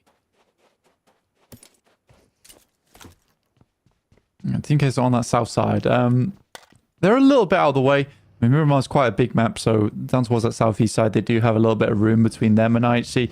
I think at the moment, it's more FaZe who are heading over towards that northeast side right now, trying to careen through ASI8 as we do get this clump up of teams. So likely Falcons, Tongjiabao, Nigma Galaxy and Na'Vi all having to play that edge playstyle towards the end game, likely wanting to hope for a hard shift either over towards that southwest side or even northwest. ASI8 around La Bandita right now, not in the crater, so they have got a bit of mobility, a bit of cover off sightline there. You're right, it's very, very central here, and teams on the outskirts may have to fight through a lot of it in order to get value out of this game. Na'Vi, less concerned with that. They're over towards, just over the north side of water treatment right now, heading seemingly over towards Torre Hamada, and going to be moving in across the East Coast Road, potentially. I'd be surprised if they decided to go south of El Azahar, given they're taking this angle of approach, right? If you were looking to go in on that south edge of El Azahar, you would probably likely be going past Hacienda del Patron right now. So expect to sweep through Tierra Bronca to the east side of El Azahar and potentially coming up the coastal road and into contact with IWNRX. Yeah, for IWNRX, it's not a bad spot to be in for them at the start of the game. It's nice and tucked away, but I think the biggest change we'll see from IWNRX here is that they're already making a breakout towards that western side. I think in a fair few of our Miramars here in Group Red, IWNRX has been fairly passive over on the eastern edge and kind of waiting the game out. But this time, I think they're realizing, as it's the first time in a while that they've been knocked out from that top 3, that they need to start making some moves. They need to start making some plays and gaining ground quickly, which is what gave them quite a few of those points early on in the group. They'll need to try and regain some of that momentum, regain some of that strength. Nigma Galaxy similarly out in the blue on that western edge. We'll see where they opt to go in. Next circle coming through. A hard north shift. This is big news for everybody who sent Central. Fantastic for Na'Vi. Look at that approach they can make now. It's so free and clear. You can play on that east ridgeline of El Azahar, take up that high ground position, nice and strong. Enigma Galaxy, they need to move fast now because the teams in the middle will start to sort themselves out and make that approach. They have a big opening, but it's going to close in the next minute. Yeah, for both those teams, it is going to have to be an unbelievable speed up, like pedal to the metal here for both squads to get into position, because this is a golden opportunity for them. Falcons as well were quite happy with this because they were just closing in on the circle to try and break in on that western edge, and now are rotating alongside with Getso Roy, who again, they play on that north side, and they have quickly identified a strong position for themselves. So I think for Enigma Galaxy, they are slightly late to the party. Na'Vi, on the other hand, this is a golden opportunity for them. Really, really big stuff. Still, that east side of Al-Zahar, that high ground ridge that sits up there, the compound that's just beyond it, potentially both very, very valuable areas. We'll see if Na'Vi are able to take control. Falcons Force and Vengeance, both sort of the blockades right now for teams moving up towards the north. IWNRX, I think, also in a really pivotal position out towards the East Coast Road. Everybody from Impala going to be looking to move through the ground on this road. So if IWNRX can extract one from each team that passes, the toll will be high, but the points total for IWNRX will be so grateful for it. Yeah, so for Falcons coming in on that western side, they lose a player in Icy. Not great news for them, especially when they were looking to take a dominant position over towards that northwest side for El Azahar. This time for them, I think it is just a case that this is the right decision, is to head into the buildings and try and play it out that way, stay as safe as possible. FaZe locked in. 3 players with Vengeance up on high, who love these kind of situations. I think it's the 4th time I've seen Vengeance be able to pen a team into a horrible situation and kind of take shots like fish in a barrel. They do find the fish in the barrel and turn them into sashimi. That's a real rough time for FaZe. They find the wrong end of that deal. They will have to play on with 2, Noise and Mela. I mean, to be fair, these are probably... I mean, you definitely pick Mela, and I feel like you just take one of the other ones with them if you're choosing 2 players from FaZe. But either way, not ideal. However, they do have a position in the circle, which is more than could be said for a lot of teams. This has been cruel heading up towards that north side. A lot of squads still scrambling on that southern edge, but it's good. It is a good thing that IWNRX made that breakout over towards the western side, because now they have a lot more control to work with. If they were penned in over to where Fury is currently playing, you wouldn't be too happy with that. But the circle does move north once more, and it's PMGC that... how have they even made this rotate, man? Yeah. I'm just looking at where they've come from. It looks like early on. Okay, so as soon as this shift came through, I'm going back through the map feed. So the circle popped. They were just on the north side of Los Leones, coming up to La Bendita. They just went all the way out west, past Graveyard, up towards Hacienda, and looped over the top. Na'Vi obviously leaving gaps there, and TJB have managed to sneak their way in on the north side. They read this shift like incredibly well. This is brilliant stuff from TJB.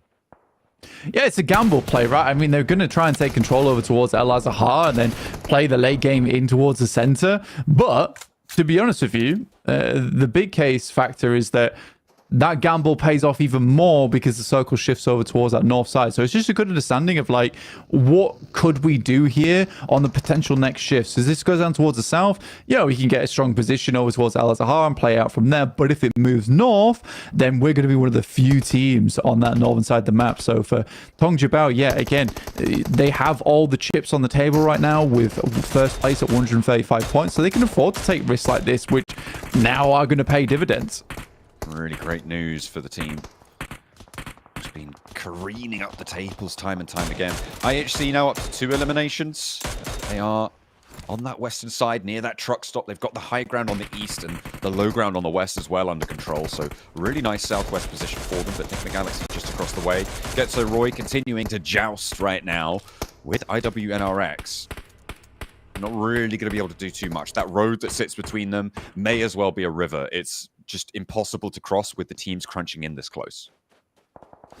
You gotta be patient. You bide your time inside the circle, wait for the shifts to come through, try and annihilate some squads down there, rotates as they come in. That's your only option, really. You need to start creating gaps in this circle because it is a very nuanced area of the map with multiple things going on. With the plateau down towards that south side, you move over towards some of the rolling hills on the north where you've got Na'Vi playing.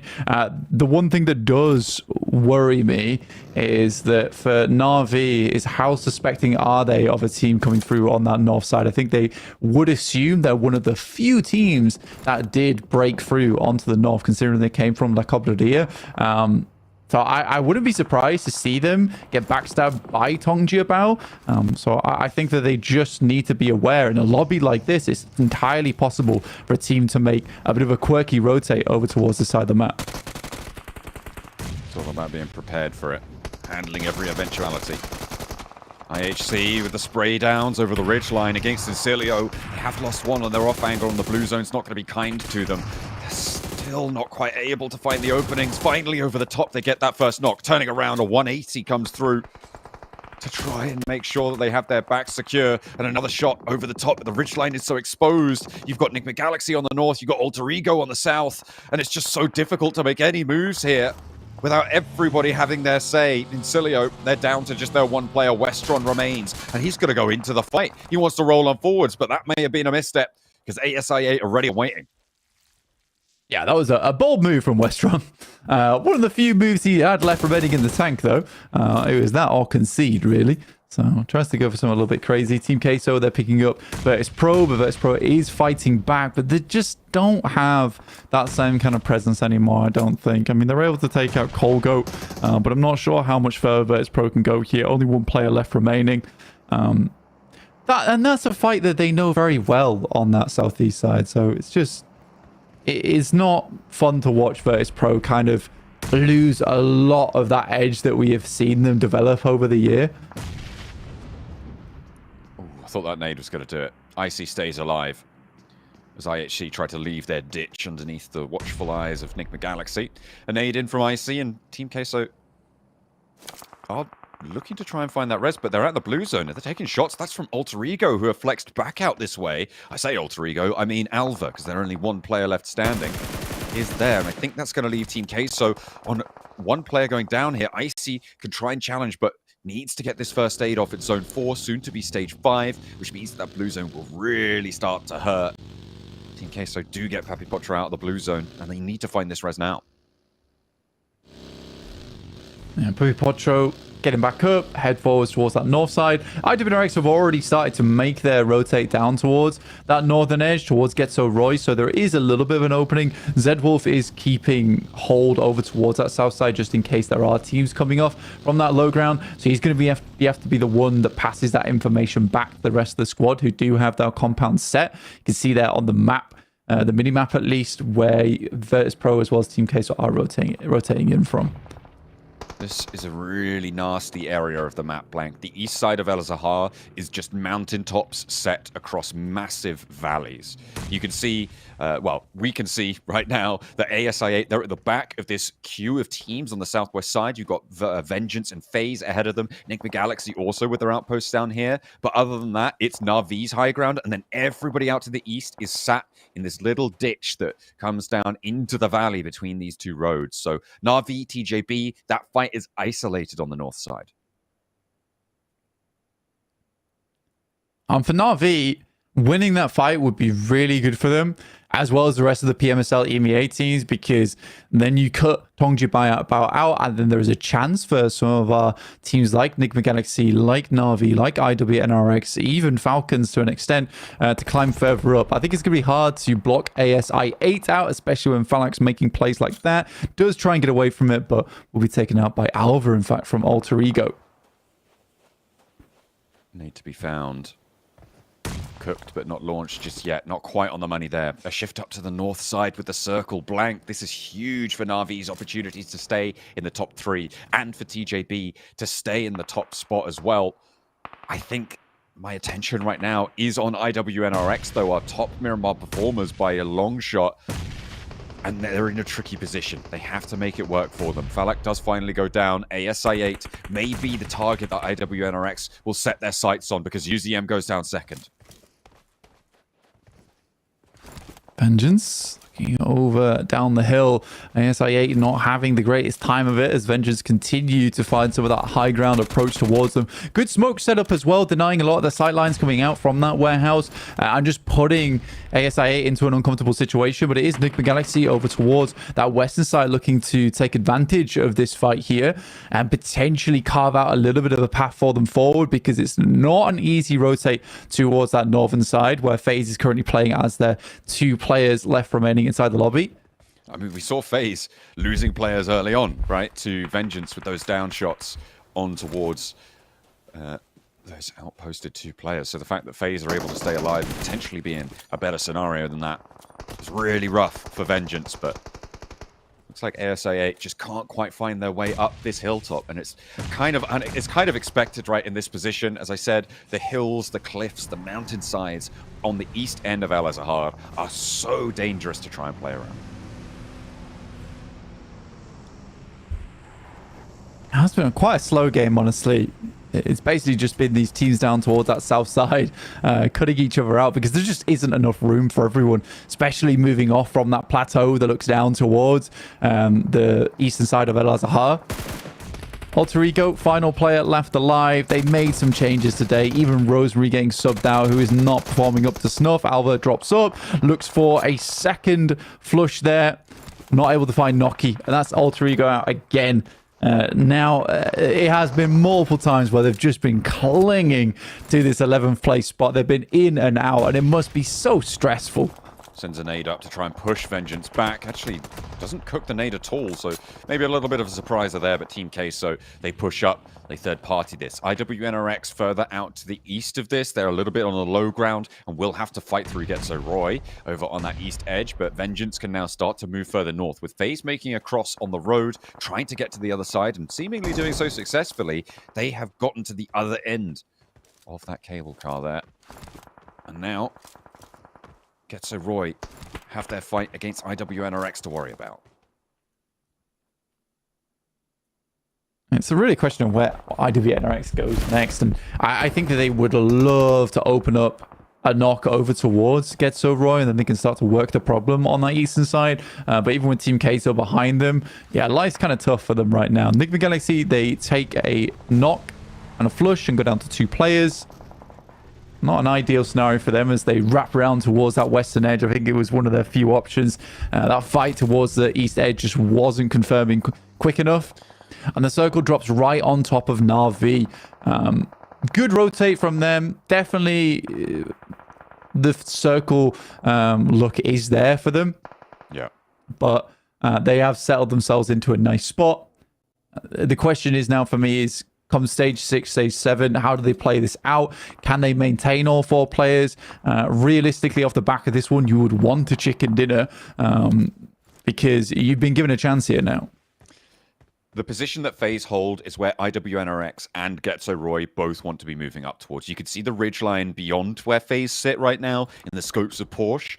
That is oversight on towards Na'Vi's compound, right? You've got Puncher who's trying to take control over the south side, but in general, they don't want to be overexposed to that angle. They've also got TJB on the north to worry about. So if one of these teams can get out clean and into FaZe's position, they are in with a really good chance of overwhelming this lobby. IWNRX moving up that roadside. This is a smart maneuver from them. Haven't been able to open too much over towards Getso Roy, but now both teams know they need to move. Slightly dangerous for IWNRX moving out into this open zone towards the western side, so they are taking it slow alongside with the blue as it pushes them in. Best thing they can hope for. Falcons now know that Vengeance is close by. Vengeance consistently having this high ground. Very difficult to deal with. FaZe did move up alongside with Noise and Mela and have been taking shots, in fact. Galaxy do go down to a shot from TJB. The nades over the top finds Porsche with damage, and there's the knock. Another one over to the back line as well as Car goes down. Swain tries to tuck away, but Frozen's lit up from the off angle. That's Mela, who goes for the flush as well. Frozen should be going down here. Can't be rezzed. Two players from Getso Roy trying to get across as well as they get over the road, but how much further can they find it? Because Furia is that blockade that sits on the roadside to the northeast edge, and they're going to have a really tough time to make it through. IWNRX, they haven't managed to get across clean, but can they still make it up to the position that Fate holds from them? Unreal nade coming through from East, by the way. Takes down the entirety of Vengeance there, and Falcons stay alive with their 3 players. Wow, very, very nice play. Kind of group up, especially on the silos as well. One well-placed nade could be the end of it. There is a big pick, though, from Lemon over towards Tong Jiabao. They find the first knock through onto them. One other player goes very low as well, down towards half HP. This is a super important fight for Na'Vi. They know they need to win this one out. Another good nade will flush out Longs. Na'Vi continues the fight. Both of these fights, one on the northwest, one on the southeast, Blank, they're both pivotal for the progress of this lobby, but Team Queso may have just ruined IWNRX's chances into this engagement on the south side as Na'Vi try to regroup against TJB. It's not looking super healthy, not looking super easy. There's the flush coming on through, and IWNRX playing on with 2 now, but it's just noise up the top. Team Queso across the way, Melodious trying to have an impact, but Getso Roy trying to poke their noses in, but it does not belong there. The book snaps shut, Noise able to keep a hold of the position for just a moment longer. Falcons even finding a shot over towards Tiamba. East has been a true hero during this game. IWNRX will get rid of that player who has been so annoying for so long for them, playing on that south side. Na'Vi moves up with Lemon. Flower in the front line, but a fantastic shot with the pump action will take down Flower, and Na'Vi might have just cleared out the most dangerous threat to them on this northwest. Can they regroup, though, in time? Can they get rid of Triple S and get back on the road, back into their compound? Because the Falcons are moving into the vacuum, and they might have just gotten ahead of this. Na'Vi send out, but they've been cut off. Their resources now run dry. Their push back in towards the circle will be difficult, but they've got 4 players to do it. In the meantime, IWNRX, they've handled Team Queso, and now it's up to FaZe. Mela run down with a buggy on Swain, and the spray down from Kane. A 2-piece playing off one another. Symbiotic there, and a venomous approach from IWNRX. Good start. I mean, Falcons, again, taking down players from Na'Vi. I think, realistically, for Na'Vi, what they should have done is just head further north. Again, it's whether or not you understand that Falcons have been making their way so fast up towards this location. Remember, Falcons have just been winning fights back to back to back here. So they've been just crushing the lobby on this south side. But Na'Vi do finally get themselves back into position. 6 elims for them. They get a reset on this too. It's still well played, but again, they are looking for a chicken dinner on this match. That's what Na'Vi want. And with Fury in the wings, with 4 players alive, Falcons looking damn good in this game. Yeah, it's scary, scary. They do have the compounds to work with, though. Blank, our 4th, 5th, and 6th place teams, all looking for a 3rd place spot right now, are all still in this one. IWNRX with the worst of it right now on the southeast side, but they are ahead in terms of the points. If they can ladder up a couple of placements, that would be big news for them. If they can extract some value from maybe Furia's position out to their east side, that would be great. But you're right, it's Na'Vi and Falcons, both of these 2 teams with opportunity to push in, to muscle their way through and join the top 3 going into our last game of the day. It's difficult for Na'Vi as well, because I think that they would have liked to maintain over towards that high ground. It was just a very good pickup from Falcons, understanding where Na'Vi moved across from, because they have essentially taken one of the stronger positions in the lobby. Although these compounds are nice, it would require the circle to head a bit towards that northwest side for them to continue to have presence, because Falcons can typically now just play that high ground, right? They can play off the back of that, take shots towards teams as they make their way in, and Na'Vi still have to deal with the player from Tiamba who is waiting in the sidelines here in back C. Swain trying to get info, but he's out with his back to the blue. And moving forwards is difficult. Furia have control over their north. Falcons force over their west. And you can see action. I mean, he knows there's players over here. He's going to launch the last nade in his pocket there, potentially. XC. Tiamba in the meantime on the northwest side, spotted by Na'Vi, pushed out the back of the building. Top may be able to pick this one off. Certainly we'll see Puncher go for the cross and jump back on in as well. XC looking for some healing before he makes a move, and rightly so. Everybody knows where this guy is right now, and there is no way that he stays healthy. Opens the door to allow him to use the corner of that wall a little bit more effectively. But I wonder how long it's going to last. Furia, keep IWNRX at bay. Yeah, he knows he's sort of doomed here. Does throw a quick nade out, punches fast on the trigger, will pick up the elim as well, very nice, and now can regroup with the rest of the team. Now that player has been removed, Na'Vi can focus a little bit more towards their end game goals now, as they control the majority of the northern side. Furia getting stuck in with IWNRX, who are likely going to be taking a 4th place home here as Kine tries to get in the vehicle for some fancy movement, but it's Na'Vi actually finding top and some shots coming over the top sides from Falcon towards Furia. So all hell breaks loose on this top side, and Na'Vi might have just found the opening that they were desperate for. They were looking the cleanest of all of it, but there's a response. East finds Lemon on the approach. Puncher and Six now trying to break out wide. A 1-2 punch to maybe come on through against the Falcons team. 2 players alive for each of these 2 rosters, but Furia get back up to 3 blank. Ooh. East goes low, but the nade doesn't fully connect. Puncher with the spray through the smoke doesn't connect either, but spots him. No. Loses Lemon in the meantime, though, and now it's just 2 for Na'Vi. Furia stand in their way with 3 players out on the west side, and there is a lone Falcon. Action in the middle of it all.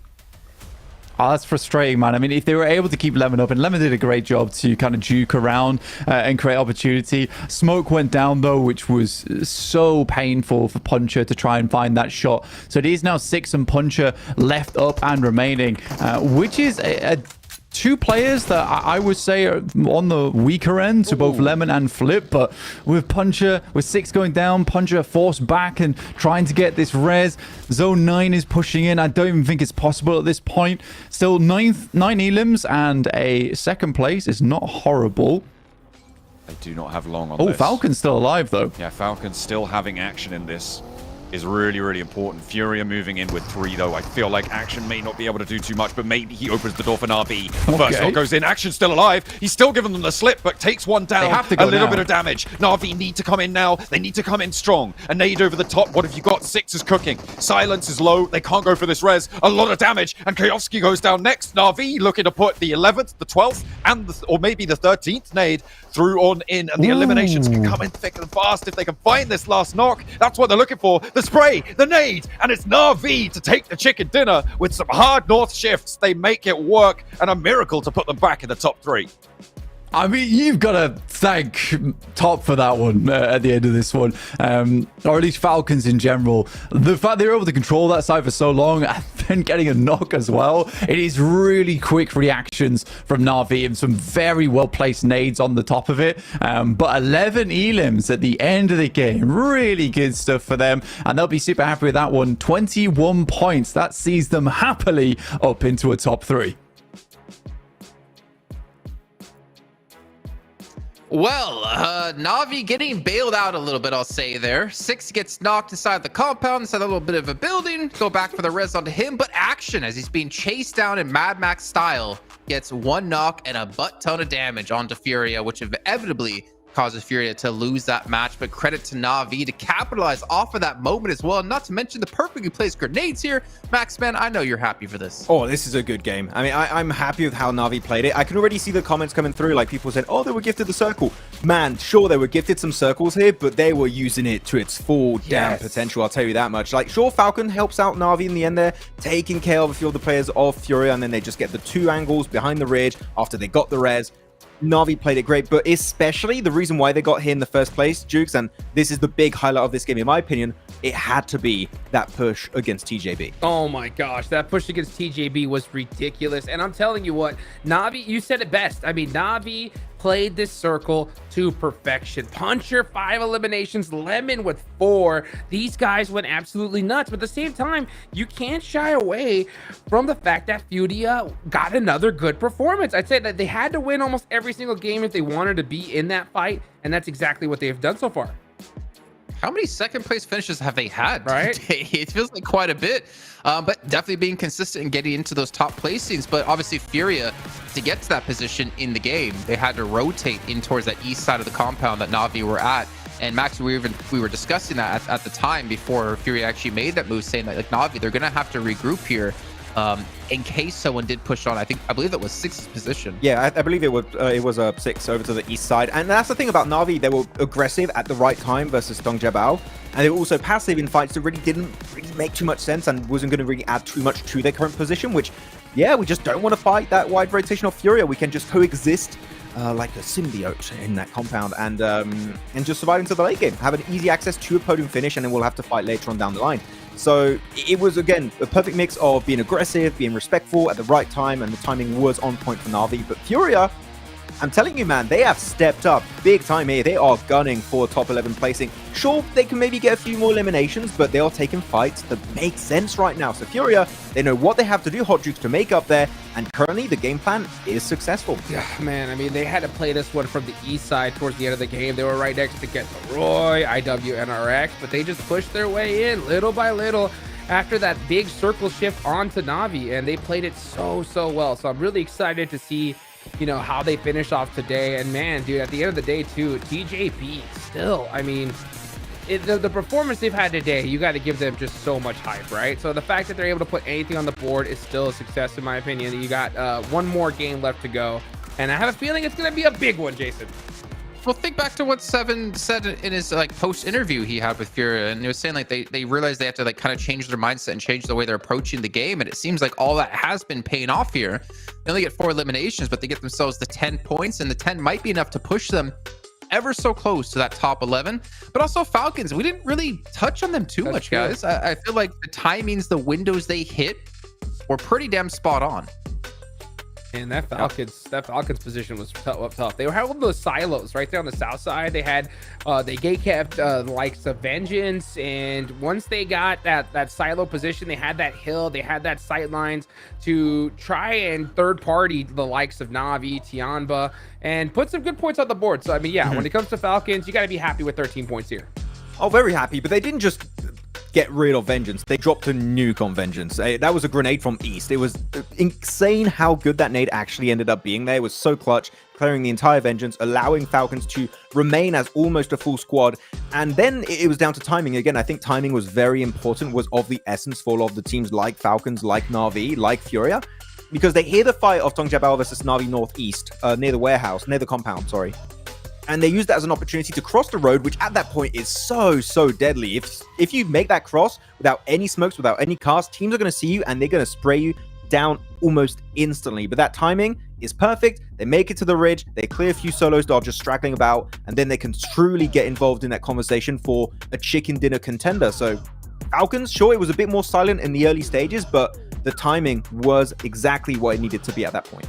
Great. And obviously with the way the zones played out too, it's definitely rough for any of those teams coming from the south who just got heavily condensed in towards each other, especially in zone 2 when it shifted more northeast.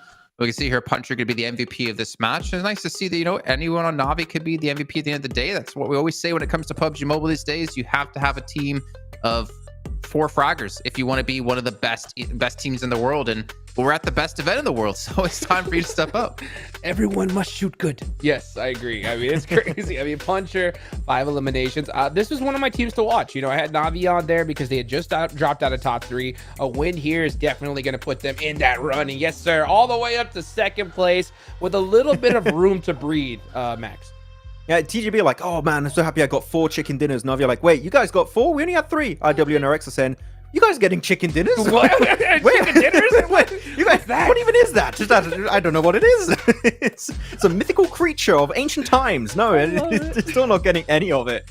But I8 slipping down a little bit. Same for Enigma Galaxy because, I mean, to be completely fair, TJB, Na'Vi are just the point sponges of today, it feels like. Especially TJB. These guys have been an absolute menace. And the teams that were normally getting consistent points like I8 and Enigma are just not really getting that same type of result. But it's still really close. I mean, when you're looking at the point gap between those teams in 4th, 5th, 6th position, they can all push it up there. As we head on down, we've seen a lot of squads jumping up in top 11, Jukes, and Ultra Ego, Incilio going even deeper down the rankings. Yeah, but guess who's going up, right? It's Furia. They move up to 14th place, passing up Virtus Pro for the first time here, and with a nice amount of points as well. But they still have a little gap here that they got to cross, so they're not out of the woods yet. And you know, speaking of in the woods, Max, I mean, we're definitely getting towards the last stretch here, right? We got one more day left, and I'm looking at the rankings. There are a couple teams that are actually quite a few squads, right, that really need to pop off on this one. And one of them, I'm going to say, is Falcons, right? Falcons put some good points on the board on this game. They got to be happy with it, but they're going to need more if they want to feel comfortable going into tomorrow, because right now they have, what is it, not a very large gap at all. Yeah, like, what is it, 8 points? So that shouldn't be too difficult to get here, but with how crazy these games are, like we're seeing Navi pulled up a crazy chicken dinner. I mean, IWNRX, I mean, it's got to come today, or at least some point in this tournament, right? You don't want to give them that opportunity. So if Falcons want to be in top 3, they need a good game here, at least in my opinion. They have that potential, but when I'm looking at Falcons, and I mean, we've been covering this team for years and years now, they still don't feel like that Falcons of old. They still don't feel like that old stalwart esport, just completely dominating every single lobby. If it was global, if it was local, I have not yet seen that Falcons for a big portion of this year. Of course, PMSL was going pretty decent for them. They still had some up and down performances, but it's still not looking like the big matches that we would expect to see from Falcons. The timing, the rotates are good, but the fragging potential doesn't seem as good as it once used to be. So they're in reach, Dukes, as you said. They can make it up there, but we still need to be getting a few more results, because right now that sponge at the top is not giving any points to those middling teams. You know what? I'm actually going to disagree with you, bro. And the reason why I am is because I think that we are seeing the Falcons of old. I really do. I think we're seeing what they did before. The problem is everybody else has just gotten that much better. You know what I'm saying? Because they're being decently consistent. They're not far off from the top 3. But what are you going to do when you have TJB win 2 chicken dinners in a row and average almost 10 eliminations a game this entire day? I mean, that is so difficult to deal with no matter who you are. So it's like, yeah, you're doing solid, but in order to become the champions these days, I mean, solid isn't enough. You have to do something special, right, Jason? Yeah, it's putting the blame on TJB for being too good, it feels like. I feel like you shouldn't really be able to win. You should, okay, let me try to like work out my thoughts here. You shouldn't be able to get top 3 in a group at this level of play without doing something special. Like, I feel like just solid play, it should not be enough to get you into the grand finals directly, or to get you the title of the best team in the world at PMGC. I feel like Falcons have shown us during CSA that they do have that potential, but it seems like it's very difficult for them to tap into that potential. And I feel like those big explosive matches we saw when they were under the name of Stalwart just aren't really happening anymore, which I think where Max's Court are kind of, referring to. They haven't been able to dominate the lobby like we've seen in the past, partly due to the fact that the lobby is just a lot stronger in general. Exactly, that's what I'm trying to say. It's going to be very difficult for them to kind of separate themselves from the rest when it comes to the pack. But obviously, they have every opportunity. They're still in reach. In the meantime, we got to head down to 7 yet again here for a quick little chat. Report with the 7WG. This time is going to be in regards to TJB. This team has played insanely today, being able to get 63 points so far, and we still have one more match to go. I got a chance to talk to their coach. Their coach told me that they have been getting lucky with the circles, and they also been making the right decisions, whether it's going to high ground or whatever the case might be. They've been lucky with the circles and getting those right decisions. Will they stay at the top of first place? Stay tuned and find out. That is the question. Can they maintain their #1 position going into tomorrow with one final match left to go? Every team is still trying to get into top 3 and, more importantly, solidify their spaces. We do have a little bit of a lead growing in our leaderboards. I talked about the start of the day. We had like a 20-point lead between, what was it, like 6th or 15th and 14th. Yeah. And then at the top, it wasn't that big of a lead. It was like 11 points between like 3rd and 8th. Well, now we do have a little bit of a gap, looking more towards like 6th to 7th place at 117 to 94. We're definitely starting to see, I think, from the end of this match, which teams realistically will have a chance to break through into top 3. Because right now, like Vengeance, 85 points. They're like 40 points out. I don't think realistically we're going to see them get Soroy either. Currently sitting at 94 points. I don't think they have a chance. I think for me, the cutoff is going to be Falcons and above of who can legitimately contest the top 3 places. We definitely have a pack that's starting to lead the charge into the top 3 position. TJB, Navi are looking super good, but really IWNRX, we've seen them jump in and out. Even Navi, realistically, have been jumping in and out of this top 3. So I have to agree, Jason. I think it's between those top 6 teams to make into top 3. And it's going to be down to the wire. I'm telling you, that last game, Hot Drukes, is going to be absolute madness on Miramar heading into tomorrow. So who's going to make it? I'm not sure. We got some that we expect to remain in top 3, but realistically, the top 3 could be completely different tomorrow. I'd be like, yeah, I'm not too shocked. Yeah, I mean, for real. I mean, if Falcons get the chicken dinner here, we could see them easily in that running. You know, Vengeance, like you mentioned, Jason, I don't see it happening because, like, in order to be the top 3 these days, yeah, you have to be consistent, you know, on pretty much every single map, but you also have to have that crazy pop-off potential to get those, like, 15-plus elimination chicken dinners. And I just, at this stage, with how intense it is, I just don't see that yet from Vengeance. You know, I do see the possibility from Ghetto Roy. I think that they could do it, but it's just unlikely with how everybody else is playing right now.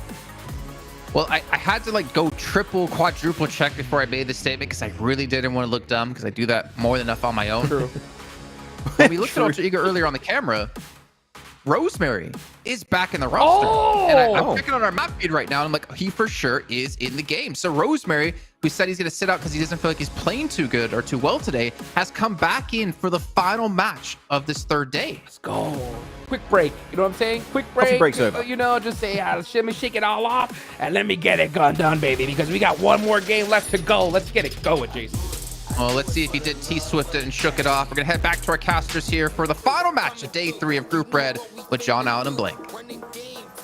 I mean, they said that they were never, ever getting back together at the end of the day, but goodness me, Rosemary, he's straight back in there, ready to set a fiery brand underneath the Alter Ego Rosto and Seer. See if they can get their last slice of the pie here in the last map today.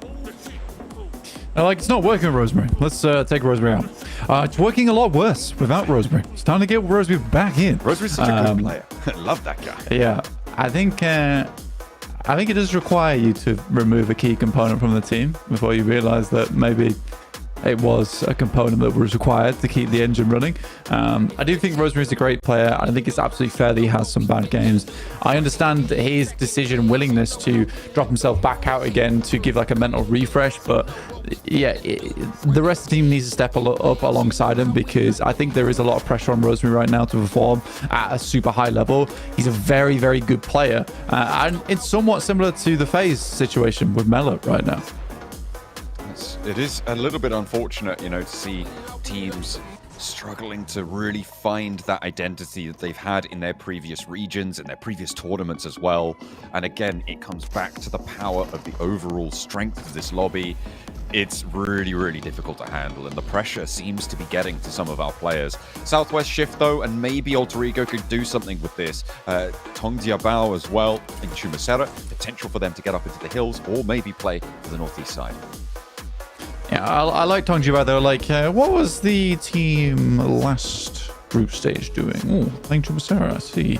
Let's do that. We could probably take first place as well from that same position. So, Tongjiba, play in Chumasera, not a bad spot. I always think it's a little bit stifling at times when you get a circle like this though, because with a lot of teams going through this area, a lot of times you are forced to play down towards that south side and take control of the foothills in Chumasera quite early on.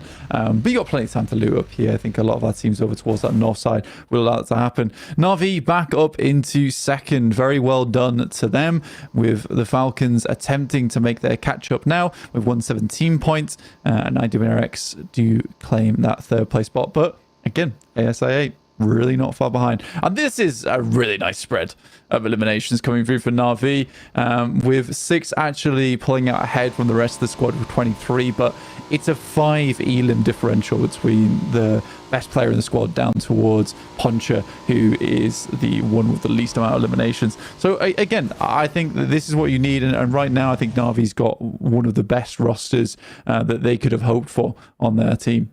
Absolutely. They have really come in storming to this group, and it's great to see that now, again, back in the contest for that first place spot, with TJB not getting as many points as they could have done in that last match, and Na'Vi obviously taking that chicken dinner so that they can keep up pace. Na'Vi, though, up in La Cabrera. They came in late to the previous time around on Miramar. Let's see if they can repeat their success from coming in towards the edge of this one, too.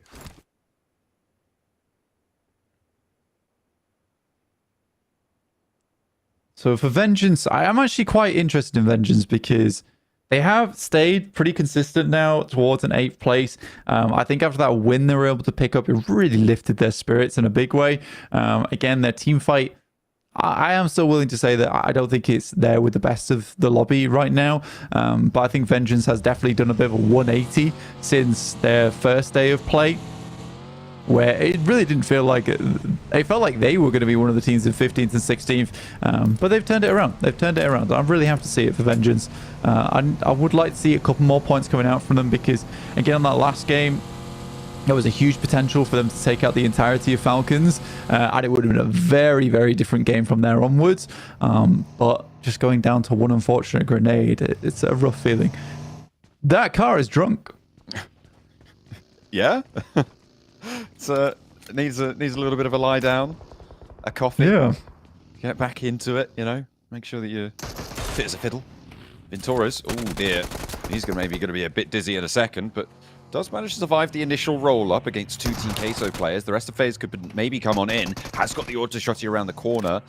But Team Queso now have more players to worry about. The rest of FaZe are descending on this. A nade, a beautiful nade, actually, over towards Mela. That's going to slow them down, but FaZe come in with two more onto the outside, and the reload needs to come through. That allows the rest of FaZe to come through. And there's the sideswipe, the re-emergence of the player who made that initial dash. Ventores swells in to protect Mela, and it's all up to them. A 4 versus 3 now as FaZe go up to the top floor, but there's ground floor threats as well. Noise to another nade as Kolego finds so much more than he was looking for there with that one. And a drop down, the spin is huge coming through, and Team Queso see FaZe in their sights. The roll-up not going to be healthy for them, maybe losing one. Protecting the rest of the team was the name of the game for FaZe, but they may have just thrown them all away.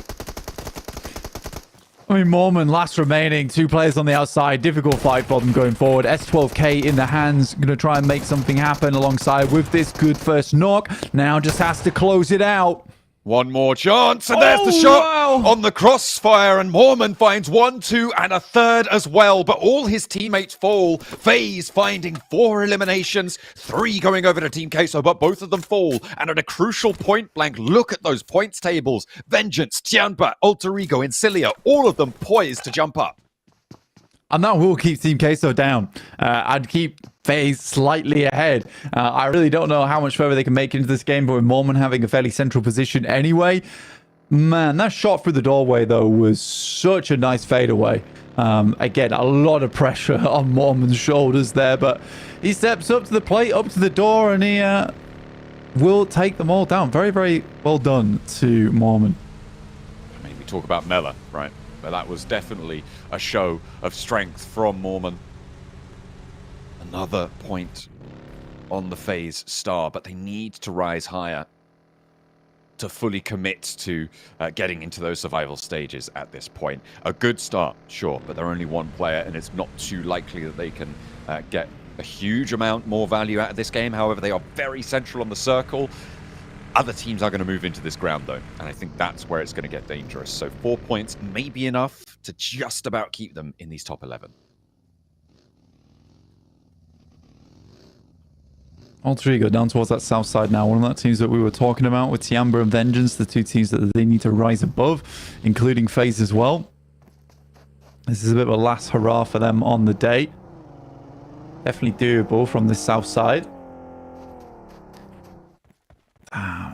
Okay.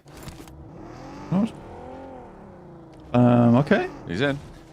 How did he do that? He's just a magic man. Demo's got those magic driving gloves, you know? What, in the sense you teleport your vehicle around? Yeah. Absolutely. It's cute. That's how that works. Yeah. Vengeance now making their way in down towards the south side. Nice bit of high ground to play around with. Always do like this position. It has some slight lips around the side of this compound, though, which means you do have to get pretty far out to get any kind of good scouting done. But at this early stage of the game, just heading into stage 2, I think a team like Vengeance is not going to be bothered too much by having to take a little peek here and there. No, they've got a lot of control for their spot. They can bide their time. Circle coming on in soon, nearly about to reveal our second shift here on Miramar, and our last Miramar shift of the day for day 3 here of Group Red. 10 seconds until we see where we're going to go. Na'Vi very slow on their approach here. Same for Virtus Pro. All the way up on the north side for Na'Vi, the east side over by Impala for Virtus Pro. The circle goes between Chumacera and Los Leones on top of Tiamba's position. Gets a Roy in the middle of it. IWNRX as well. Yeah, we do shift that. I actually think most teams will be pretty pleased about this as well, John, considering he moves away from those foothills in Chumacera. Oh, no. Which are always pretty awkward to play around with. Yeah, that's definitely unfortunate. He's going to leave his boy behind. Yeah, come on. You got to give him the turtle treatment. Come on. And the spin around and the bump up. That was excellently timed. That's brilliant. Can we get a clip of that? I'd love a replay on that one. That was fantastic. IWNRX, they lose probably about 10 seconds on their rotate there, which in this sort of a stage could be pretty pivotal, but fortunately for them, no one really rotating into the same spot that they were, so they're in front of the queue. Am I getting a replay of this, really? Oh, no, okay. It's the actually good play coming through from Mormon. Oh, it's a 1v4! I mean, he took down the majority of the team, right? But it was with the two last elims, those were all him. Those were all him. But he did have the assist from the rest of the squad, though, on the first couple. There he goes. There goes our hero. And he will be out the lobby. That's quite a sad way to end that game for FaZe. Both them and Team Queso go down with 4 and 3 points. FaZe are 1 point ahead, and remember how important 1 point can be, especially how close these tables are. It might be the difference maker. Top threading the needle over towards Car, but Getso Roy should be able to get that res fairly swiftly and in a central position. You'd imagine that they definitely want to maintain that strength. They currently sit in the compound that's on the northwest, on the north point of the junction between Picardo, Los Leones, and Chumacera. So able to keep a lot of ground under their control. Further north, the Falcons sit, and they'll be pretty happy with their spot too.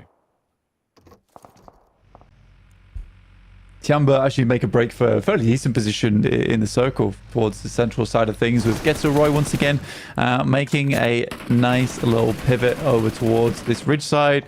And you can't really fault Getso Roy's rotations, honestly. 94 points in there. Seeing themselves, I would say, on top of this pack, beneath them, who are all vying to stay outside of the bottom 5, because it is really close, to be honest. Yeah, Getso Roy, not quite as good as our top 6, not quite as bad as our bottom 8. So yeah, it's kind of a funny position to be in for Getso Roy. I mean, it's a nice, safe position, and I mean, they're rotating into the late game of the tournament, right? And just sort of being there fairly consistently, which is kind of exactly what we've seen from them repeatedly. And it's working out, so fantastic stuff. Hopefully it will see them safe through the survival stage, if not a little bit further. I mean, this is a game that maybe they could do something with, but with TJB on the high ground just to their south, it's going to be difficult to move unimpeded. But the shift goes up to Tianba a little bit on that east side, closer to Los Leones. It's quite amusing that in our interview earlier, we had a little laugh and joke about Na'Vi in terms of Seven asking about how Miramar was going to go. It was like, well, we had some bad circles. They weren't great. Once again today, the circles have been pretty far away from Na'Vi. They're like, yeah, we want 20 points, 10 points per game, 7S. No, we want 2 chicken dinners. Well, John, they've succeeded in the first category, which is to win the first Miramar. Now they're looking for the second. And honestly, they are one of 2 teams on the northern side of the circle. They already find themselves a knockover towards the Falcons. Do they just come out swinging on Miramar? I don't know, man. I mean, you know, best performance on Erangel. What about desert now? It's desert time for Na'Vi, potentially on the north side. They haven't fully committed to that crash. It was just an open and knock towards Falcons, and they haven't fully sent for that. They're going to go a little bit further east. In the meantime, Vengeance on their position have IHC to deal with, leaving from Chumacera, moving up to this angle, and Noise goes down first. TP, nade over. Ooh, just a little bit short of the ridge line there. Could have been nasty for Godless, but a response comes in from Zeol, takes half his HP bar away. Godless has one cooking too. The Vengeance fall back. Yeah, after already receiving a knock, it's a bit awkward. Yamak on the sidelines, typically a really good off-angler. Nice first nade, actually hits over towards Godless. And Zeol is up front in the distance. This is IHC, who right now seem to be only playing with the 2, with Zeol and Godless.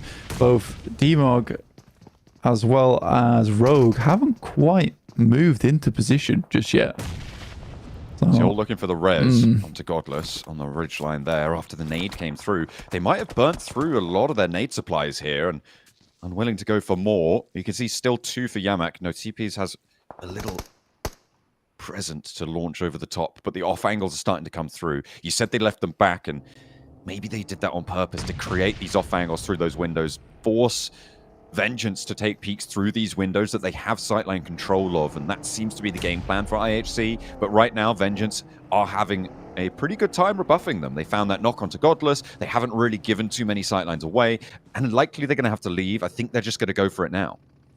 Yeah, you can sort of see the difference in between our top teams as well as Vengeance here, especially in nade usage, because the first nade goes out, does a fair bit of damage, but then you can't just throw the nade in the same spot. You have to have a predict the left or the right there, depending on the audio cues. So they don't really find too much off the back of it. And again, they've done a lot of damage. There's a potential another knock on side. Now, with Vengeance losing a player without being able to rotate too far away from this position, IHC can gain more ground on this. And this will just be full-on war between Vengeance and IHC. It's a north side of the road finish by the looks of things, which gives teams like Na'Vi, Furia a much better prospect into this one. As IHC continue to try to move past Vengeance, seemingly successfully. Two players now stand in their way. It is unfortunate. Alter Ego clashing with ASIA on the south side in the meantime. And then Cilio got a third party as well from the off angle down on the south side engagement.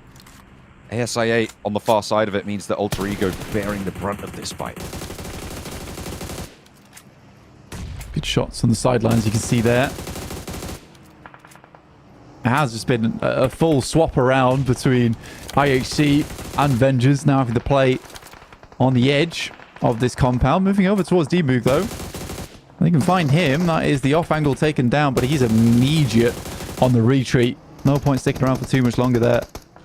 Demo needs to hold this angle behind the ridgeline, but the wraparound comes through, has the backup now, and Noise really can't do too much here. You can't peek into two. They know that they've isolated this fight on this angle. However, one is good. Noise looks for a second as well. Popping up, popping down. Two players fall to the DBS. Is there backup? There's a third, and Noise is doing so much work against IHC here, all on his lonesome. There's an off angle, sure, but he's already gone. He's already sent away, trying to crunch on in, and now it's just Godless.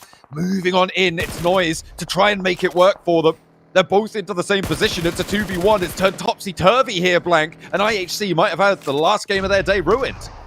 This could be a great nade from Godless, depending on how he throws it. I mean, the time is limited, though, as this Molotov does stop. Now, they can't isolate that angle on the nade towards the sidelines. I think he's just running away to get away from the off angle. So sad there for Godless, because I think that could have been a really big nade. But what a way to lose that fight for IHC. In the meantime, ASIA clean up onto Alter Ego, but in comes Nigma Galaxy. A high Molotov comes through from Snowix, who is leading the charge for the team.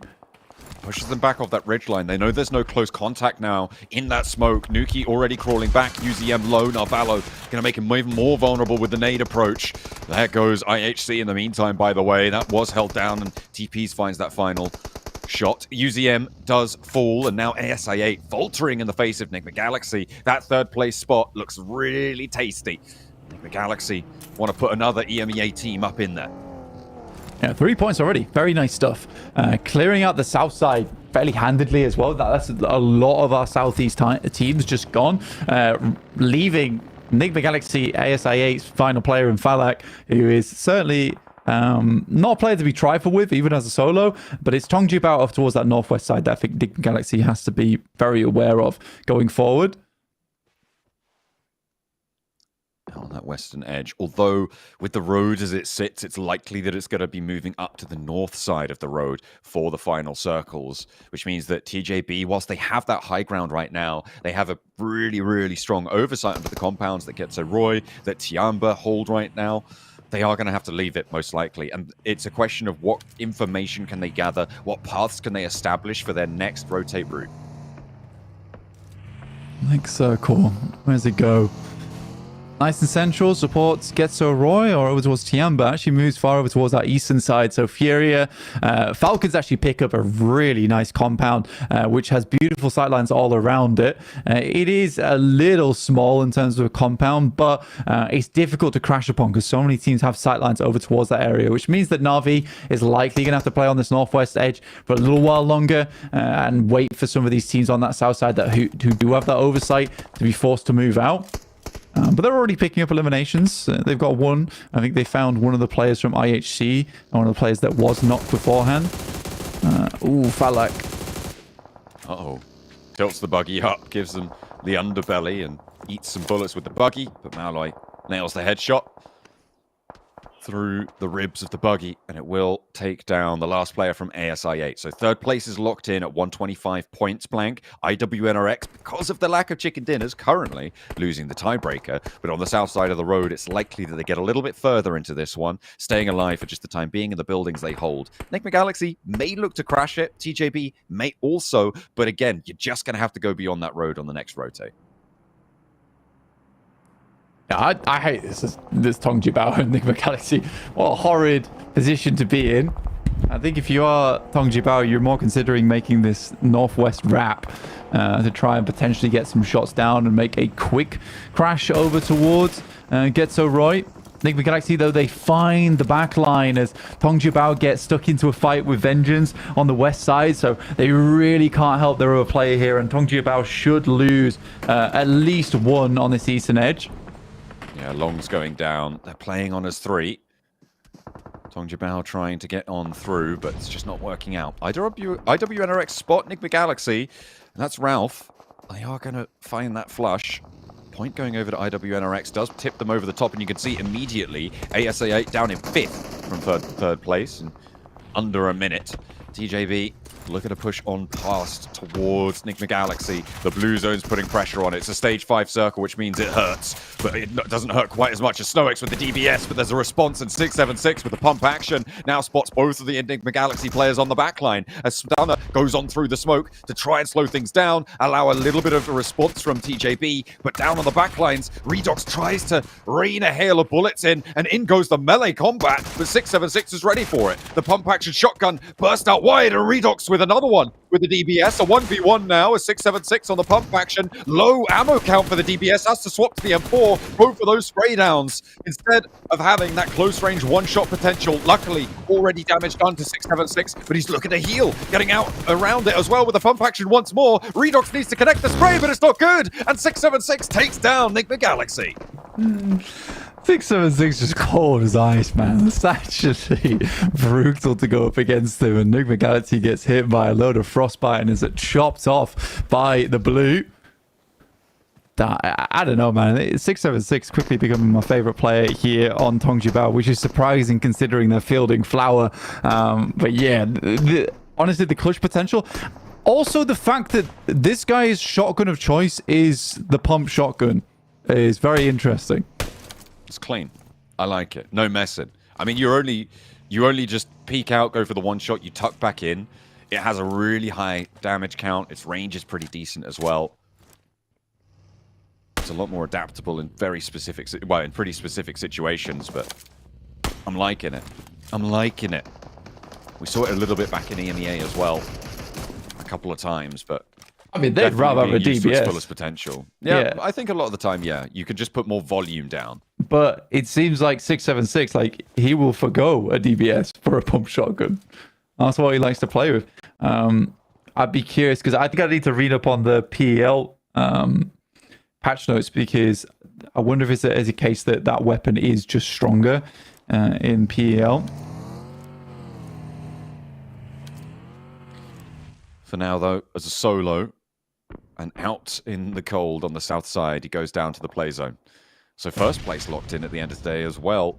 Going down in 9th, I think that's a placement point earned, if I'm not mistaken. TJB will be up to, what is that, 6 points on the game? Coming up to 143, 143 rather, at the end of day 3. Na'Vi with a pretty decent opportunity to rack up the points for it, but not if they go down against the shots from Falcons, actually third party in their engagement with Virtus Pro. Ooh, that is horrid to work with. 6 is down the back lines.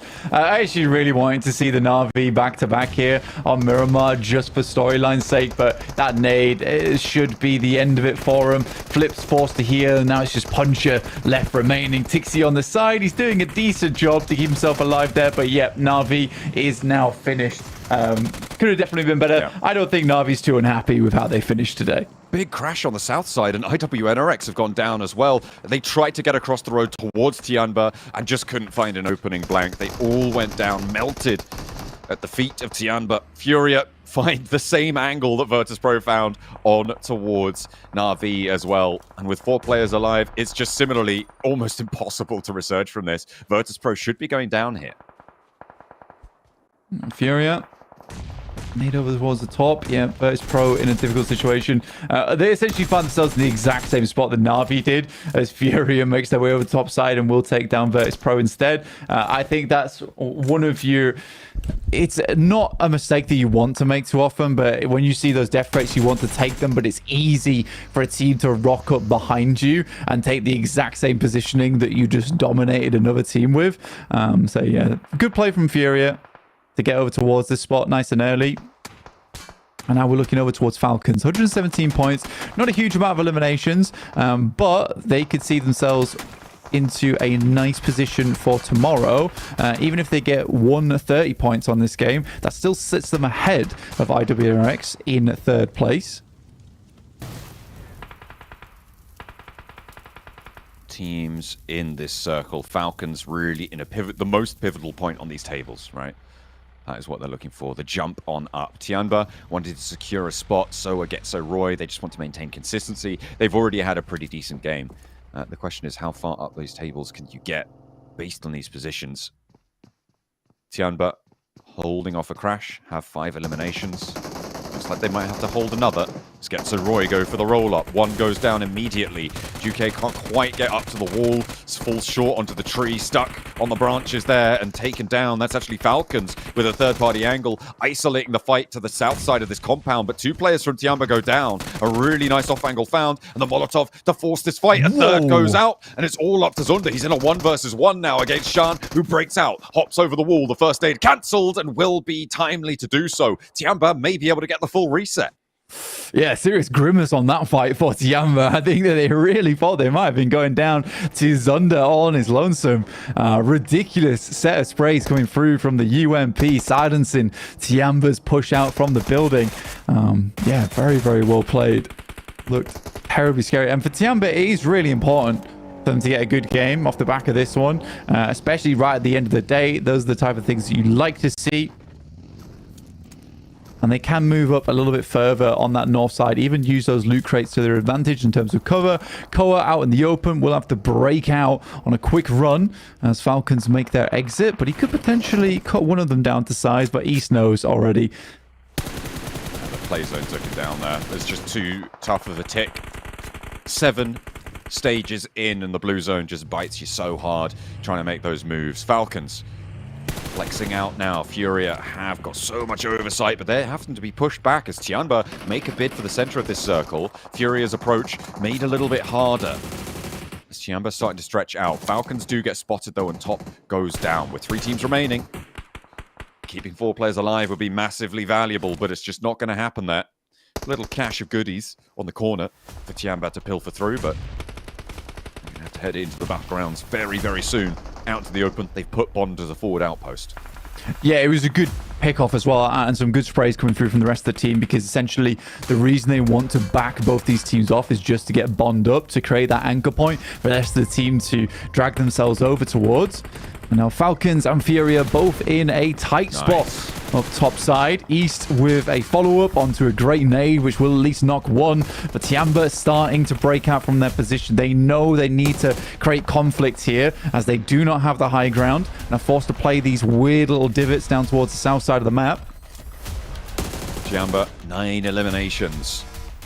Looking to follow TJB towards 12 the top of the nades, tables. by the way. Looking for 12 nades? Goodness me, okay. Yeah. A lot of ordnance then. These roll-ups for anybody who tries to get close to them is going to be so tough. A lot of those nades are because IWNRX just crashed straight on top of them, right? They gave them 4 full crates. They also picked through all of Getso Roy's, so they've had so much opportunity to get everything that they need. A perfect inventory layout, an optimal approach to this circle. I don't know if it's optimal, because QZ has 12 nades and 80 bullets. But, you know, whatever works for him. And I mean, especially in a circle like this, there's no compounds. It's fully open terrain warfare. Maybe this is optimal for them right now, to have those 12 nades that he can just toss time and time again over towards them, because it is just going to be an onslaught of nades now coming through QC. And here he goes.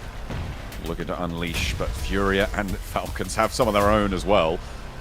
Just because you're coming up against 12, you only need 1 to hit. There's 3, launched 1, 2, 3, but not going to go quite the distance they needed. Falcons into the middle of the circle. Tiamba with their ridgeline, they've been defending it for a while, but Icy has the shack. A shot over towards Artisan as well goes through, and East picks up a point for the Falcons. A big nade over the top, and that's QZ, of course it is, coming through to land that shot, and a spray down towards the backlines as Bond falls next. Icy is the last Falcon to stay alive.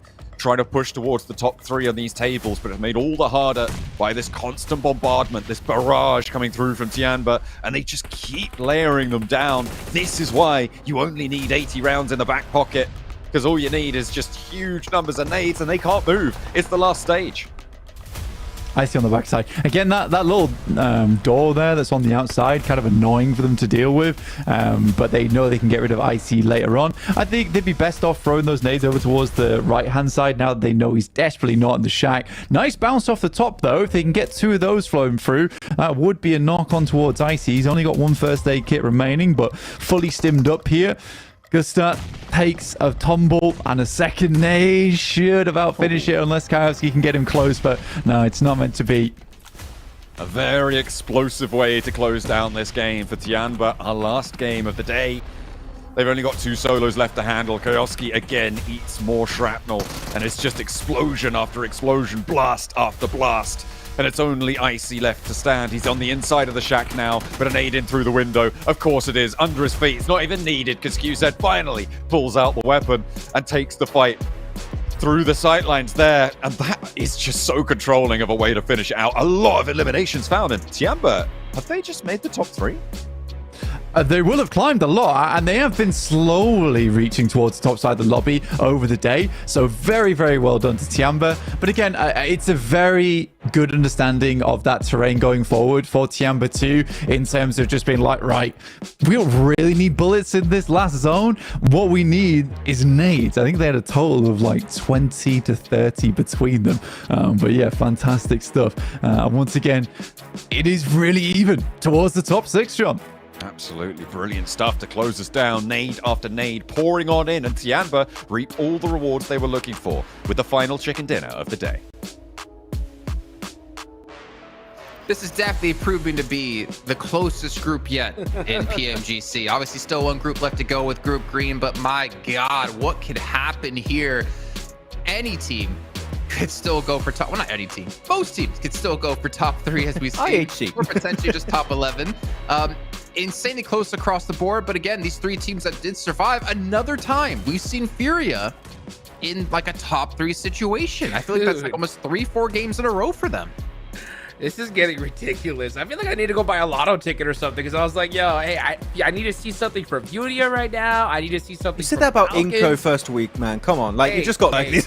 Hey, you know what? We're back, baby. Right? We're back. Because Falcons clutching it out. Before this game, they were in 6th place, 117 points, right? With this performance here, that should definitely put them in that running for top 3. And then Tianba, I mean, they were on the 2nd page, 9th place with 85. This game is definitely going to put them in a good, solid spot. Tomorrow, they're going to have to go crazy if they want to make it a top 3. But you know what? It's a conversation now, right? Yeah, I mean, before this game, Jason was saying, oh yeah, top 6 teams already competing for top 3. This game puts Tiamba already in now the new top 6, which would be 7. The top 7 are going to be competing for the top 3 spots into the Grand Finals. Of course, it's going to be happening in London. So Tiamba, great game.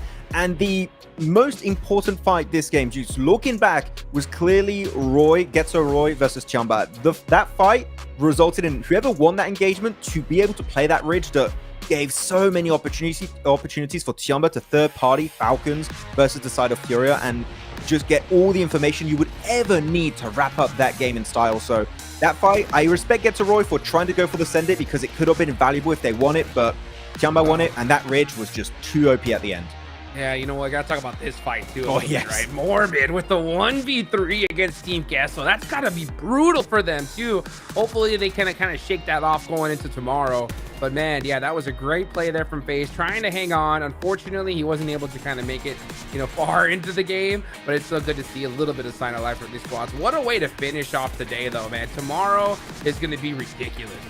I think Max set up perfectly, right? If you want to contest top 3, you need to have shown up here, and that's exactly what Tiamba did to put themselves within reach tomorrow. But there's still 7 teams fighting for 3 slots. You just can't. You can't have all 7 go through. Either you're going to get through from here, you have to go through in the survival stage, and then hope you can make it to last chance. But then you have to get top 6 with the best teams. Well, I can't say the best teams in PMGC because the best teams are already qualified to the Grand Finals. But with the best teams that are left here in PMGC, it really does get easier from here on, especially with the mixing of groups and the styles they've played. Thinking back to Group Yellow, where it's very center play. Group Red's been more edge play. Who knows what Group Green's going to be? Maybe it's both. Maybe it's middle play. That's all I think. In between the middle and the edge. Exactly.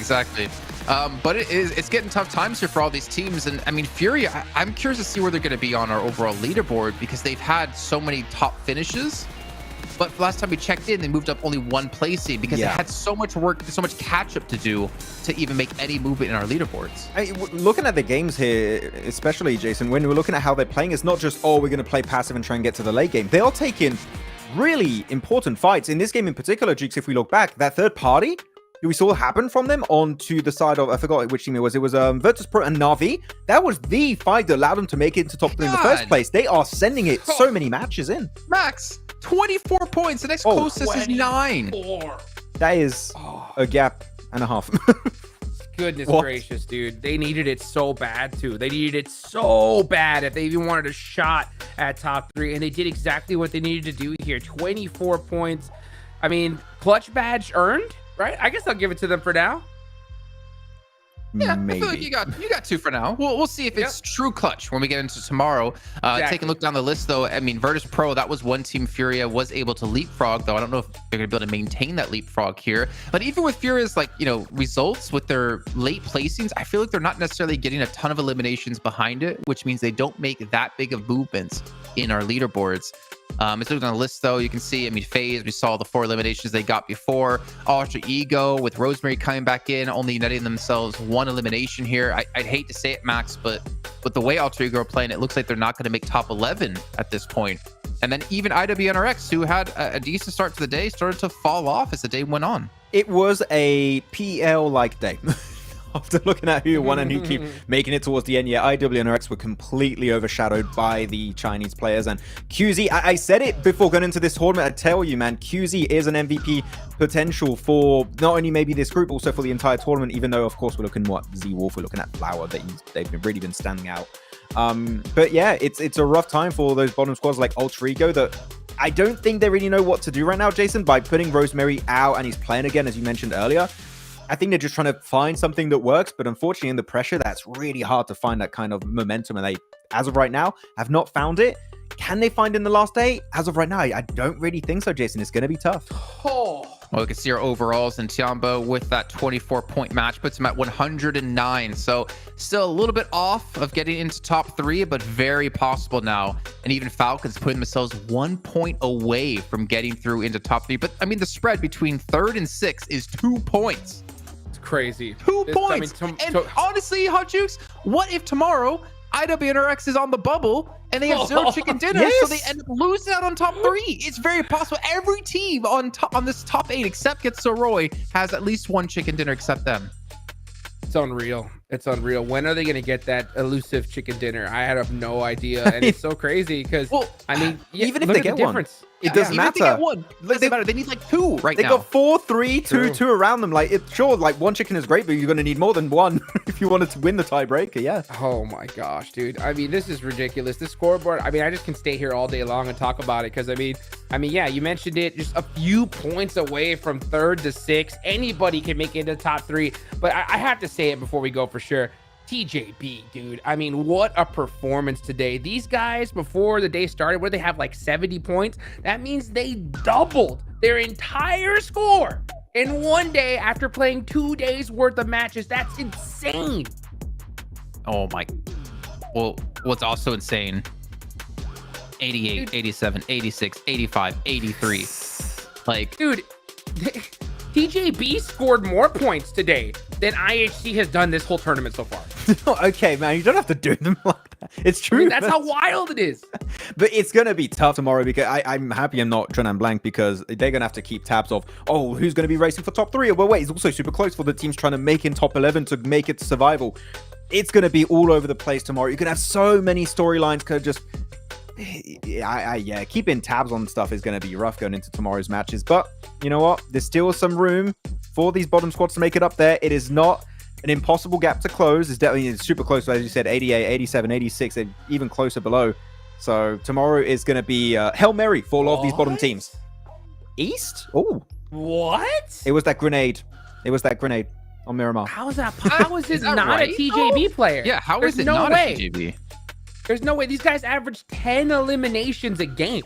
That's crazy. I don't know. Maybe he was picking up all the elims. Yeah, shout out to East, though. Yeah. Good job, East. But very Good surprising, yeah. Like, what? Even the survival time is really high, 21 minutes. Average damage, 500 a game. That is really good. I mean, these are MVP stats, but you know what? He flew under the radar. We were looking at TJB, looking at Chumba, the improvement at the West. of Furia. We were not. We were looking to the West, yeah. We were like completely looking the wrong direction. And he just flew under the radar and like, I am MVP today. And good job. You know what? GG. Respect. I mean, look at his average damage. He has the highest average damage in the lobby, which is kind of insane in its own right. But not to mention assists. It's all about working together in the PUBG MOBILE x Venom, the Last Dance collaboration, which is available right now, where you guys can experience a unique gameplay adventure. Discover the Black Symbiote clusters in Erangel, Sanhok, Miramar, and Livik to obtain the Black Symbiote arm and encounter Black Symbiote war horses. You can equip the Black Symbiote arm to move rapidly by aiming at fixed targets, pull in mobile targets like players or airdrops, and launch yourself with slingshot-like moves. Gear up and harness Venom's power in PUBG Mobile, bond with the symbiote, and become the ultimate duo in PUBG Mobile now. You can play the game, and more importantly, watch the movie. And we can see 676, he's going to be the man that we were talking about when it comes to assists with his team, not to mention pulling off 1v2s as well on top of that against your boy, Tixie Maxman. Why you gotta? That was at the start of the day, Jason. That's old news. Okay, you've already broken my heart once by reminding me. But it's really funny that actually Z-Wolf is up there, despite being one of the top fraggers. He's also top assist. He's the whole package right now. Okay, Z-Wolf is just a threat. But cool to see Cole go up there too. Jukes he's the man. You know, from the Americas. Let's go. Yep, take it. We'll take that all day long. Good to see at least one of the Americas teams up here, man. But I mean, this has just been, and it's just so brutal. I mean, all I know is that if I was in a group, I would definitely not want to be in this one because it's just, tomorrow's crazy, dude. I mean, I would be not surprised if we see a team make it in the top 3 that we had no clue, like we did not expect at all. I agree. Max, do you agree? Yeah, I agree. I was just looking at Redox. He's staring in the camera again, and I'm scared. No. Don't look at his eyes, because if you look at his eyes, you can't look away. My soul! And you're... No! Well, let's be fair, Max. You already sold your soul to One Piece. But that's worth it. We're here for a quick little chat. We do have 7 down on the stage with an interview. Who it's going to be? It's going to be a surprise.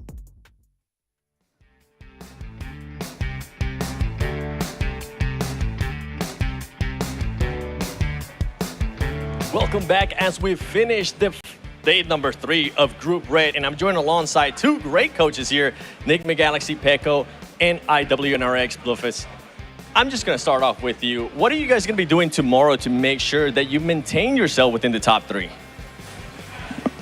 First, in last 2 or 3 tournaments, we had final day issues. We couldn't perform well in last days, but we tried to fix this. We trained. And I hope we can get the London ticket in this stage. We will see. Right on. Well, hey, you told me last time it was all about the mentality. Hopefully, you guys got that narrowed down. Now, Peko, you guys are currently outside of the top 3. Last time we talked about this, you guys were in first place. So, what are you guys going to be doing to make sure you actually get to that top 3? What's going to be the biggest challenge? It's going to be tough. I mean, the pressure is on top and everything. So tomorrow we're just going to go and play as usual. We're probably going to get a little bit lucky than today because the zones weren't really that good for us. We still got some points. I mean, the top 6 teams of the leaderboard are fighting for the London tickets, and it's going to be tough, obviously. So yeah, tomorrow we'll just give it everything, and yeah. You mentioned it. The top 6 teams are going to be fighting for that direct ticket to the Grand Finals in London. So make sure you tune in tomorrow for the final day of Group Red and let us know in the comments, who do you think is going to make it out of these 2 guys here? Which team are going to make it? Back to you guys.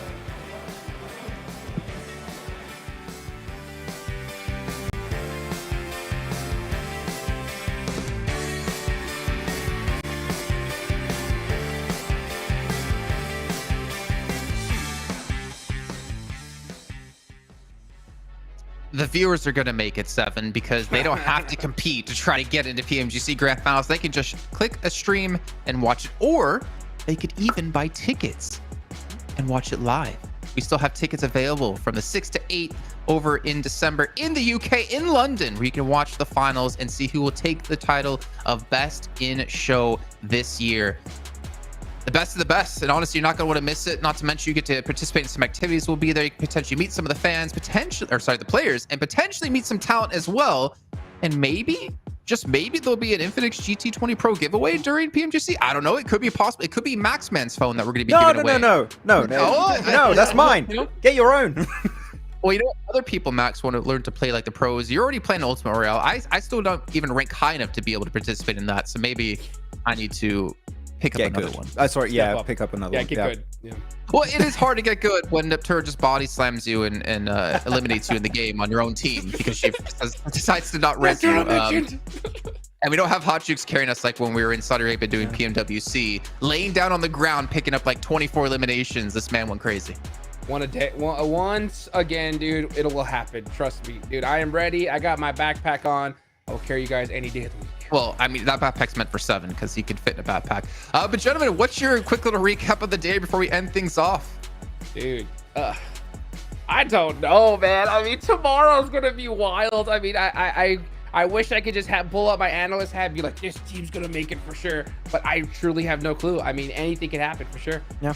Everyone loves a good comeback story. I'm going to say, Furia, keep on going the way you're doing, and you might just make it to the survival stage. Yeah, good job, Furia, for today. That was a good little comeback. You heard it here first. Maxman saying Fury is going to qualify top 3 straight I at did PMGC. not. There's only one way to find out by tuning back in again tomorrow for the final day of Group Red. We'll see you guys then. Have a great night. We'll be back tomorrow for some more PUBG Mobile action. And Fury qualifying top 3. Studio.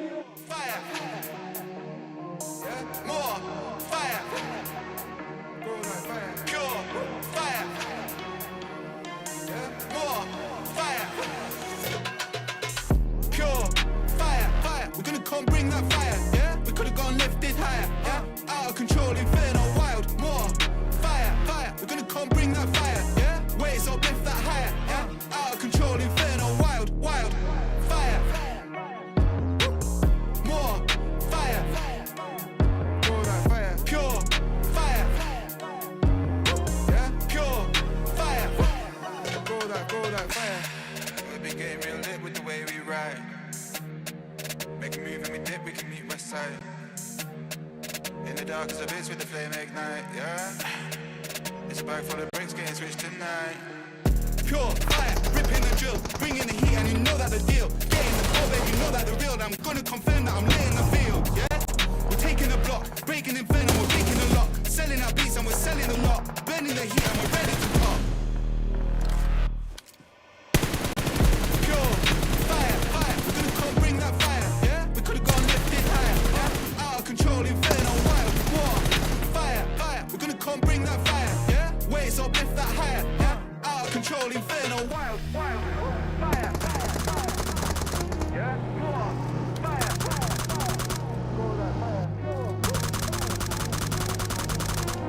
pure fire, grow that fire, pure fire, ripping the chill, bringing the heat, and you know that the deal. Getting the go, baby, know that the real. Gonna confirm that we're lit in the field, taking the block, bringing inferno, we're breaking the locks, bringing the heat, like we're bringing the hot. Pure fire, yeah, more fire, grow that fire.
right.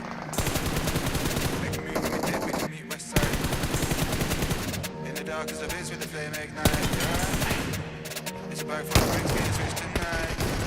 Pure fire, ripping the drill, bringing the heat and you know that the deal. Getting the goal, babe, you know that the real. I'm gonna confirm that I'm lit in the field, yeah.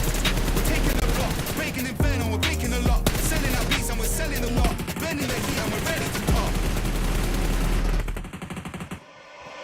Pure fire, fire, we're gonna come bring that fire, yeah. We could've gone lifted higher, yeah. Out of control, inferno, wild, more fire, fire, we're gonna come bring that fire, yeah. Waves up, lift that higher, yeah. Out of control, inferno, wild, wild, fire, fire, fire, yeah. More fire, fire, fire, go that fire, pure, yeah. Pure fire, fire, fire, go that fire. Pure fire, ripping the drill, bringing the heat, and you know that the deal. Getting the go, baby, you know that the real. Gonna confirm that we're lit in the field, fam. Taking the block, bringing inferno, we're breaking the locks. Bringing the heat like we're bringing the heart. Pure fire, yeah, more fire, go that fire. Pure fire, yeah, pure fire, go that fire. Pure fire, fire, we're gonna come bring that fire, yeah. We could've gone lifted higher, yeah. Out of control, inferno, wild, more fire, fire, we're gonna come bring that fire, yeah. Waves up, lift that higher, yeah. Out of control, inferno, wild, pure fire, pure fire, yeah. More fire, go that fire. Pure fire, yeah. More fire, pure fire, fire, we're gonna come bring that fire, yeah. We could've gone lifted higher, yeah. Out of control, inferno, wild, more fire, fire, we're gonna come bring that fire, yeah. Waves up, lift that higher, yeah. Out of control, inferno, wild, wild, fire, more fire, go that fire. Pure fire, yeah. Pure fire, go that fire. We've been getting real lit with the way we ride. Make a move and we dip, we can meet west side. In the dark as a bitch with the flame ignite, yeah. It's a bag full of bricks getting switched tonight. Pure fire, ripping the drill, bringing the heat and you know that the deal. Getting the goal, babe, you know that the real. I'm gonna confirm that I'm lit in the field, yeah. We're taking the block, breaking inferno, we're breaking a lot. Selling our beats and we're selling a lot. Burning the heat and we're ready to pop. Pure fire, fire, we're gonna come bring that fire, yeah. We could've gone lifted higher, yeah. Out of control, inferno, wild, more fire, fire, we're gonna come bring that fire, yeah. Waves up, lift that higher, yeah. Out of control, inferno, wild, wild, fire, fire, fire, yeah. More fire, fire, fire, go that fire, pure, yeah. Pure fire, fire, fire, go that fire. Pure fire, ripping the drill, bringing the heat, and you know that the deal. Getting the go, baby, you know that the real. Gonna confirm that we're lit in the field, fam. Taking the block, bringing inferno, we're breaking the locks. Bringing the heat like we're bringing the heart. Pure fire, yeah. More fire, go that fire. Pure fire, yeah. Pure fire, go that fire. Pure fire, fire, we're gonna come bring that fire, yeah. We could've gone lifted higher, yeah. Out of control, inferno, wild, more fire, fire, we're gonna come bring that fire, yeah. Waves up, lift that higher, yeah. Out of control, inferno, wild.